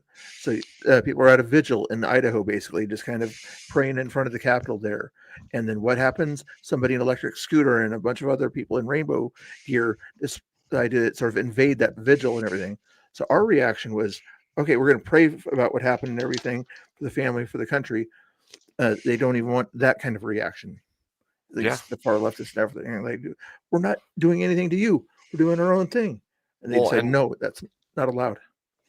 Yeah, well, they've already had so many safeguards in place to keep people of the persuasion that they don't like doing things that they think they can continue to do so. The problem is this event is a breaking point. Yeah. Well, here's the thing. Like, I don't know about you guys, but I can honestly say I don't think I've actually felt this much rage since 9/11. Wait till tomorrow. Right? I think a lot of people feel that way. I got mad when Trump got shot, but that was almost like, because he was being president. It was horrible that it was an attempt on his life and stuff like that. But not the same. He's a president. Like, it happens, unfortunately. I mean, Charlie Kirk, I may not like his views, or most of his views anyway, but he's always tried to be a reasonable person. He wants debate, he wants discussion. He doesn't do ad homs. He tries to be the best person he knows how. Now, again, I might disagree with him, but someone who's genuinely a nice person and trying to be a good person, them getting shot is just it's maddening. It is. See, I think Zoom. I think you're hitting the nail on the head there. Especially just touching back on like the Trump thing. The reason like Trump almost getting shot. Well, granted, it was because he didn't actually get shot, but aside from that, and I don't mean to say the uncomfortable thing. Trump's not a good guy. You know what I mean? Like he's a New Yorker, kind of a sleaze bag. You know what I mean? But he's smart and he knows how to get shit done, and that's what we need in the country, right? Charlie Kirk how's Trump obviously bad? I didn't say he was obviously No, bad. like the whole grab by the pussy and all that kind of shit. his personality is caustic and kind of nasty. Yeah, he's a Queens guy. Just FYI. Queens, that's like he's not like a guy I'd want to have a beer with. He'd look at someone like me and go, "I'm good." You know what I mean? But just imagine out of all the people on the panel here, like I probably talk the most shit, like all people get under the skin, all this kind of shit. And just because John had been on my panel, John ends up getting shot over. Do you know what I mean? Like that's like Charlie was like at the aspect to John. It's like literally like the one thing you cannot say is that John is not a nice person. The one thing you cannot say is that Charlie's not a nice person. He tried to go about it the nice way. Yeah. And this is why it literally loads so much ammo into the barrel for all these groypers and shit who says, we told you that your liberal, your weak concessions to these people is all for naught, because it'll come down to and again, my whole thing is that it's going to be, even if it's just a trans one of these trans activists, all this kind of shit. What's going to happen is the likes of people like Kazum, who have literally, just because he's gay, he's against the whole the pride flags and this whole kind of trans thing. He even looks at the trans thing as being a way to hijack the gay movement, all this kind of shit. Which people it like is. Kazum are going to end up fucking suffering from this because he's one of them. And that's why he's not one of them. Guys, this He's is part of how a broader fucking bad it's going to community. get. Yeah, you guys remember about 6 years ago when there was a Patriot Prayer guy in Portland at the end of a Trump rally. Basically, he got shot by a guy that said he's 100% Antifa and everything. And again, normal guy. He was a craftsman. I actually knew the guy, but normal guy, and shot him. And you know how galvanized we were at that time. Everybody's like, "Wow, you just shot a normal guy." Antifa's going crazy at this point there. But those kind of things are short-lived. Do you think this one's going to be short-lived again? Or are we going to sort of stay with it? And I can't imagine the people who were there and what they experienced. Because, I don't know if everyone here knows this, but my sister-in-law was in Butler at that event when the president was shot. And the guy that got killed was like literally like 6-7 seats from her. Here, mute your mic. I think the scary part about this, as I've been thinking about it over the course of the day, is that we're so far down the rabbit hole that this ideology and the evil, which it is so embedded into our society and in culture that the dare I say the solution looks really bad, right? It's similar to like the problem you have there in the States with the mass illegal immigration. I'm trying to say a different word. The way to fix it looks a lot like rounding up a whole bunch of people who look similar, right? It's a really bad optics. And I think to weed this shit out, how do you do it without it turning into something that looks horrific? You do it by sort of standing up for your fellow man. What I would do if I was able to get out there, or whatever, Portland Ice Building and LA also, go out there, get a group of people and everything, stand between the crazies and the ICE agents that are doing their job. You know, basically don't sort of push them back or anything like that. Just say, hey, ICE, what can we do to help you without sort of doing your job for you? Keep these guys out of our way. That kind of stuff would be a great way to help out. Do you think, I agree with you, but I think there's also from the other side, the likes of Trump and even DeSantis, you know, banning critical race theory. So they get accused of banning books and stifling free speech. But I think the answer is to drop the hammer on certain things. Get it done, because, man, this is insane. We are so far down the rabbit hole. Yeah. But Kieran, and again, I hate to do this because I don't want to be that guy, but like, what do we quote unquote do? Like, there's no law, there's no like authority we can put in place, there's no conversation we can have with these. But they're literally dancing on his fucking grave, Kieran. That's a fair question, mate. It's going to take a whole bunch of people who are a lot smarter than me to figure out what to do. Or a lot of people that are dumber than you. Well, shut up. Well, no, there's not a lot of those out there, are I there? just mean like a violent reaction from people who are impulsive, is what I meant. Well, I was going to say, there aren't many people who are dumber than me, so you'll probably be okay. Well, the problem is that there is a high likelihood of something like that happening at this point. I agree. Yeah. I think it's inevitable. I'll be very surprised if something doesn't happen. This is very what I've been trying to say. Yeah, and that's what I've been trying to say today. Like, we don't want that reaction, because that, as much as it feels justified, is not justified. Those people didn't take that shot. Gabe, that makes me think like nobody wants war. It's true, you know? but they do. If the war some people want war. Like I think Antifa wants war. Some of the Black Bloc Antifa, I think they want war. Mm-hmm. Well, I meant Antifa the people on and the panel. Groypers both want war. Yeah, both extremes of the political divide want this. I kind of meant the people on panel, like the people on our side. We don't want war. Yeah. It's the last thing I want. I think it's inevitable at this point. But if the war comes to us, right? Yeah. I'm strapped, dude. You know what? I tell people, whatever happens, happens. I tell people plenty. If you think you want it, you're probably a fool. You probably don't know what you want. Or you're just evil. I mean, yeah, but the moment that you get what you want in that respect, it's not going to be what you thought it was. If you don't know it and you want it, you probably don't know what you're asking for. Well, and some of these people who are wanting this kind of stuff live in places like Chicago and Portland where there's no guns.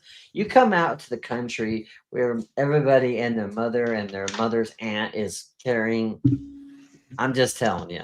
Yep. Yeah, but they don't go out there. They don't go out to the rural areas anymore. They know they stay inside the cities because they know they won't get arrested in the cities. I think that it's a different type of war that needs to be fought. I think that certain news broadcasting organizations need to be held to a certain standard. I think that independent reporters need to be held to a certain standard by, false reporting and false, slanderous statements, whether it be on a small scale or a large scale.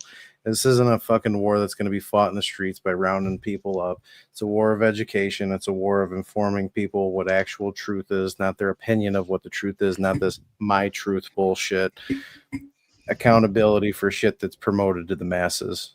That's what I thought before today. Yeah, but listen, you're always going to have some crazy asshole do some crazy shit. This isn't new. Nothing that was done today is new. This has been happening for a long time. People have been getting taken out. This isn't a new thing. You're always going to have unstable people doing unstable shit. What you can hope to do is take the wind out of their sails by giving them an audience, giving them someone to sit there and clap because they've been programmed by different, ideologies that are completely false, completely just removed from logic and reality, no form of truth to it, and not let them have support and not let them harm.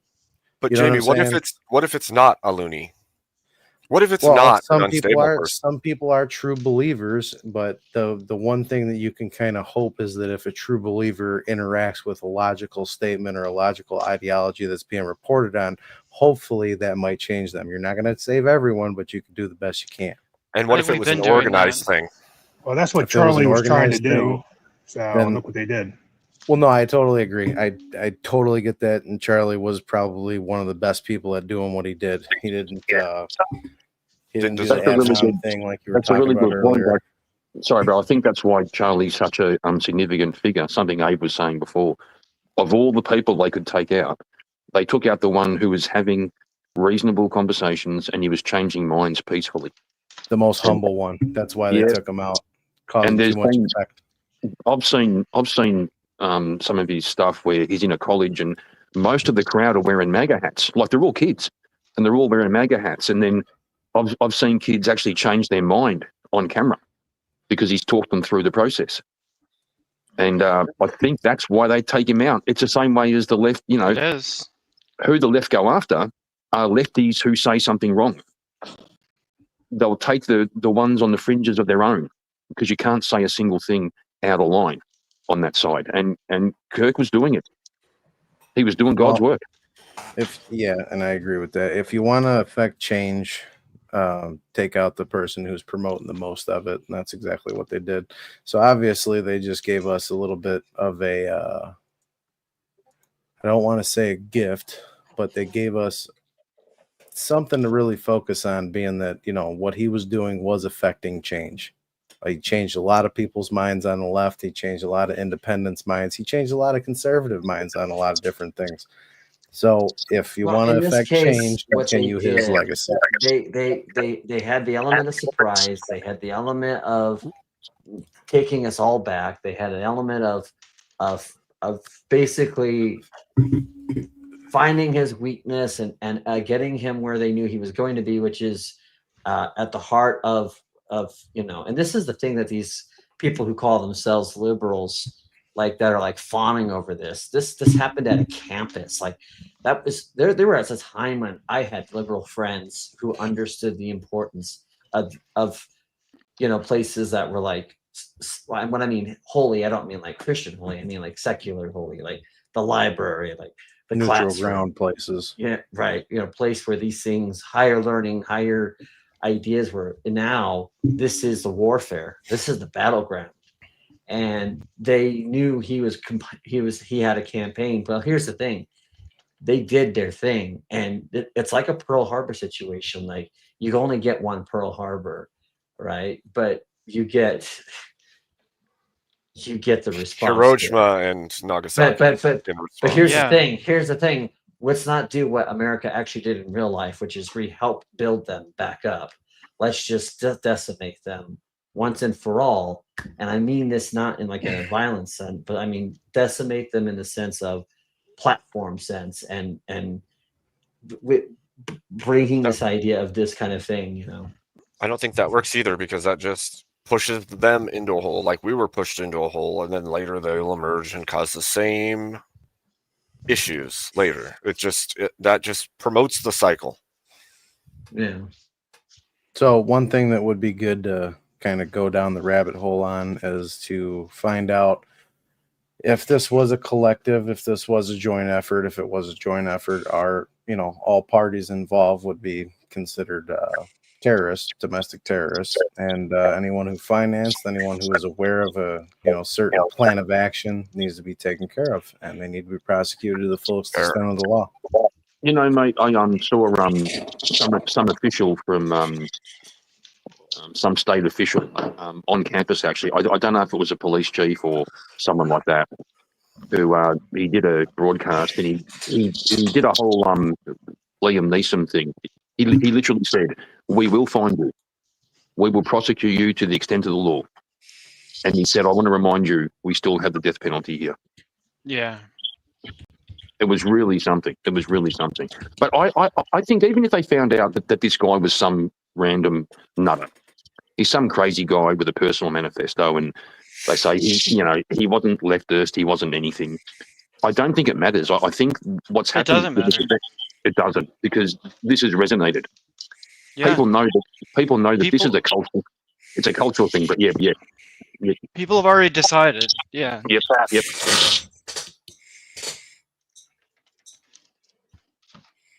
This last comment right here is probably one of the best comments that I read tonight. They want us to be radicals. Don't give them what they want. Don't become evil. Yeah, I agree with that, but I'm not confident that the majority of the people that are pissed off about this are going to agree with that. They can agree with it or disagree with it all they want. It's a simple conclusion. I mean, well, simple conclusion is it can easily just be their impulsive reaction. Well, if they're impulsive, then they're impulsive. I mean, you can't stop someone from being who they are and how they are. There's a difference between what's right and what happens in reality. Well, and here's the thing too, like, and I mean this from a cultural perspective. Green, your mic is going crazy. I think that was me. Sorry. Anyway, I'm closing the door. Hopefully, it's not coming from me. I guess question part of it. I guess part of it.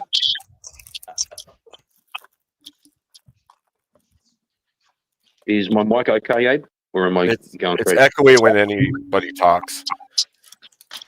Oh, really? Oh, sorry. Green, I'm gonna buy you a mic. What I wanted to say though is just remember this, guys. Davy Crockett died at the Alamo, but people forget that David Crockett died at the Alamo, but they'll never forget to say, remember the Alamo. And I think that's an important thing to remember. Like when you think about the heroes that are lost in a moment, and then the battle cry that comes as a result of that, That's a really good point. I saw, I think I was watching Megan Kelly, which was an insane stream because she was streaming when he had just been shot and he hadn't even died yet. And she was hoping, because he and her were friends, and she was getting reports live about his condition. And she's a Catholic, and she was saying that the thing that lefties don't know is the Christians know how to do this. Like, someone got killed. Guess who got killed?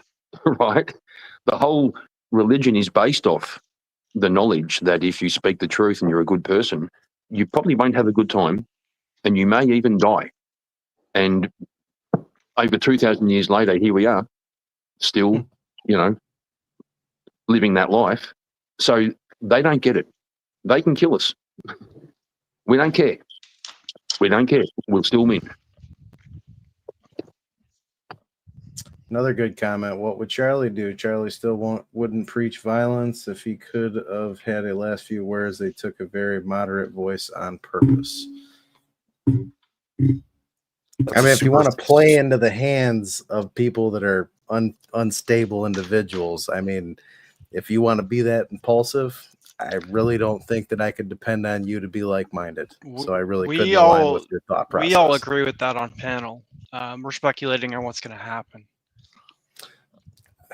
I mean, here, Erica, you might not have a choice. You know what I mean? You might not have a choice. Just saying. Like if things were to get out of hand, like let's say the worst possible, worst possible. What, you're going to sit back and do nothing? You're going to let violence happen to you? With what? What do you mean with? What do you mean with what? Explain what your question just was. Like what? Do I said if something were to happen. Let's say the worst would happen. Let's say this starts a civil war. I don't know how. It's a hypothetical.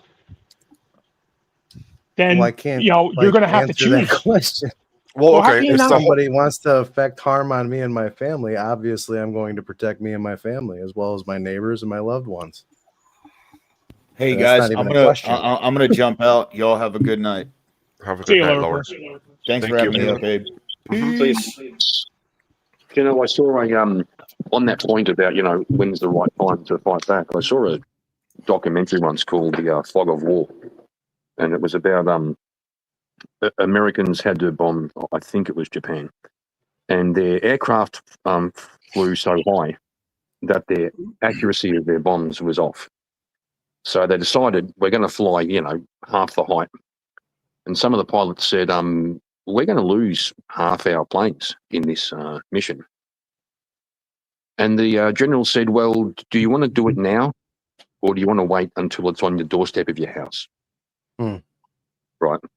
That's the question that comes up. When is offense actually defense? Is it when the hordes are on your doorstep and your wife and child are in the bathroom, like hiding, or can you make a reasonable assumption and see the threat coming? I'm actually asking the question. I'm not trying to make a point. So my answer would be a tactic on a battlefield described like you just described is not really applicable in a battle that we're in right now. That's fair. That's fair. However, I could challenge it, and I think, you made the assertion that it's not, and I'll make the assertion it is. Okay. Yeah. Define your context. Well, if you're going to say, it doesn't map onto it, can you explain how? Like, what's the difference between those two scenarios that makes them incompatible? So you're in an active war. You have a defined battlefield. You have defined terms. You have defined arguments. It's kind of like the question that Jason just asked, like, what will I do if it hits my doorstep? Well, I'm going to protect my loved ones. I'm going to protect what was mine and protect my neighbors and all that. The battlefield isn't as clear in this situation that we're in, and this is like a bottleneck of the situation that's been building up. So what you can do is try and look at it like it was a single happening. It wasn't a everyday thing. And what's its impact? Its impact can be great or it can be little. I think that the impact on most people, they see the bottleneck situation. They see the buildup of what took place up until they take out a public figure for its political views. And now it's like, what do we do? Okay, so we look at what's going on. We look at the wording of people that are promoting propaganda. We look at their, incitement of violence. We look at the people that are online right now exposing themselves as being promoters of violence and happy that Charlie Kirk is dead and promoting it and saying, oh, what a wonderful world it is and all this other bullshit that they're saying. Well, congratulations. You just made it real easy for the FBI to put you on a watch list. You made it real easy for people to start discerning whether you're an enemy of the state or not, whether you're, accessing different platforms and promoting shit like this to be a regular thing in America. And we look at it like that. If the federal government doesn't do its job and, actually pursue people like this and prosecute them, and we don't actually see happenings, well, then it's time to take people out of office. It's time to take people out of control and put new people in control that will do the job that we pay them to do. So you think voting our way is going to work? Bro, I appreciate the insightful response. I don't think you've convinced me, but you've certainly given me. Jason, what'd you say? I appreciate it. I was just saying, like, do you think like the voting, just voting our way to change is going to work? So I don't necessarily think that voting will get us the way, but voting to recall people and taking people out of positions of power as a result of them not doing their job, I think that will have a lasting effect. I think that might affect a little bit of change. If that doesn't work, then we have to take it in a totally different direction along the same lines that Jason, a couple other people on panel might be of the same like-minded opinion of. Trying to choose my words. You know what, Jamie, I actually agree with you. Like, the problem is, though, like, you don't see that very often where people are voted out of office for not doing their job. Because there's a reason for that. Yeah, I know. There's a fucking specific reason for that. It's because most people are concentrated on putting food on the table. They're not able to get a logical idea of what's going on. They're not able to fucking take time away and actually, give it to what needs to be given. They're caught up in the rat race, and I don't fault them for it because it's been designed this way. It's been designed to keep people's eyes on the screen, on the job, on the family. It's been all designed to distract and dismantle regular American viewpoints that we all have. Some of us have it a little bit more than others, but it's all been designed for them to not do their due diligence and actually say, you know what, I might have to, not eat for a couple days, and I might have to actually, sacrifice a lot of my fucking, income as a result of funding parties and funding, organizations to actually affect change in my neighborhood. I need to take a day off of work. I need to go to my fucking town hall meeting. I need to take a day off of work, go talk to my neighbors in the neighborhood, see how we're all feeling, see how we're all doing. Shit like this hasn't been done. We've all been distracted by a certain systemic fucking plan to distract us from recalling people, from doing our fucking due diligence and recalling people and actually being a part of a much larger system that we effectively just trust because we get this sense of security from government and police and all this shit. And we hope that everyone's got our best issues, at the forefront of their mind, but they don't. And we're starting to see that. And well, I tell you what, Jamie, I totally agree with you, and I actually hope that if anything comes from this, that's the route that everybody goes. That it opens their minds and start realizing that, we got to stop sitting on our asses and actually make change and remind the government that we, the people, are the ones that are the that controls this country.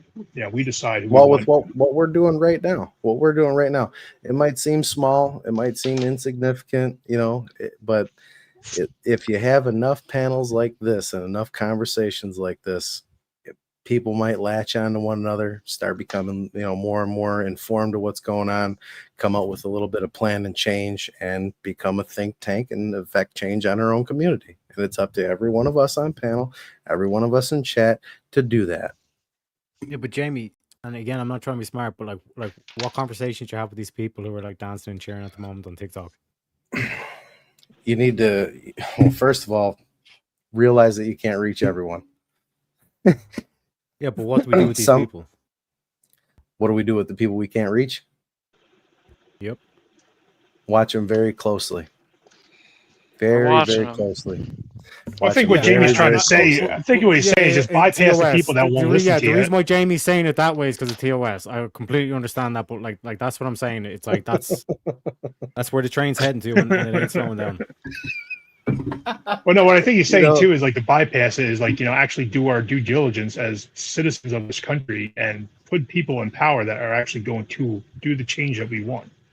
What if we don't have any faith in the system and voting because it's all rigged, and then we also have lost hope in talking to people? Then what? Because I think a lot of people feel that way. Well, I mean, listen, there's only one possible outcome. I think if things were that bad, it got that bad. I mean, I think we all know what that is. That was the next thing I was going to say. If you have a disaffected populace on both ends of the spectrum, it becomes a real bad issue real quick. And I can tell you this, like as somebody is like, Abe, you fought in Iraq, right, or Afghanistan? Iraq. Yeah, I was in Afghanistan, and I can tell you, somebody like saw war firsthand, like was involved in it and did stuff, and unalived people. Like, I don't want that here on our soil. Like that. Neither last do I. thing. Last thing. That's what I keep telling people. You don't want it. So I'm all for what Jamie's talking about. I'm like, if we could do it that way, then I hope to God that is possible, but it's just at this point, I'm doubtful. Well, I'm not going to do anything, but I'll tell you what you do if you're doubtful. This is my plan. If everything hits the fan. So I'm 36 years old. I live in Joliet, Illinois, and I have a storage unit. I have a safe. I have an apartment. Got some things over at my dad's house. I've been an avid 2A supporter since I was the age of 18. Bought my first gun. Stockpile ammo, stockpile weapons. Maybe learn to grow some food, buy some seeds, buy some books. Don't depend on the internet when the shit hits the fan. Make sure that you are able to farm your own food. Make sure that you are effectively able to hunt, and make sure that you have plenty of ammo. Yeah, I've all that stuff. Thankfully, I actually don't. I have like 40 plus terabytes of external hard drives full of shit. Yeah.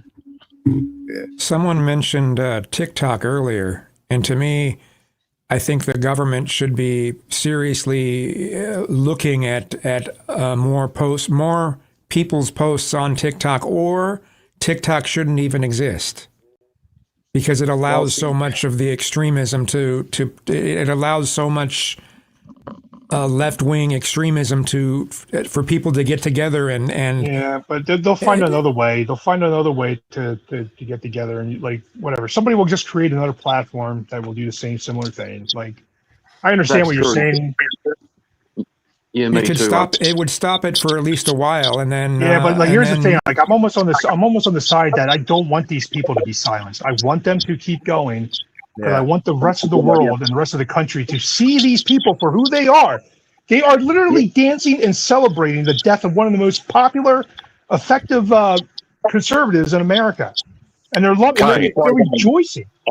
Well, they should be watched by the government. I agree with you. That's why you leave TikTok up and you let them keep doing their shit. Because then, hopefully, eventually, somebody's going to do something or say something, and then you know what? Let the government crack down if they actually do their effing job. I don't think they will. I think they want this to happen.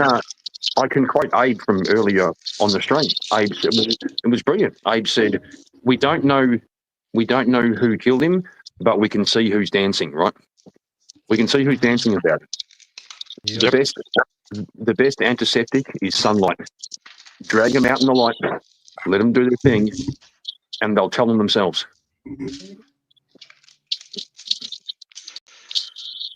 Yeah, and I'm all for bringing back public shaming. That's another thing we lost in the country is like shaming people. Like, I mean, it's like, yeah. I mean, for all the people that are on TikTok doing all this stuff, there should be people, on TikTok, saying like, pointing these people out. Like, I mean, look what Spiro said he was doing. He's taking screenshots. He's going to be doing a whole show tomorrow about it. So, like, yeah, we need to bring back public shaming for sure, at least. Also, on Kazum's point about TikTok, I have heard, and I heard it on the internet, so it must be true. So that the version of TikTok they have in China is very different from the one that they have in America. Yeah, I know a lot. I mean, it's about science and education and things that are actually helpful. Yeah, it's all educational stuff. Engineering. It's also complete. It's like complete social engineering and overwhelming censorship. I think they also have limits on how long kids can be on there each day. They do. Yes. Yeah, there's actual laws out there for it. Yeah, they're not going to allow their youth to be fucked over like ours. Correct. Yes. There's a bit of that going on too. Their youth's fucked over in a different way. Yeah. Yeah, well, actually, good point. Good point, yeah. Oh my God, I was almost... I wasn't praising China for their policy on TikTok. Yeah. It could have come across that way. They treat their people like we gotcha.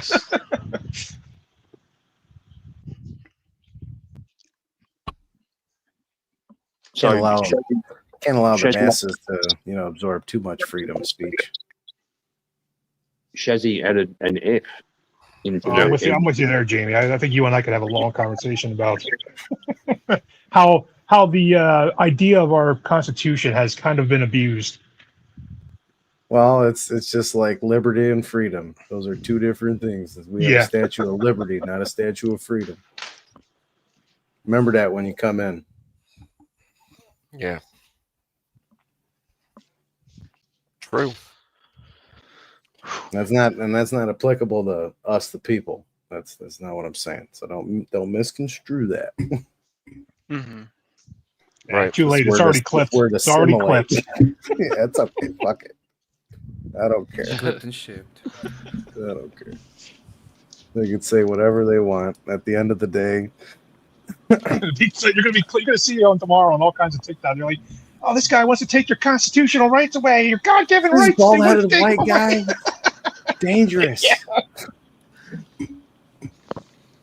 Yeah. Until they find out my backstory and they're just like, oh my God, I shouldn't have said that about him. We were wrong. It's always the game, though. I can't wait to see the ridiculous Patriot Act-esque bill that gets passed in the next year or so because of this and whatever happens after it. Well, that shit, that will, if that something like that happens, man, that needs to be stopped right away. You can call it war at that point. Yeah. I still can't. I still can't believe that whole, what happened with the Patriot. I mean, oh my God, that was ridiculous. Yeah. It's disgusting. Yeah, it wasn't worded to be used against Americans. It was used against, people that immigrated. I remembered, man, because I was in my I was in my 20s when all that stuff. And I remember people on the right, the very few people that were speaking out against it. And they were being called radical and oh, you want the terrorists to win and blah blah blah. It's like, what? Yeah, of course. Who would be against the Patriot Act? Yeah, I mean, don't get me wrong, it was a brilliant name, brilliant propaganda for that. Who would do it? Yeah, well, I mean, that's all of it, isn't it? It's like it is. Like every time say who would do it, otherwise we'd all be considered racists. Everything that's passed is like that. Everything that's passed has some name that sounds like it's such a good thing for everyone, and then you look into it and you're like, oh, Dave, you might want to get that disclaimer thing going up soon. I have a feeling we're going to need the guy with no birth certificate. We'll just switch over to freaking Rumble then. You mean the Be Happy Act? If we do that, I'll really start opening up. Is that why? I'll just raid the YouTube off and stay live on freaking Rumble. Ladies and gentlemen, the views and opinions of the panelists are not that of the panel owner. We are paid actors, and this is an entertainment show brought to you in part by everybody else on panel. There you go. You're getting paid? Brought to you by Pfizer. You're getting paid? You're getting paid? That was good. That was such a good announcer voice, dude. Oh man. Yeah, that was really good. That was so good. Well, professional. What do you want from me? That was good. I was raised on pharmaceutical blood money. My dad is like a regional sales manager for AstraZeneca. Well, hell yeah, brother. Let me get some of that clout money. Yeah. I'm a simple man. I like Legos. Dude, I was raised on Legos. I got almost every you set didn't eat fucking food? Star Wars has. You only ate Legos? That's terrible. I remember Legos strong. when they were just there was no you didn't have any pre-built stuff. It was always a big pile of little big old box. Yeah. A I think they were green just doing squares. Yeah. I think they were just starting the pre-built stuff because I was born in '91, so that was when they started doing all the pre-built stuff. I do remember getting the random box sets. They were just pieces. You're wild. Taking all the square pieces and trying to make a robot guy. I miss that stuff, man, because the crazy stuff you would build is just them as a random this is a dinosaur, and it's that's that's not a dinosaur. It's the original Minecraft right there. That's the original Minecraft. Erector sets were the best. That was the best thing ever made. Erector sets. Non-preset Legos were the original Minecraft. That's the truth. They was raised with a chainsaw. Well, I mean, yeah, of course. Got to get lumber somehow, right? And that was a random chat. It was really a random chat. I was raised by a chainsaw. I think for some reason I think of that. What's that kid from The Simpsons? The little idiot kid that always says stupid. Yeah, Ralph. I picture that voice in my head when I read that chat. I was raised with a chainsaw. I can see it has that energy. That's perfect for it. Exactly. Yeah, Lincoln Logs. I miss Lincoln Logs too. Dude, Abe loves Lincoln Logs. Yeah, obviously. I make them all the time. It was pretty much every toy. It was whatever toy you bought as a child, you probably went into that trade. If you were in a Erector set, you became an engineer. If you were into Legos, you became a bricklayer. I played with G.I. Joes when I was there, so I went in the Marine Corps. So, point proven. There we go. The propaganda works. Yeah, it did. They're like, we're going to take these collective toys and we're going to make this collective society. It's called social engineering. Why do you think certain toys make it and certain toys don't?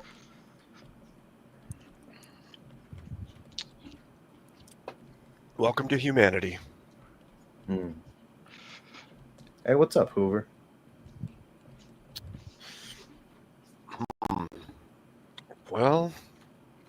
Anybody else got anything on the topic? Yeah, I'm kind of sad that Furbies made it for as long as they did. Well, you know, I can't say topic why of- that made it. So Wobbly, hold on. On Wobbly the topic says of Marines are Lego, pussies. on the topic of Lego, like, have you ever stepped on Lego in bare feet? Just Of course. bro. It's the worst. I know you boys have been in the military, but bro, I once stepped on Lego. It was horrific. It was horrific. Well, I'll mail you a Purple Heart. Oh, thank you, bro. Thank I'll mail you. Yeah.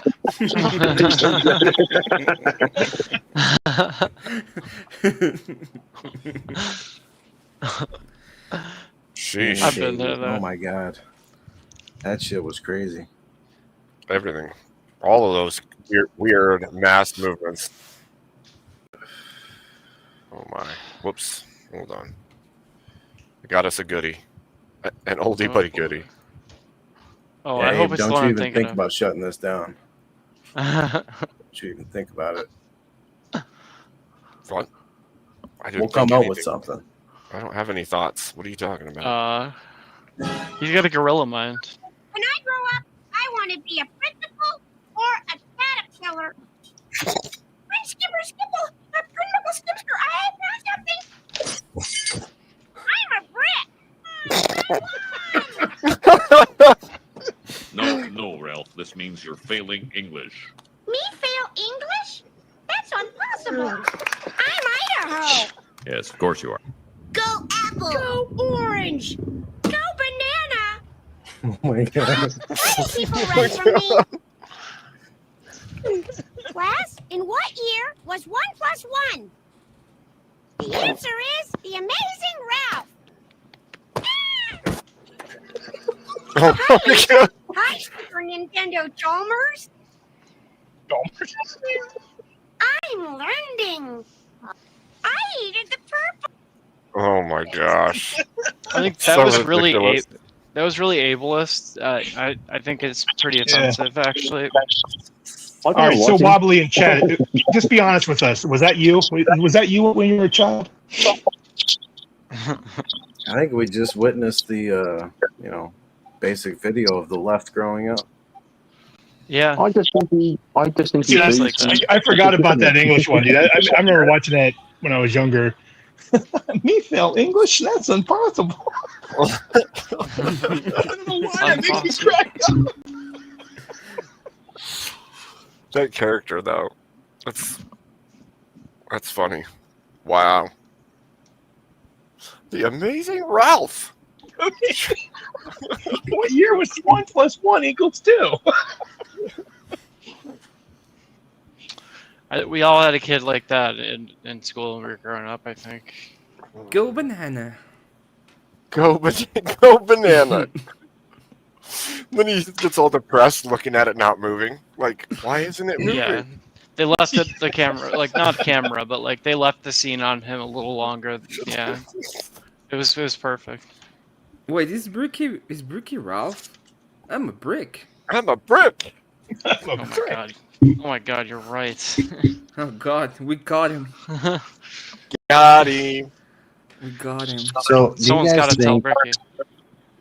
Do you guys think that the masses straying away from religious or spiritual ideals is largely affecting the population of America? Oh, 1,000,000%, yeah. Absolutely. Totally. Yep. I was atheist for a while when I was younger. Like seeing all this shitty stuff that's been happening. is Kareem, what, I swear to God, made if you don't fix that mic, I'm gonna literally pay to bang you. Sorry. No, I so Wobbly, don't think. no, I'm not attacking you. If I was attacking you, you would know it. I don't Just think busting your it's. balls. I don't think the problem is people moving away from religion. It's what they replace religion with, and they usually end up replacing it with some sort of ideology. Mm-hmm. And yeah, which is the so worst if they weren't replacing it with a crappy ideology, it would be okay. But there's a void when people get rid of religion from their lives. There's a void, and they want to replace it with something. See, I think that the instillment of guilt, shame, and remorse in a human body over time can have a positive effect or negative effect, depending on how it's produced in the inception. I think that over time, people can become rebellious against religion to the point where they totally throw out the baby with the bathwater. They don't take any of the lessons that are considered logical life lessons, promoted in the religion. And they concentrate too much, like specific to Christianity, they concentrate on too much of the storyline. They don't concentrate on the lessons that are in it. And they kind of just throw out the baby with the bathwater and say, you know what, since this religious ideology had this idea, I'm not going to believe it because it was part of this religious sector. And that is probably one of the biggest problems I see with people today. Well, I mean, there's also this notion that if something came from religion, it must be bad, and it doesn't matter how good the idea is. Exactly. If it came from religion, it must be bad. Mm-hmm. Just like if something originated from white culture, it must be white supremacist and is bad. Yeah. That totally sort of thing too. Yep. It's grouping, and blanket statement grouping is dangerous, especially when anyone who wants to speak out about religious sectors and religious ideology, just think of it like this. If 2.8 billion people didn't have guilt, shame, and remorse as a natural byproduct of religious ideology, I want you to think of them being completely selfish and self-centered to the point where they have no conviction of heart. They have no thought of a consequence in an afterlife. They just live for themselves. Mm-hmm. How dangerous and how messed up of a world will we live in? We wouldn't be 2.8 billion people. Exactly. And that's not just with Christianity, that's with all religions. All religions, like the Pope said this like 3 years ago, and I never thought that I'd hear the Catholics say this, this open admission of a dropping the pissing contest. The Pope said all religions are a pathway to God. And I never thought that I'd hear the Catholic Church let something like that out of the bag. But then again, he died, mysteriously, a year and a half, 2 years later. Yeah. But you get what I'm saying. So the separation of pride and ego and saying, my God's better than your God. I think once we get past that and start to learn from the lessons that are exposed in the religious ideologies, learn to apply them to our life, take what you can, leave the rest, and just move on about our day, I think we'd be better off as a society. Yeah, I feel the exact same way. I think most people need some kind of like spiritually enforced morality. Because just the empathy we're born with isn't enough for most people. No, we're human. Are you talking about the ecumenist idea that every religion is like going to point to the same? Yeah, I don't agree with that. If you look at some of the ideologies contained are counterproductive, but if you look at them holistically as a whole, and you take away the bad shit.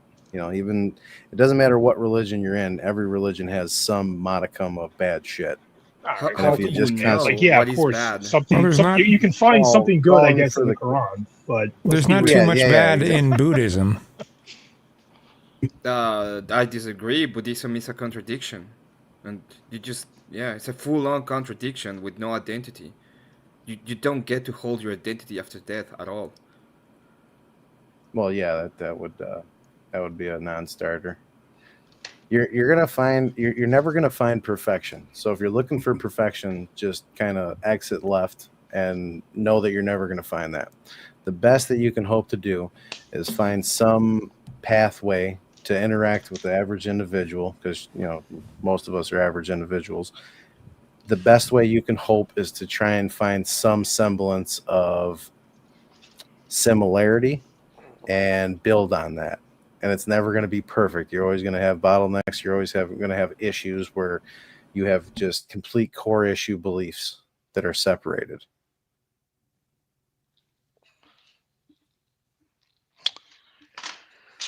Yep.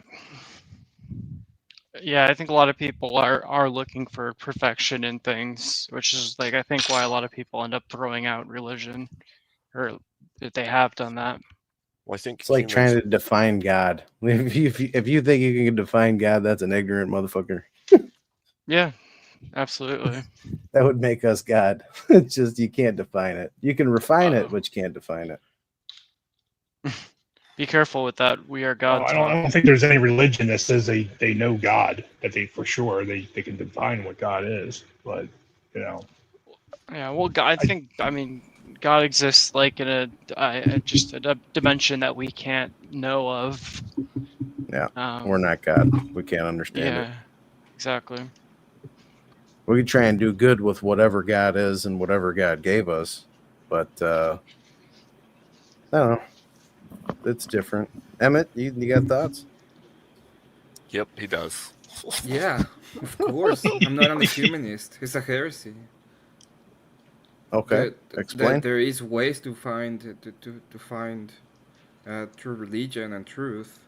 Christianity, the whole idea is that you can know, and you can be part of the body of the church, which is contained within God. So the whole point is you can know Christ, so you can. There's definition of what God is. You know, the whole Trinity is a definition of God. I'm not gonna say that I will give you a full-on proper understanding of it because it's complex. But you can. I mean, there's full-on videos on the whole idea of the Trinity, and how is it defined, and what are the different aspects of it. Right, but I think the point is I don't even know. Well, sorry, Abe. Just one last thing. I don't even know how you can go ahead and say this is good and this is bad when it comes to religious ideas and faith-based statements. Well, calling for the killing of a selective grouping of people, I would consider that as bad. That would be a general consensus. Why? Why would that be bad? So saying that someone doesn't fly my flag, so they gotta die, that's a pretty bad statement. Why? I mean, is that your only? You're not gonna give any like feedback on my statement. You're just gonna continually ask why. I'm asking you, what is let's say that I fly a completely different flag because the flag is a set of beliefs imbued into a symbol. My symbol says I want to go ahead and do pretty nasty and gnarly things to little kids. Why would it be bad that you decide that you're not going to allow me, and if you need to kill me, you will do it? So if you're causing harm against somebody, a belief isn't an action. So you can believe what you want, but when it affects certain people, and I mean everyone, when it affects everyone, then it becomes a danger to people. Well, once you become a danger to people, you're gonna harm me, right? To stop me? To stop you from harming another individual, yes. Yeah, that would be a contradiction, right? You're willing to harm people to stop harm from happening. Well, first of all, you chose an innocent class of people that are defenseless unless their parents step in. Because I asked you why, and you just repeated the first statement. So I had to explain to you what is the symbology behind it and give you an example of why you would be happy to stop somebody that is flying a completely different flag. All the way to pretty much deleting them. So did you not hear anything that I said? Oh, God. This point is moral claims. How can a moral Why claim would be it made? be bad, Jamie, that you go on and delete people that are flying a completely different flag? Why? No, I'm going to use your conclusion. You chose the specific context, and I told you why I would do that. Because you are affecting negatively, and you are harming an innocent class of people. That's why I would do what I would do. Okay.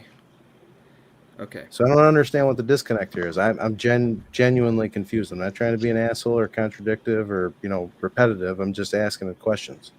Well, let me put it this way. There's a bunch of people right now that are completely against the, in quotes, the inhumane conditions that the people in prison in El Salvador are currently on.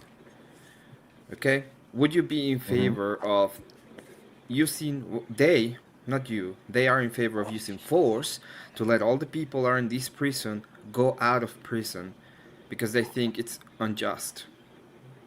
Right? You're talking about the supermax that they built? Yeah. Okay, so I would say that the conditions. Do you think in their mind they're completely justified on what they're doing, and doing that will affect a bunch of innocent people that before they built this prison they were under the mercy of pretty much gangs. So what I would say, if there's innocent people held within that prison, that is extremely unfortunate, and they are unjustifiably, being held, and that shouldn't happen. I would say that the people who are guilty, been having due process and all that, which El Salvador doesn't really have the same due process that we have, so I wouldn't be real intent on listening or taking them seriously on any way, shape, or form. But if it's been proven that they've murdered people, that they've raped people, I do believe that the design of that supermax is well within what should happen. What if they were just part of the organization? They didn't do any of those things. They were just part of a gang.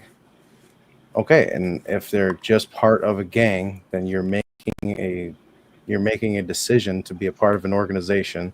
Now, the problem and all they did was fly colors. They just fly So the problem that I have is it's hard to determine who was an active member in that game, and then you go to the next step: who was an active member and actually knowing what was going on. Were they forced into the situation? Did they really have a choice? It's hard to get to a perfection state when you're comparing it to something like that.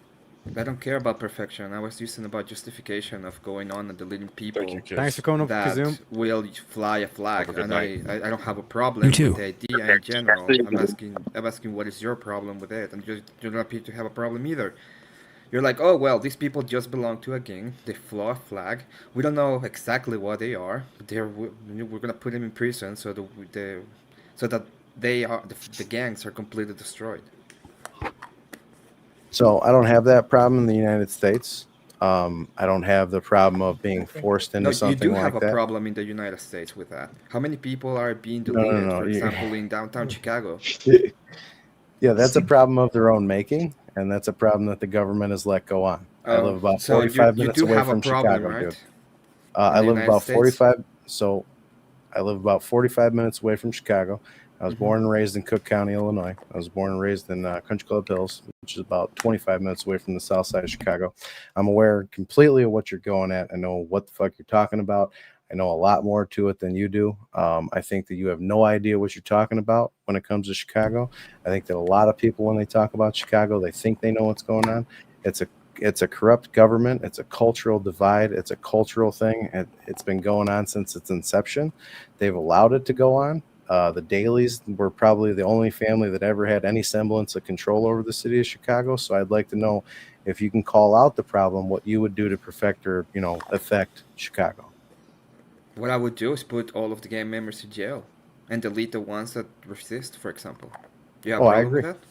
Nope, I agree. Okay, awesome. Then we agree that you can go ahead and delete people that are flying a completely different flag. You said put them in jail. You didn't say delete them. I will delete the ones that resist. That resist? Yeah, imagine you go on and you're like, hey, you know what? We're going to put you in jail. They take out a gun and I just delete them.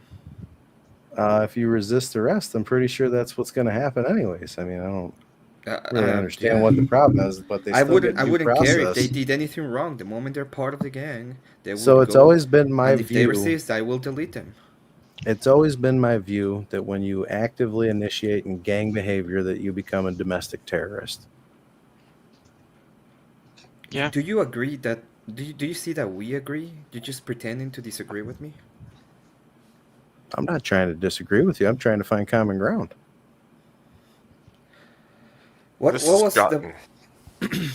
the beginning of the conversation? You remember, Jamie? Religious ideology and negative parts within it. The beginning of our disagreement. It was about.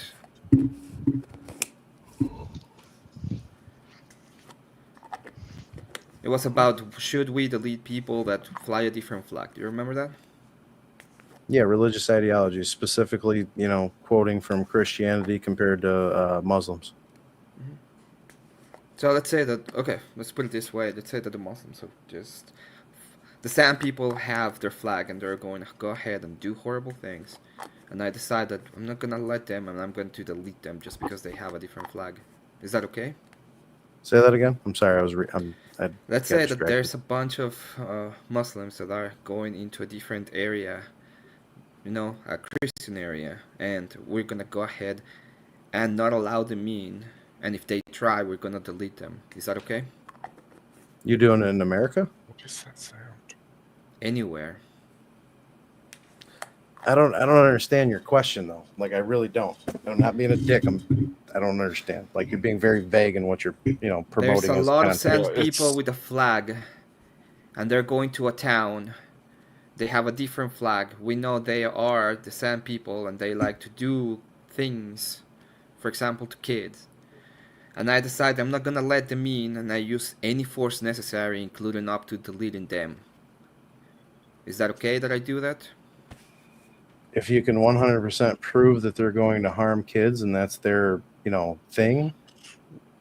Is that what you're saying? Do I have to prove it? I'm just not gonna allow it. I don't You're being want to take too the vague, risk. man. You're being way too fucking vague with this shit, dude. I just don't want to take the risk.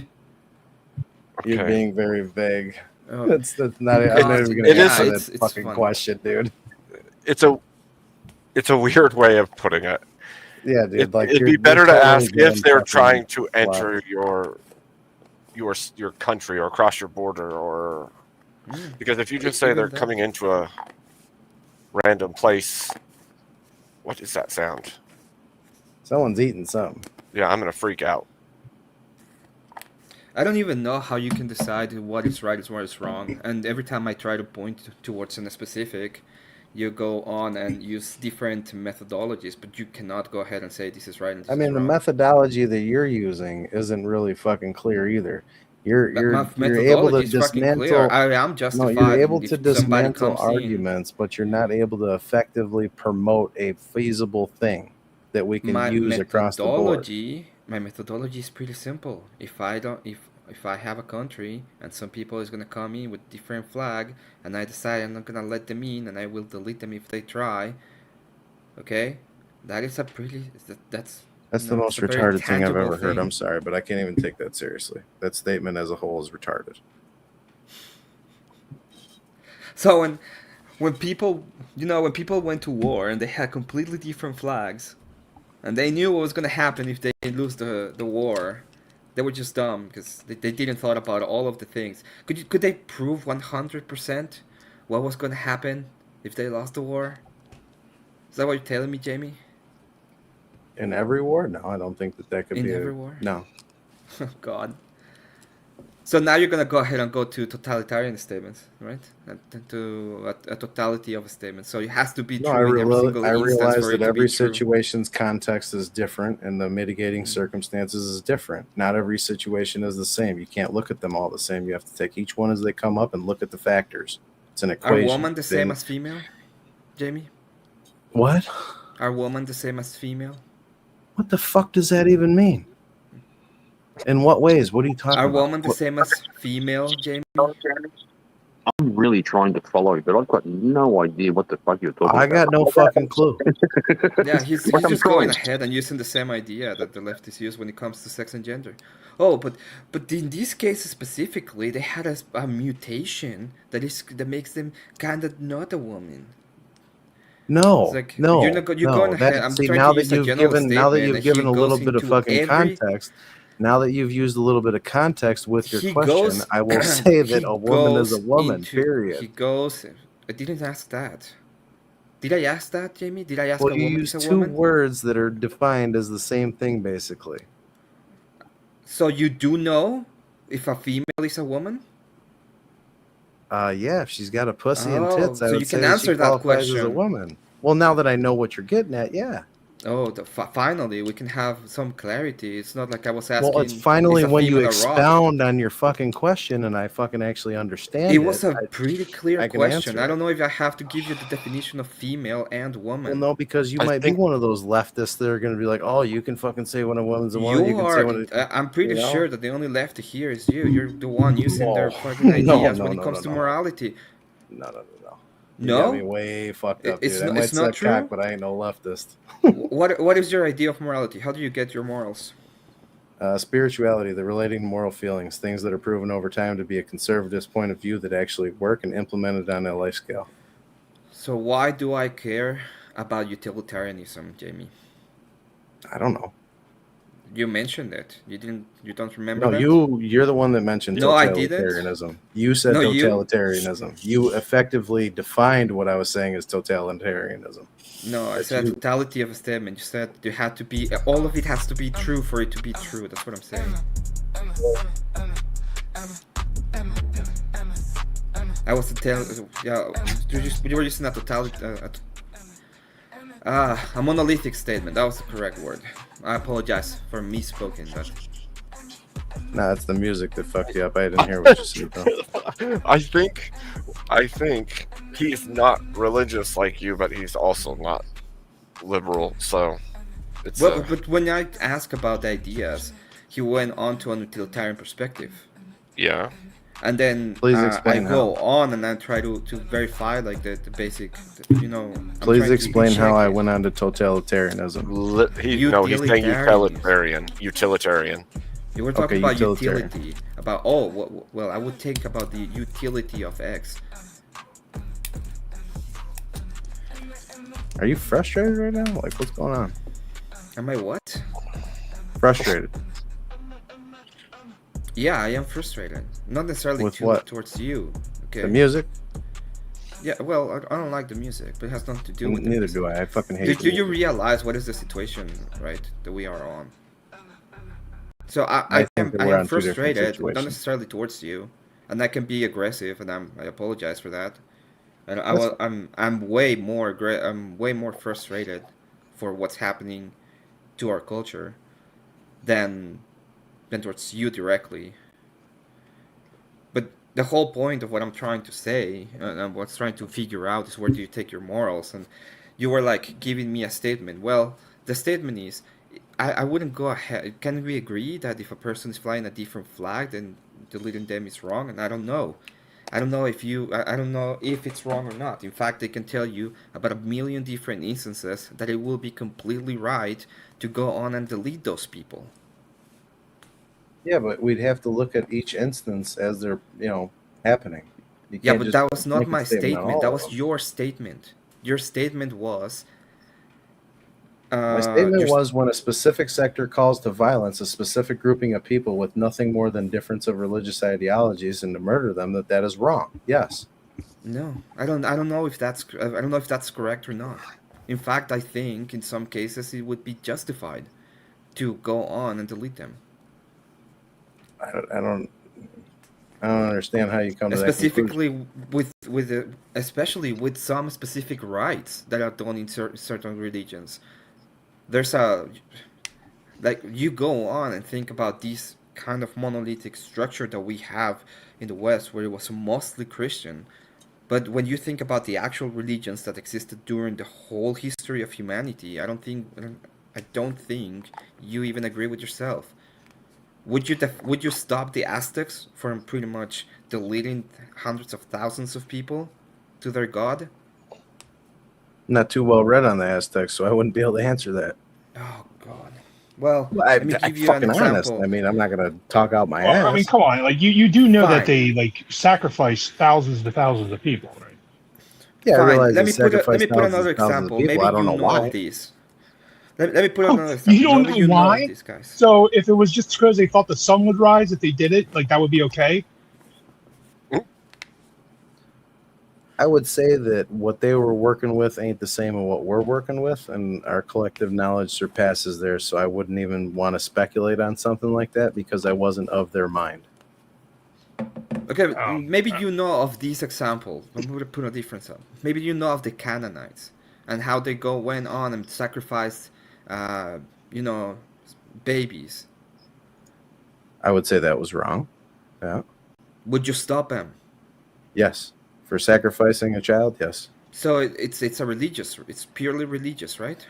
No, it's purely an age thing. If you're talking about sacrificing human beings that are, of the age of 18. It would They depend did on it the because context. of their religion. If you're talking about babies, then it would be something totally different. All right, what if it was a 17-year-old right before they turned 18? Would you stop them then? Yeah. What?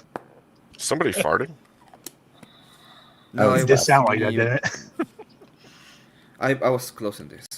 Oh.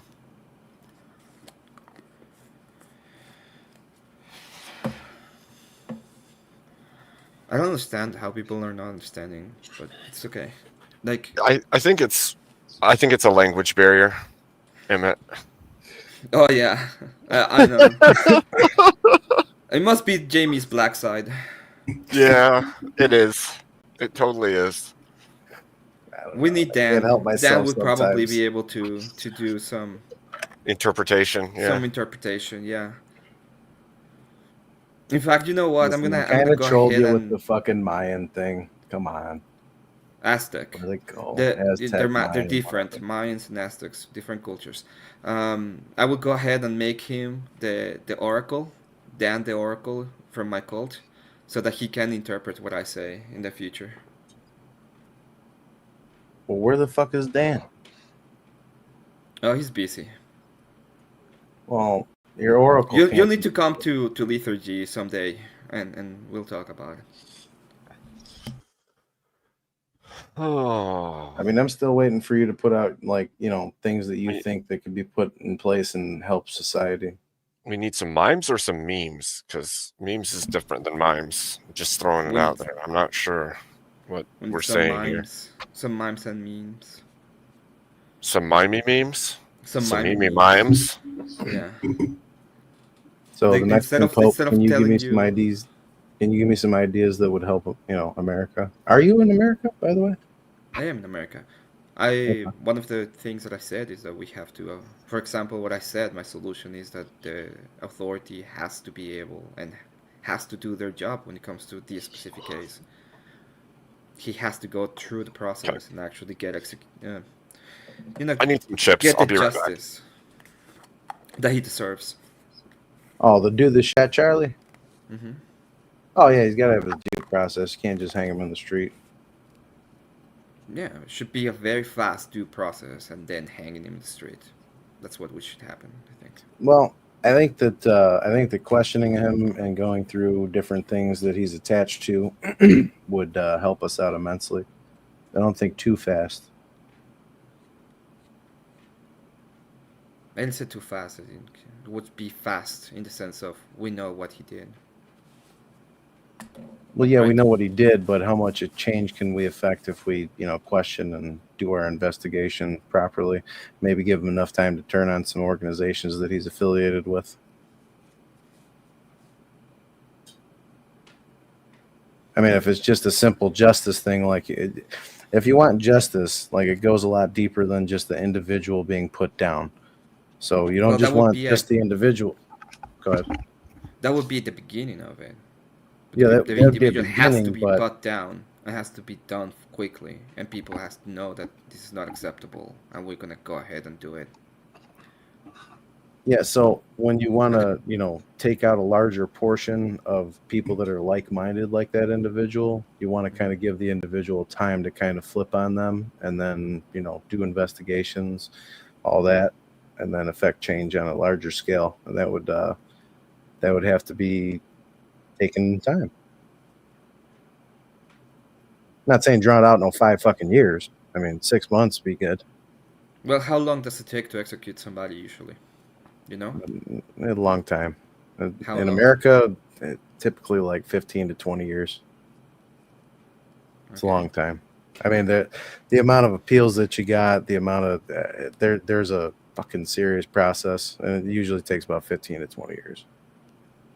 Should it take that long? No, it should not. No. What do I want? I want to be expedited. Like I said, 6 months, that'd be good with me. Yeah, I can read that. I mean, it's supposed to be, right? It's in the Constitution that you're supposed to have fast, expeditiously. Expedition, yeah. So, but that we haven't done that in ages. So no, that's something back way back. That's like 1920s, 1940s. Once the 50s came around, and then the early 60s, there started to be a lot of hiccups in the process.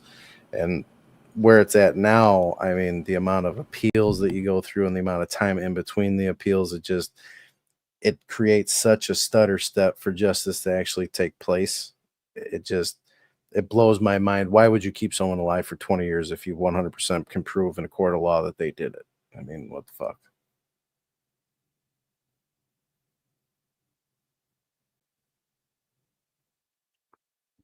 So, yeah.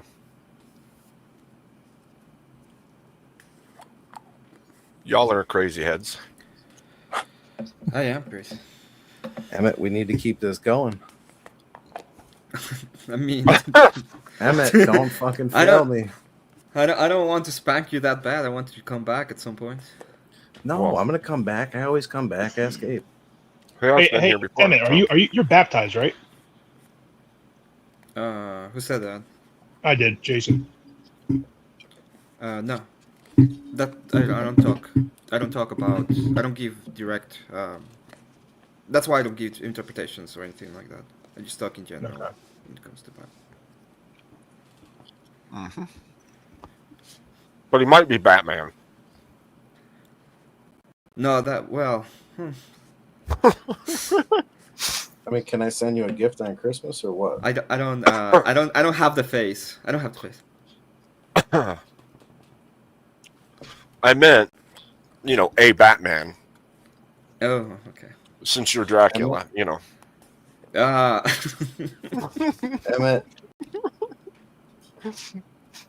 Emmett. Yeah? Can I send you a gift on Christmas? Would you take it? Yeah, of course. Oh, okay, cool. All right, you're good with me then. It's gonna be. Is it gonna be a device that detonates? No. Just so I know. No, bro. No. None of that. I mean, if it's a dildo that has like a cum loader in there, I don't know what your persuasion is. That's probably a pertinent question. Does it detonate? No, it doesn't detonate. Guys are blowing my mind. Do you want me to detonate? No, I mean, just asking for a friend. I don't know. Asking for a friend. I mean, Evan, I'm a pretty good-looking guy. I can detonate. Oh my gosh. Yeah. Do I have the face, Jamie? Look. Do you what? This is my face. I would need to have these face. Okay. Well, that's when you're out of breath and been going for a couple hours. Yeah, you don't even know what the fuck. What the shit? That's after I got that tear. What the fuck? But Emmett, I mean, if I'm being completely honest, Emmett, I'm a bottom, so that would be my face, and you would have to have a stern face. Oh God. Oh no. Yeah, this went in a really crazy direction. Hell yeah. All right, here we go. I'm gonna send it to you, Abe. Riff break. Or meme break, I meant. Meme break. Play that after. When I was a little lad, if I wanted berries and cream, Mummy made me do the little lad dance. Now Mummy's gone. What the fuck? But I still like to do the little lad dance, and you might too. You just run in place. Nice form. Clap your hands. Elegant. Touch your left heel with your right and your right heel with your left. Ha.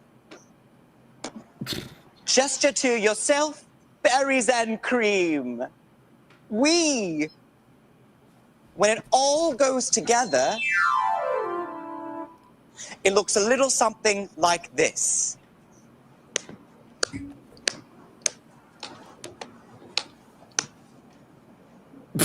You look wonderful. Now, sing the berries and cream song.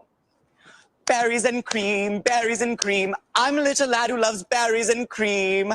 Up the octave, go for it. Berries and cream, berries and cream. I'm a little lad who loves berries and cream. Easy peasy. Nice and easy.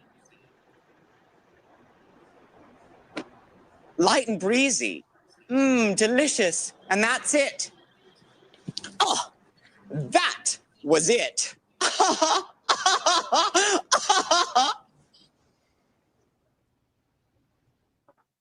You know, I just think if we all learn that dance, I think we might be a better country. Like if we I just just all. want to say, I think when he said up an octave, I'm pretty sure that wasn't an octave.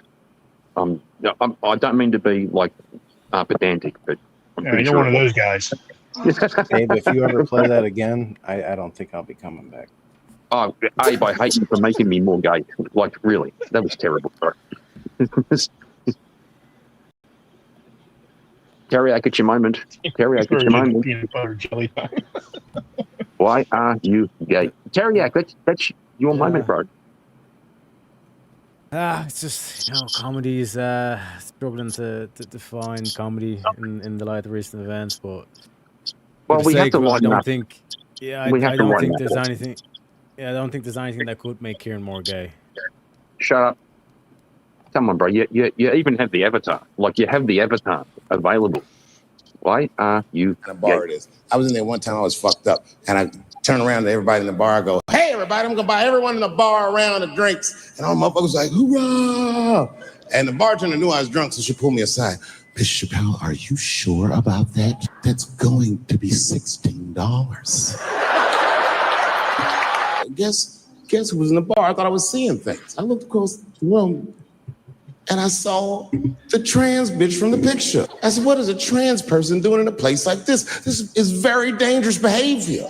And she was with two big, buff, gay black dudes. I didn't know these dudes, but I know they was gay. They had a dick in their mouth. They wouldn't look any gayer than they did just sitting there. They had 1980s gay face. You know what that is? Remember in the 80s when gay people look surprised all the time? I remember I was at this bar one time. Abe, where? Never mind. Was that from the show that he got almost got canceled? Yeah.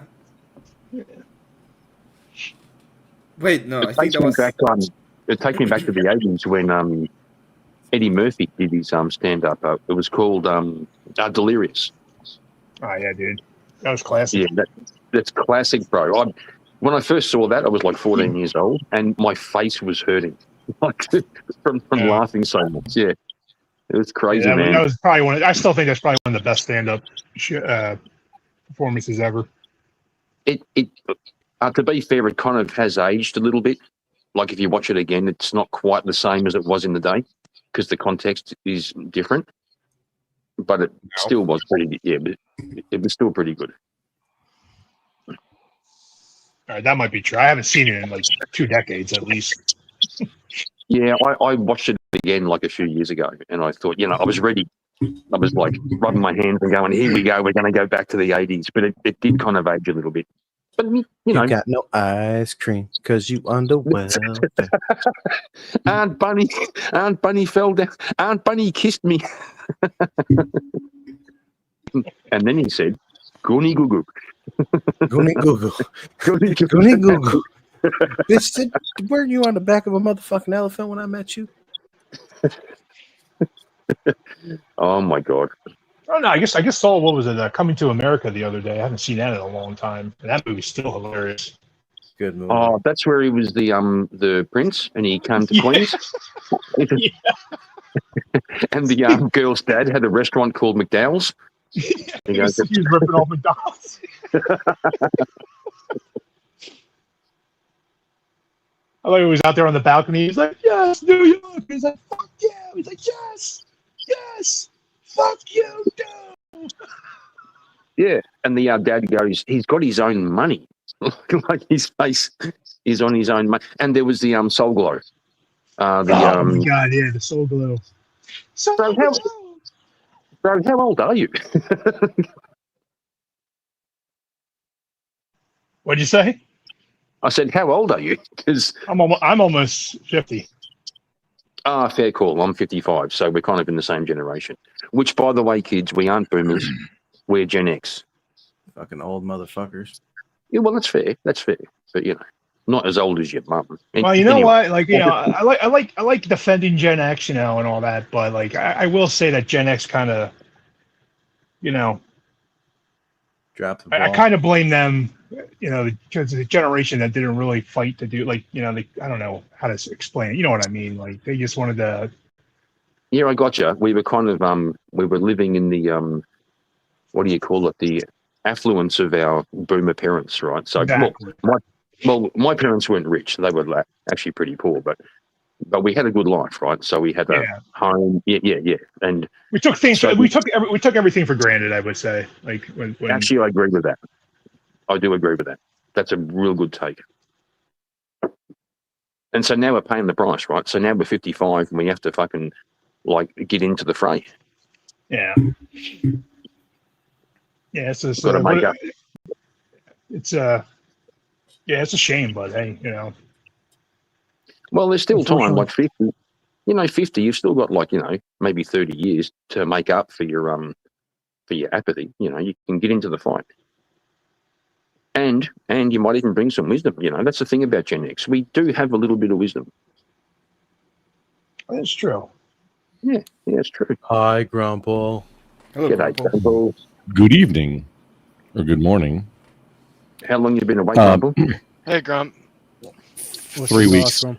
3 weeks. somebody just made an oopsie. Somebody just done goofed. Okay, Gen X, lacking in anything.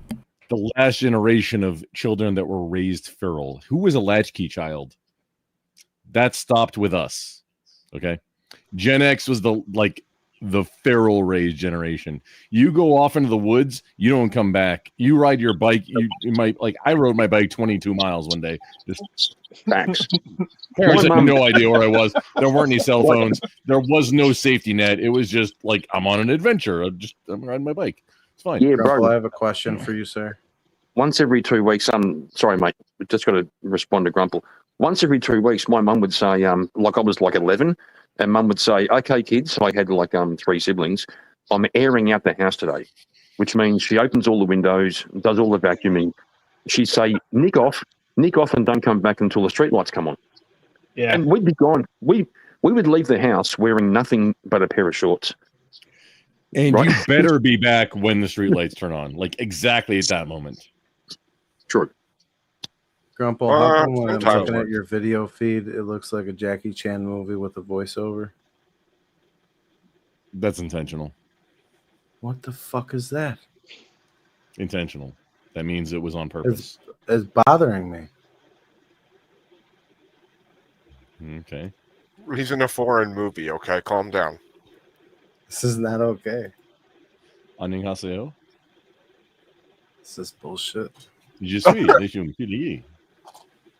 감사합니다. 네, 감사합니다. 99999. Machien, aujourd'hui vidéo.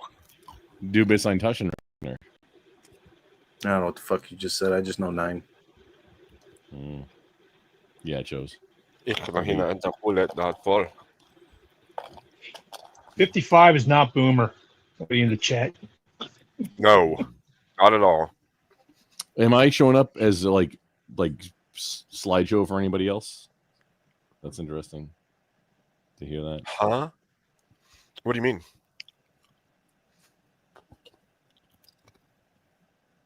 What do you mean? You doing a fucking field sobriety test? What's going on here? With my eyes closed. That's fucking funny. Somebody's got to check. Well, can you do a field sobriety test on yourself? Like, that's. Well, hell yeah. If your head moves, you're done. You're cooked.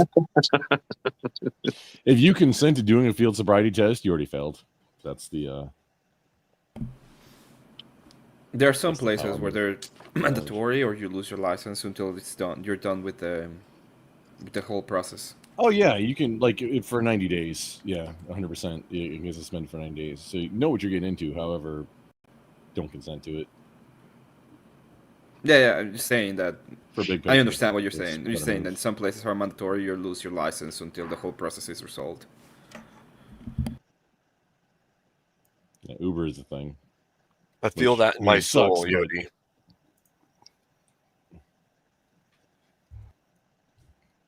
EOD, you're a child.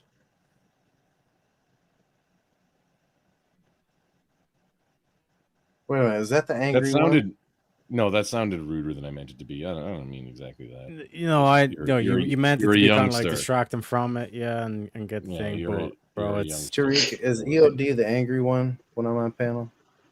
Only if you call him Ginger. Like flipping out. EOD is the one that uses the wrong words Never for mind. things. And no, the ginger's really cool. I like the confident about it. ginger. He's a mod at Rob's, right? Yeah.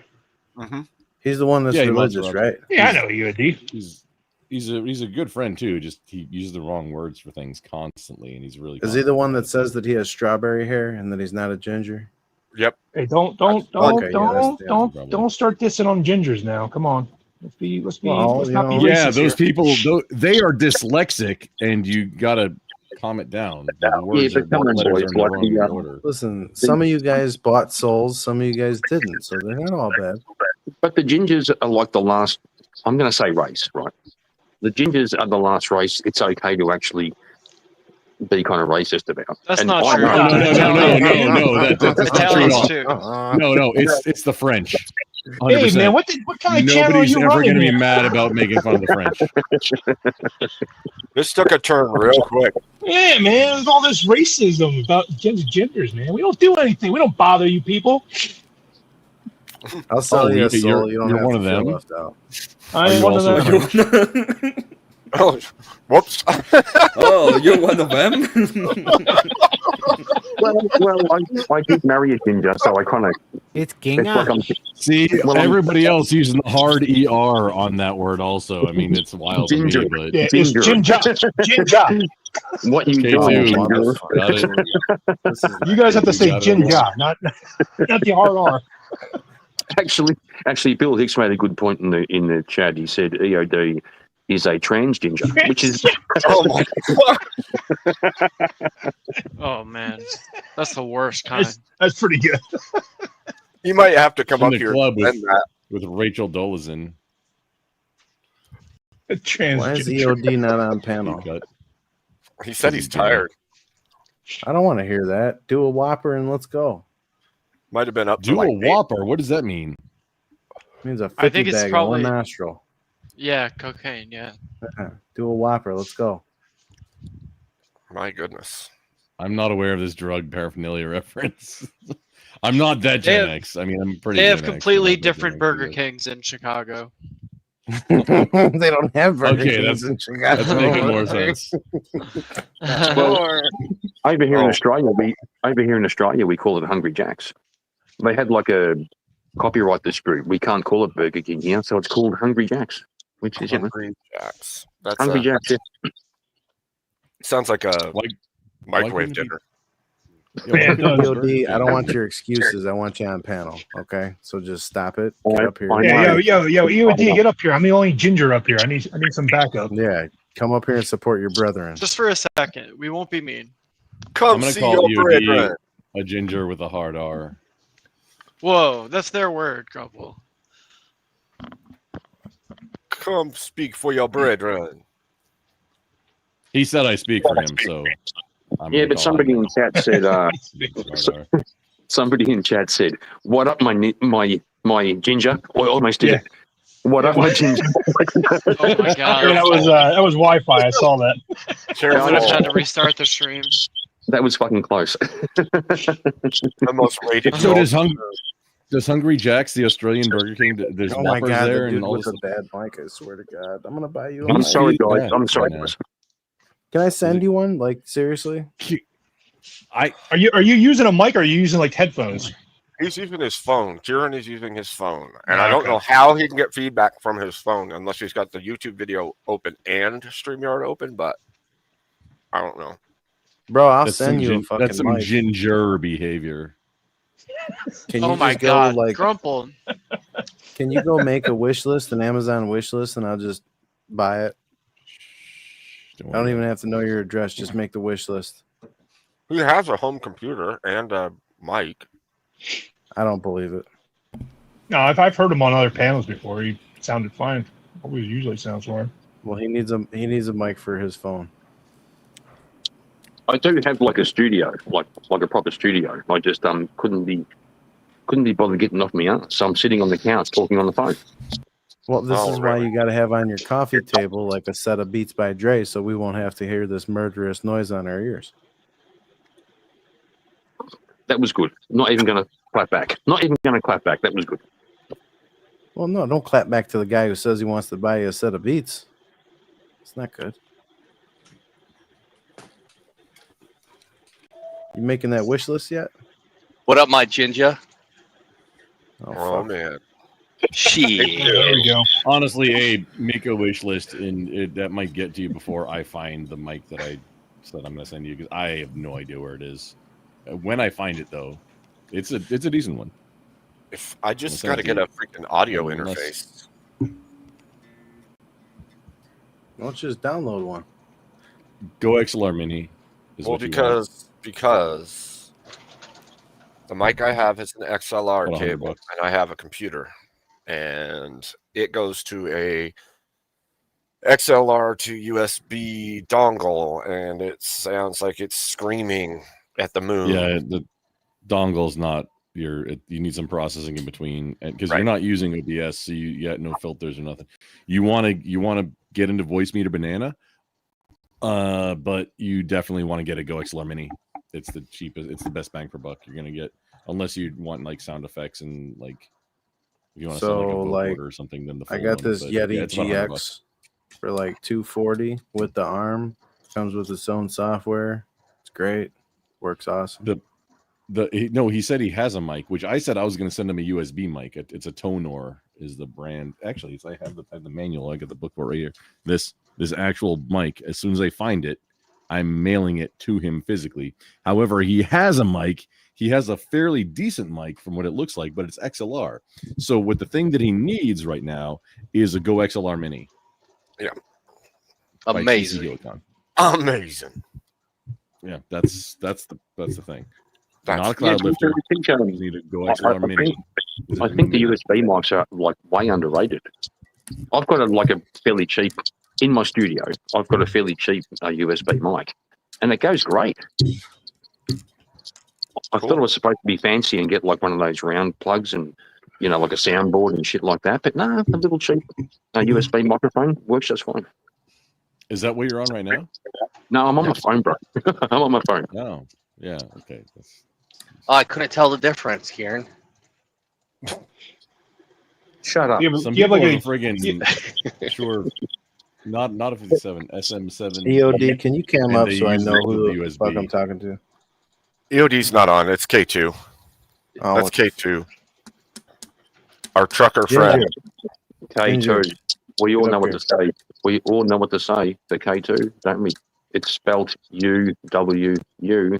He seems to be like obsessed with the whole concept.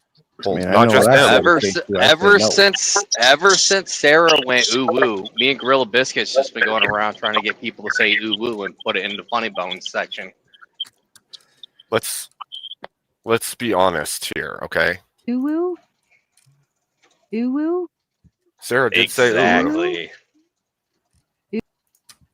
Just saying. I'm lost. And then Wicked Wally turned it into universal women's unemployment. Yeah, that's pretty gay. Oh my gosh, Kat. I mean, oh, you're funny.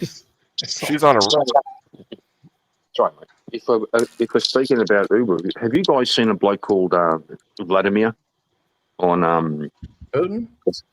His name's Vladimir. I've seen him on like yeah, I think so. And he does he goes on Omegle, but I've seen it on YouTube.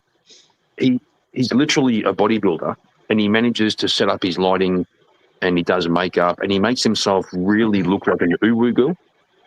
And he does, and he starts like speaking to people, and he does the whole gamer girl thing with the little pink ears and the gamer chair and all that. Oh, I think I've seen clip stuff from it. Actually, that clip yesterday that I got said Kieran was making the world gayer, and then he said uwu. So I got 2-in-1 special right there. Well, on point one, yes, that's true. On point two, I never said that. That's a lie. I don't know. Hey, go back to Funny Bones. You'll see the clip. Oh, I'm sure I will. We can. Emmett, are you making a Crusader? Fucking based. It's female though. That's a female Crusader. What are you doing, Emmett? Yeah, that's not a thing. That's not a thing. It's not a thing. The New Age Knight Templar. You're telling me video games are not real? Oh God. Yeah, I said that. Yeah, that's what I said. No, Yeah, you're perpetuating the lies. Emmett's got a nice voice. Amazing. Amazing. I was why are you, trying to portray reality. Why are you with pixel perpetrating art. these lies, Emmett? Why? Emmett. Because I'm making a character creator. I need more conversation with Emmett. I need more Emmett in my life. Emmett, why are you so Emmett? I don't know. Emmett. That's a Emmett. good question. Emmett. How many Emmets does it make? How many Emmets does it take to make an Emmett? 2 Mexicans. Was it during Emmett Wing or Emmett Zero or Emmett Ball Seed? Zero? I mean, Emmett. Emmett Seed. I got some Emmett seed for Generation Emmett. 1? I just saw the Emmett. Yeah, it's great, right? Emmett. Eminem. Wait a minute, that's what I can change the Mom's tattoo on my spaghetti? leg. I could take off Eminem and make it Emmett. You can make it Emmett. Emmett. Yeah. You want to be on my leg, Emmett? Oh my Your gosh. leg now. Oh, Why is it, not? wait, or can we? Why would I Is want there a to? part of my Can- body that can you any- want to be on? No. Can anybody join, or is it private Disclaimer. party? Disclaimer. Did you just drink a fifth of vodka? Oh, I dare you to drive. Yes. My girlfriend. We knew that's where you were going. Now. I'm doing 90 on the freeway. Oh my gosh. You know. Oh, his name is Emmett now. That's Yeah. outstanding. Yeah, that's what I said. Emmett. Emmett. Oh. Emmett. Exactly.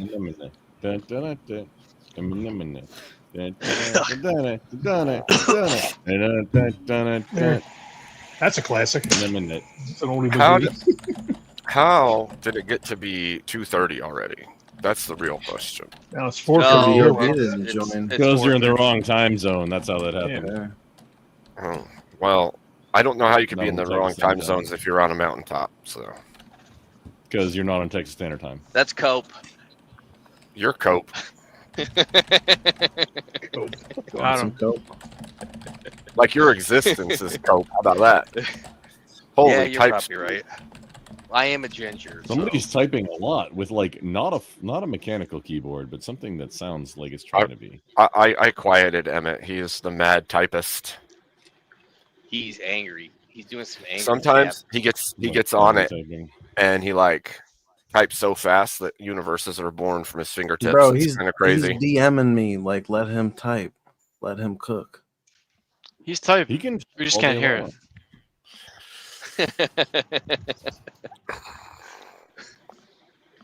Him typing Oh. is cooking.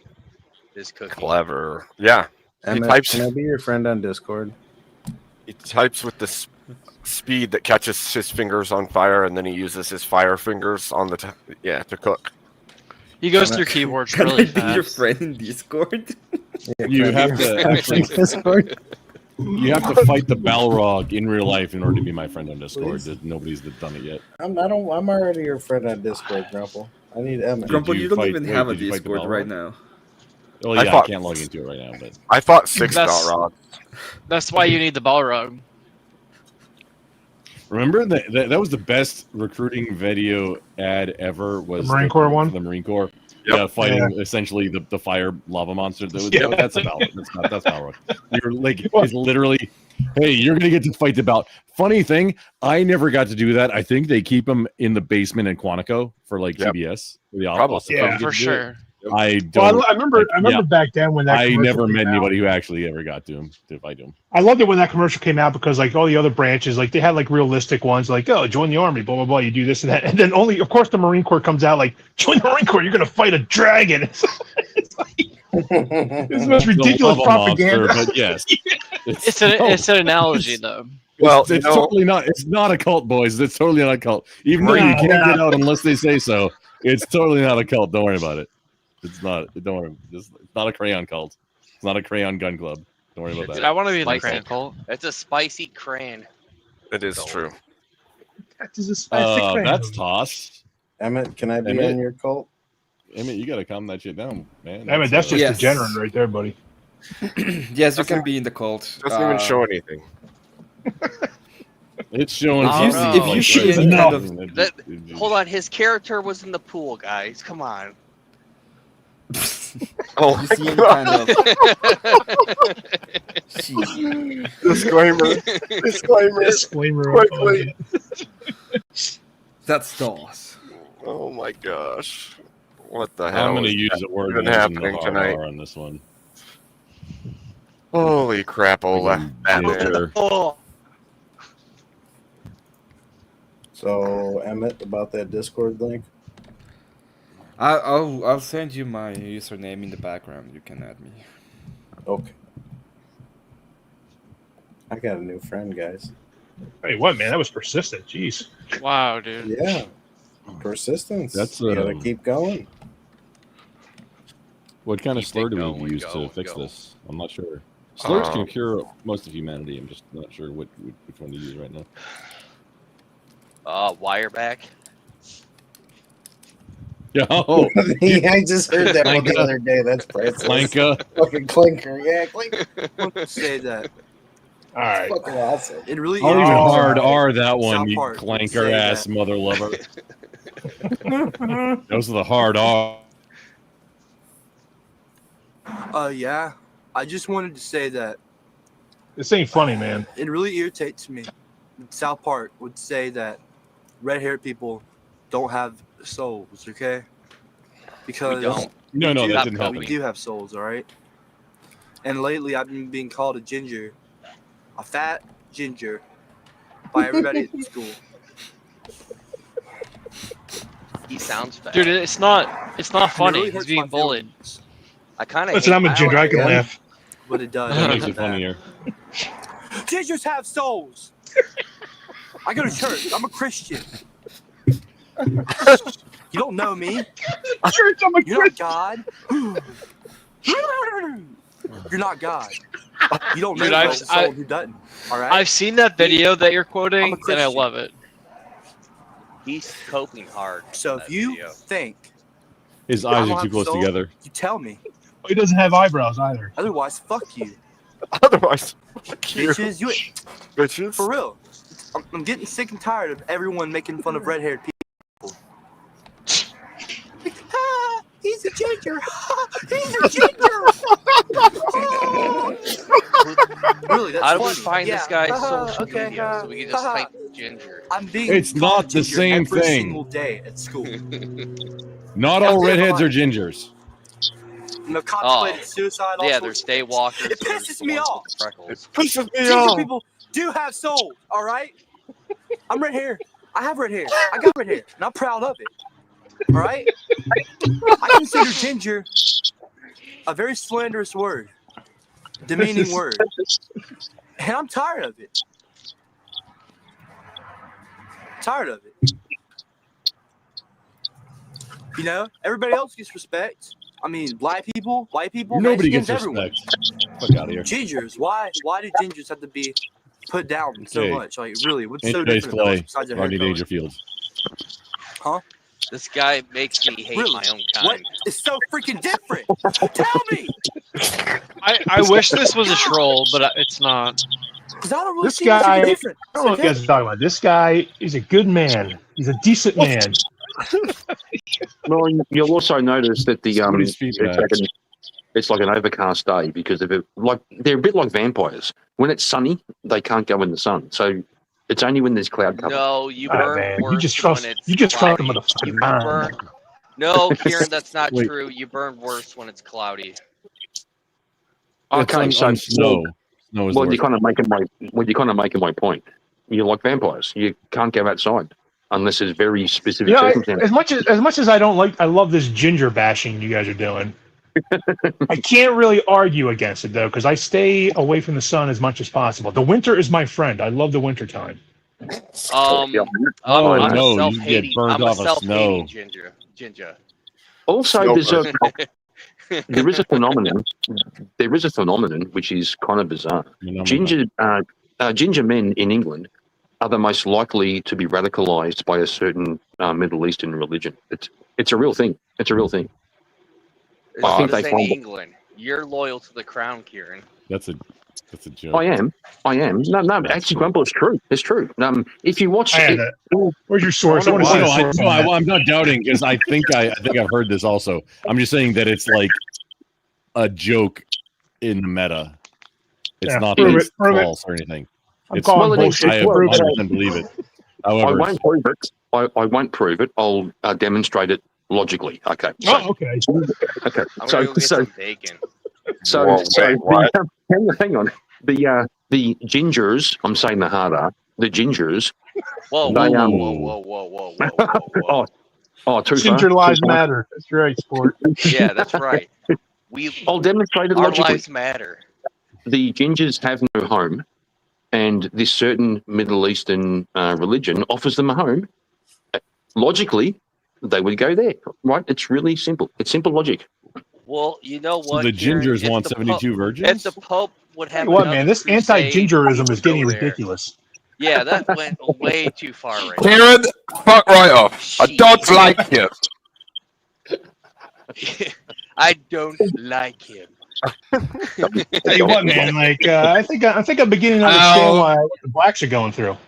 It's actually nice to have another ginger up here. Whoa. No, Kieran, you don't. how You don't dare know you? shit. How dare you? How dare no. you? How dare you? All of you. You will respect the ginge. I heard respect the minge. This is what happens. This is what happens. This is what. Ginge first, right?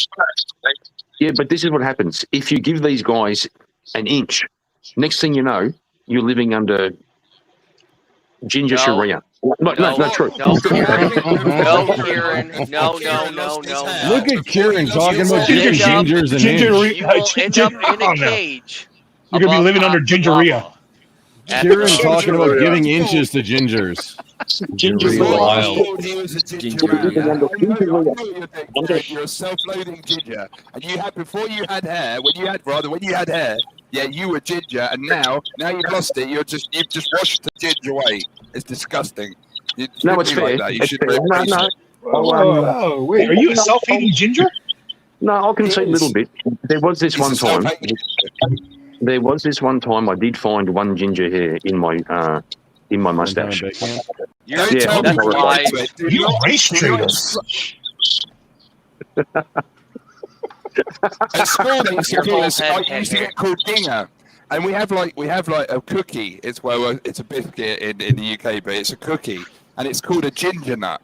Yeah, a nut is like a slang word for head or hair. So what they used to say to me at school is, "Get back in your cookie tin, ginger nut." I was like, that's just really unkind. Do you know what I mean? Ginger snaps? I think we have ginger snaps. I am. Okay. I am a black Jamaican ginger lesbian. I'm trying to play it back in my head as if Jeremy Clarkson was saying it to see if it's funny or not. I'm not. I am as intersectional as you can get. As I'm I'm a feminist. I'm ginger. I'm a lesbian. I'm black. I'm Jamaican. I've got it all. I've got all the stuff going for me, man. Kieran, your feedback is so terrible, dude. Sorry, Jamie's looking baffled. Jamie is looking severely baffled by this. I don't know which part though. I think it's the ginger Kieran, part. get a headset. Not the ginger Just want to part. say, Dave, Cat's got your back. Lesbian part. Lesbian He's a part. ginger. No, the Cat's It's calling nice that you. we got a gain of gingers up here. Can we have a Cat's calling- 1v1, the battle of the bad mics? Just want to say, Jamie's Cat's calling you. micro expressions are alarming me, and I kind of feel people being prejudiced against me. Jamie's micro expressions are making it's like microaggressions against me here. I look at that, and now he's smiling because he knows he's got me.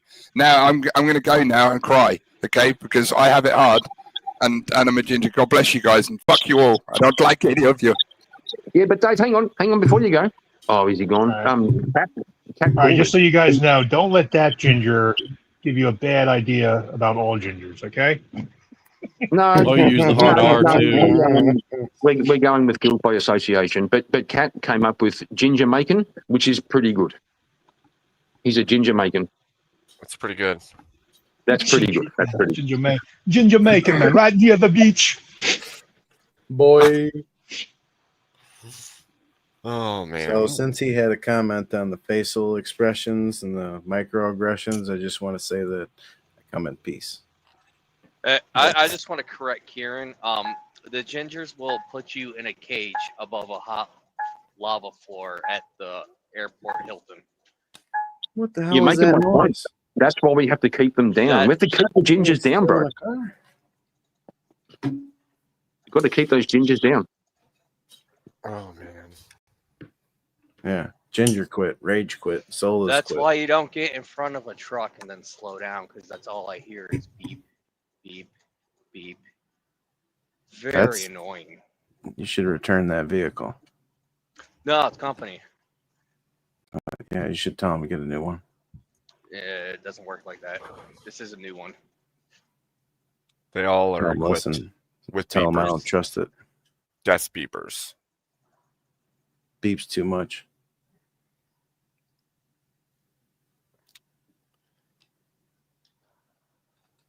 So about them Orioles. Nah, fuck that. I got a new friend. His name's Emmett. Emmett. Emmett's going to be a staple Emmett. when I decide to start going live again. Emmett's not a staple. He's a human. He's going to man. be a staple. He's going to be a staple. He's not a clip made out of. I'm not convinced that he's human, but I know he's going to be a staple. That's racist. He's a Well, super yeah. megabot. Super megabot. Ain't the first time people have said that about me. Wait, am I AI too? Super megabot. Is that why Spear hate me? Because I'm AI? Super megabot. Gingerbot. Activate. Fucking gingerbot. Yeah. What the hell is going on in your channel, Abe? What's going on here? I What lost kind of it shit show long. you running over here, bro? The Ginge show, evidently. The Ginge. Sounds like I got that ginge, man. Sorry, I had to step away for a second. I had to go do a prayer for my ginger brothers and all the hate that they're getting. To be fair, Abe has said before that he likes to have open conversations and let people speak, even people he disagrees with. He likes to see where things go. Well, Abe, this is where it I goes. know, he lets This is Kieran. where it goes. I mean, I've been watching Shut up, you channel idiot. for like a couple months Shut now. up. I get it. He lets Wait, gingers on really? his channel, so I'm not convinced yet. Actually, that's a good point. That's a good point. Any guy who lets gingers up here, I'm You going got a to question? question twice. Yeah, true. Yeah, Yeah, true. You have to question that. I also let bald people on, so think about it. They're Oh, I mean, but I can't grow hair though. By the way, This is merely a choice. by the way, my ginger wife who's sitting beside me has some has some issues with my performance tonight. Oh If the I heard gingers were that's smart, why they would I shave heard their they make a heads. pill for that, Kieran. The real question is, if a ginger shaves all their hair off, are they no longer a ginger? Well, No, it depends they're on if still they have ginger. freckles. If they're full No, ginger, they're I mean, for me, you would definitely still tell. I'm pale, like, I'm like translucent almost. Well, you could Well, be you like can tell Irish. because there's more to You it. could be Irish. No, there's more to it. There's also like some other phenotypical characteristics, like the shape of the mouth and the shape of the chin. You can spot a ginger by the way they walk. Well, what about when they walk in front of a mirror? Can they see their reflection? Is it in their gate? Beep. Beep. Youngest son Sterling. Lazarus spent entire days performing exorcisms and rites on his body in order to free him of his so-called blocked spiritual journey. You guys all focused up? The light screen, go. Let me get rolling on you here so we know what's happening. Here we go, baby. Get your head under there now. This is vital. See, being the first son, right? That puts him right here in the lower chakra. Now that's shooting energy up into Daniel verse 6. And this, of course, is a dream catcher. So all his dreams are being caught and he can't move on. And that's going back and forth and like that, like a spider web, which is, of course, connecting to the eye of Horus, which is a 7077 is 0.001, which also goes up. That was the first time he ever swung a baseball bat. Now, what we got here is the baseball ain't hitting the bat because the seams are 17. After observing several of these exorcisms, I still could not trace the genealogy of any of the scripture he incessantly quoted. There seemed to be absolutely no method to his madness. But I remember when I built the pyramids, right? It was tough. It was tough as a motherfucker. You built the pyramids? Yeah, because we was hauling all the stuff up like that, but we did it all with sound, right? We did it with sound, and then we had a blanket. We had sound and we had a blanket, and it came down like that. You know? Actually sounds like Terrence Howard. You see, we working on his brow chakra. Exactly. We're just in back at the crown chakra. And that's why he's been tripped up and he's laid on his car pavements and all that stuff. What does this mean for us? It means you'll be psychically attacked. You're son number 3. They're coming at you from all angles. They're coming at you from the Sirius, right? They're coming at you from the Orion, okay, which also connects to Dan, right? Dan's best friend, man's best friend. That's Dollar. That's the Dark Star. That's Sirius. That's some serious shit, man. Now your mother, she's just a hoe. My mother's no hoe. No. I mean the hoe as in that which pushes the plow through the fields, across the star system, coming back around with a meteor shower, which is why there's all them dots up here on the back of his neck. So where do you lie? I lie beneath. Why does he do that? Huh? Hold on, don't worry. What? I just want to keep him in check in case any evil spirits come in while I'm trying to What is going on? commute with my other son. Hold on now. Don't make me take the clip out. Hold on, baby. We cool. Huh? Yeah, just let him play catch. All right, let's go play catch. You've been healed. You've been healed. You've been healed. He lies below. What the fuck are we watching? What was that? I never seen that before in my life. I don't know what the hell that is. I can tell you what it is because I've been there. If you give up Christianity, you end up groping in the dark and you look for all kinds of symbology and you draw it from the Egyptians and the Aztecs and the Indians, and you end up making up your own theory about how life works because you've lost your foundation. Because you can't reinvent the wheel by yourself. You have to rely on something.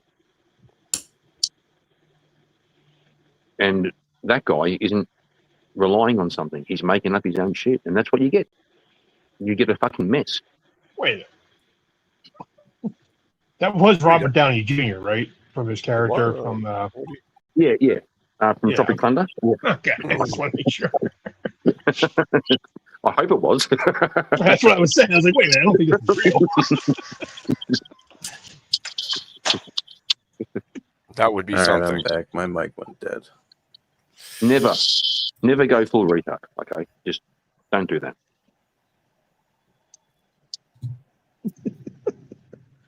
Life goes better that way. Is everybody silent, or am I not hearing things? You're not hearing things. Well, Elder Lion, the voice is in your head. In my head, they give me head. Right. Abe's panel. Good night, cat. Good night, cat. Sleep well. Good night, cat. Rest well. God bless. Later, Oh, man. All right, quick, Emmett. We need to start a debate. Otherwise, this is going to die. We don't want our friends to die. Why do you want to debate me? Can you teach me about the Mayans? About the Aztecs. The Aztecs. I never mentioned the Mayans. Emmett, don't let me down. Emmett's people wiped out the Aztecs. Yeah. Tell me about it. They were a bunch of sacrificing assholes. Yeah, bro, if you sacrificed want to, almost everybody. yeah, bro, I'll give you like a game. Ask him why his Crusader avatar has no pants on. Bro, come on. What are you doing? Yeah, he has no pants on as of He's got yet. no pants on. He was naked a moment ago. Well, it's like an improvement, but where's his pants, bro? Come on. They'll get there. I'll get there. I had to reload. I didn't hear a word that certain people were saying, so I'm back. Hello, Emmett. Let's fight. Let's fight. Emmett. Actually, I just realized the time, boys. That's what I'm doing too. Y'all keep thinking about sending people somewhere. Fair call. Abe, thanks for having us up, bro. It's been a really good stream. Of course. Good times, Abe. Yeah, crazy. Y'all have a great Good night. times, Grumple. Be good, Grumple. I told you this was going to happen, Emmett. Well, sometimes you gotta accept the fact that you gotta go to sleep. Emmett, are you going live, Emmett? I can go live, yeah. You Can someone post Emmett's channel, please, so I can sub to it and not go to sleep? I got choices. I got choices. Mods, will you please throw out Emmett's channel? Emmett, if you go live, I'll raid to you. Yeah, I'll go live. Okay. Yo, what him? Raid to him. Yeah, it sounded something different for a second. I was like, wait. I don't think Yeah, but that's legal. That's legal. That was the most unenthusiastic. I'll go live. That's like half a life, bro. Well, half live's probably pretty good. Well, I'm gonna be there. So it'll be a good live. And I met a new friend named Emmett, so it's good. His name is Emmett. That's his name. Emmett. I'm not convinced. I'm not convinced that he's friendly. So we'll find out. You're not convinced I'm what? Friendly. I'm not friendly. Well, that's a good thing. What made you think I was friendly? I don't know. You took my friend request, so that's friendly. Emmett. I didn't offer it. It was like it was strong armed out of me. No. Yeah, I don't really think he just gave it to you. You kind of just begged and begged. He could have said no. He could have kept on saying no. He never said no. He just didn't respond. So I figured, hey, maybe he can't hear me. Maybe I need to speak up.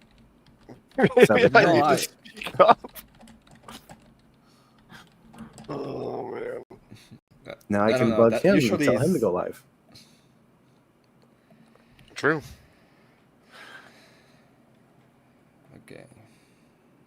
I could wear my hat to his show. Your Gilligan's hat. It lights up. Mm-hmm. People at the casino like it. So do I. Good night, fellas.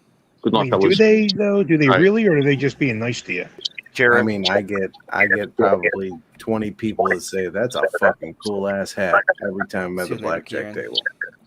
Thanks, Abe. I'll talk to you boys later. Have a good night. Thank you, brother. And they fear me at the craps table.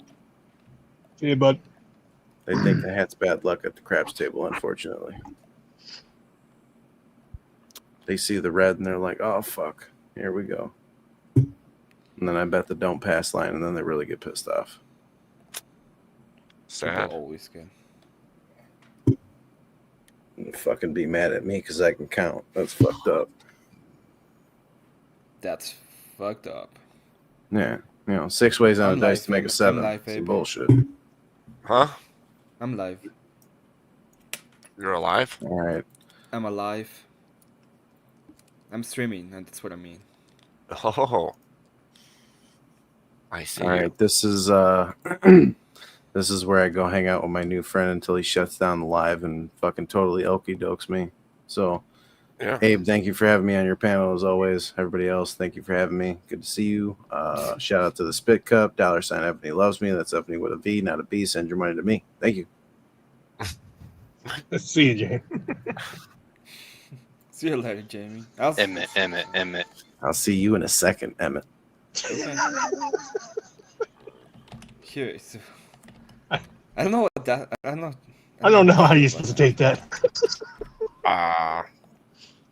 You know, I'm gonna end this. Chat, I'm sending you to Emmett. He's like, I'm just done. Have a wonderful evening, or Later. morning, or day, or whatever it is to you. I mean, Emmett. 5 o'clock in the morning here. Damn. Damn. Yeah, time flies, man. Yeah. Well, you said too. I was like thinking maybe you were on the East Coast too, and I was like, wait a minute. Yo, Kieran. I don't know who's your speed cup. Thank you, Barefoot. Have a good night. God bless everyone. There you go. Have fun at Emmett's. Hey, I'm gonna leave so I can. Okay, good idea.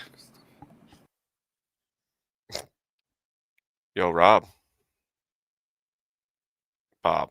Bob.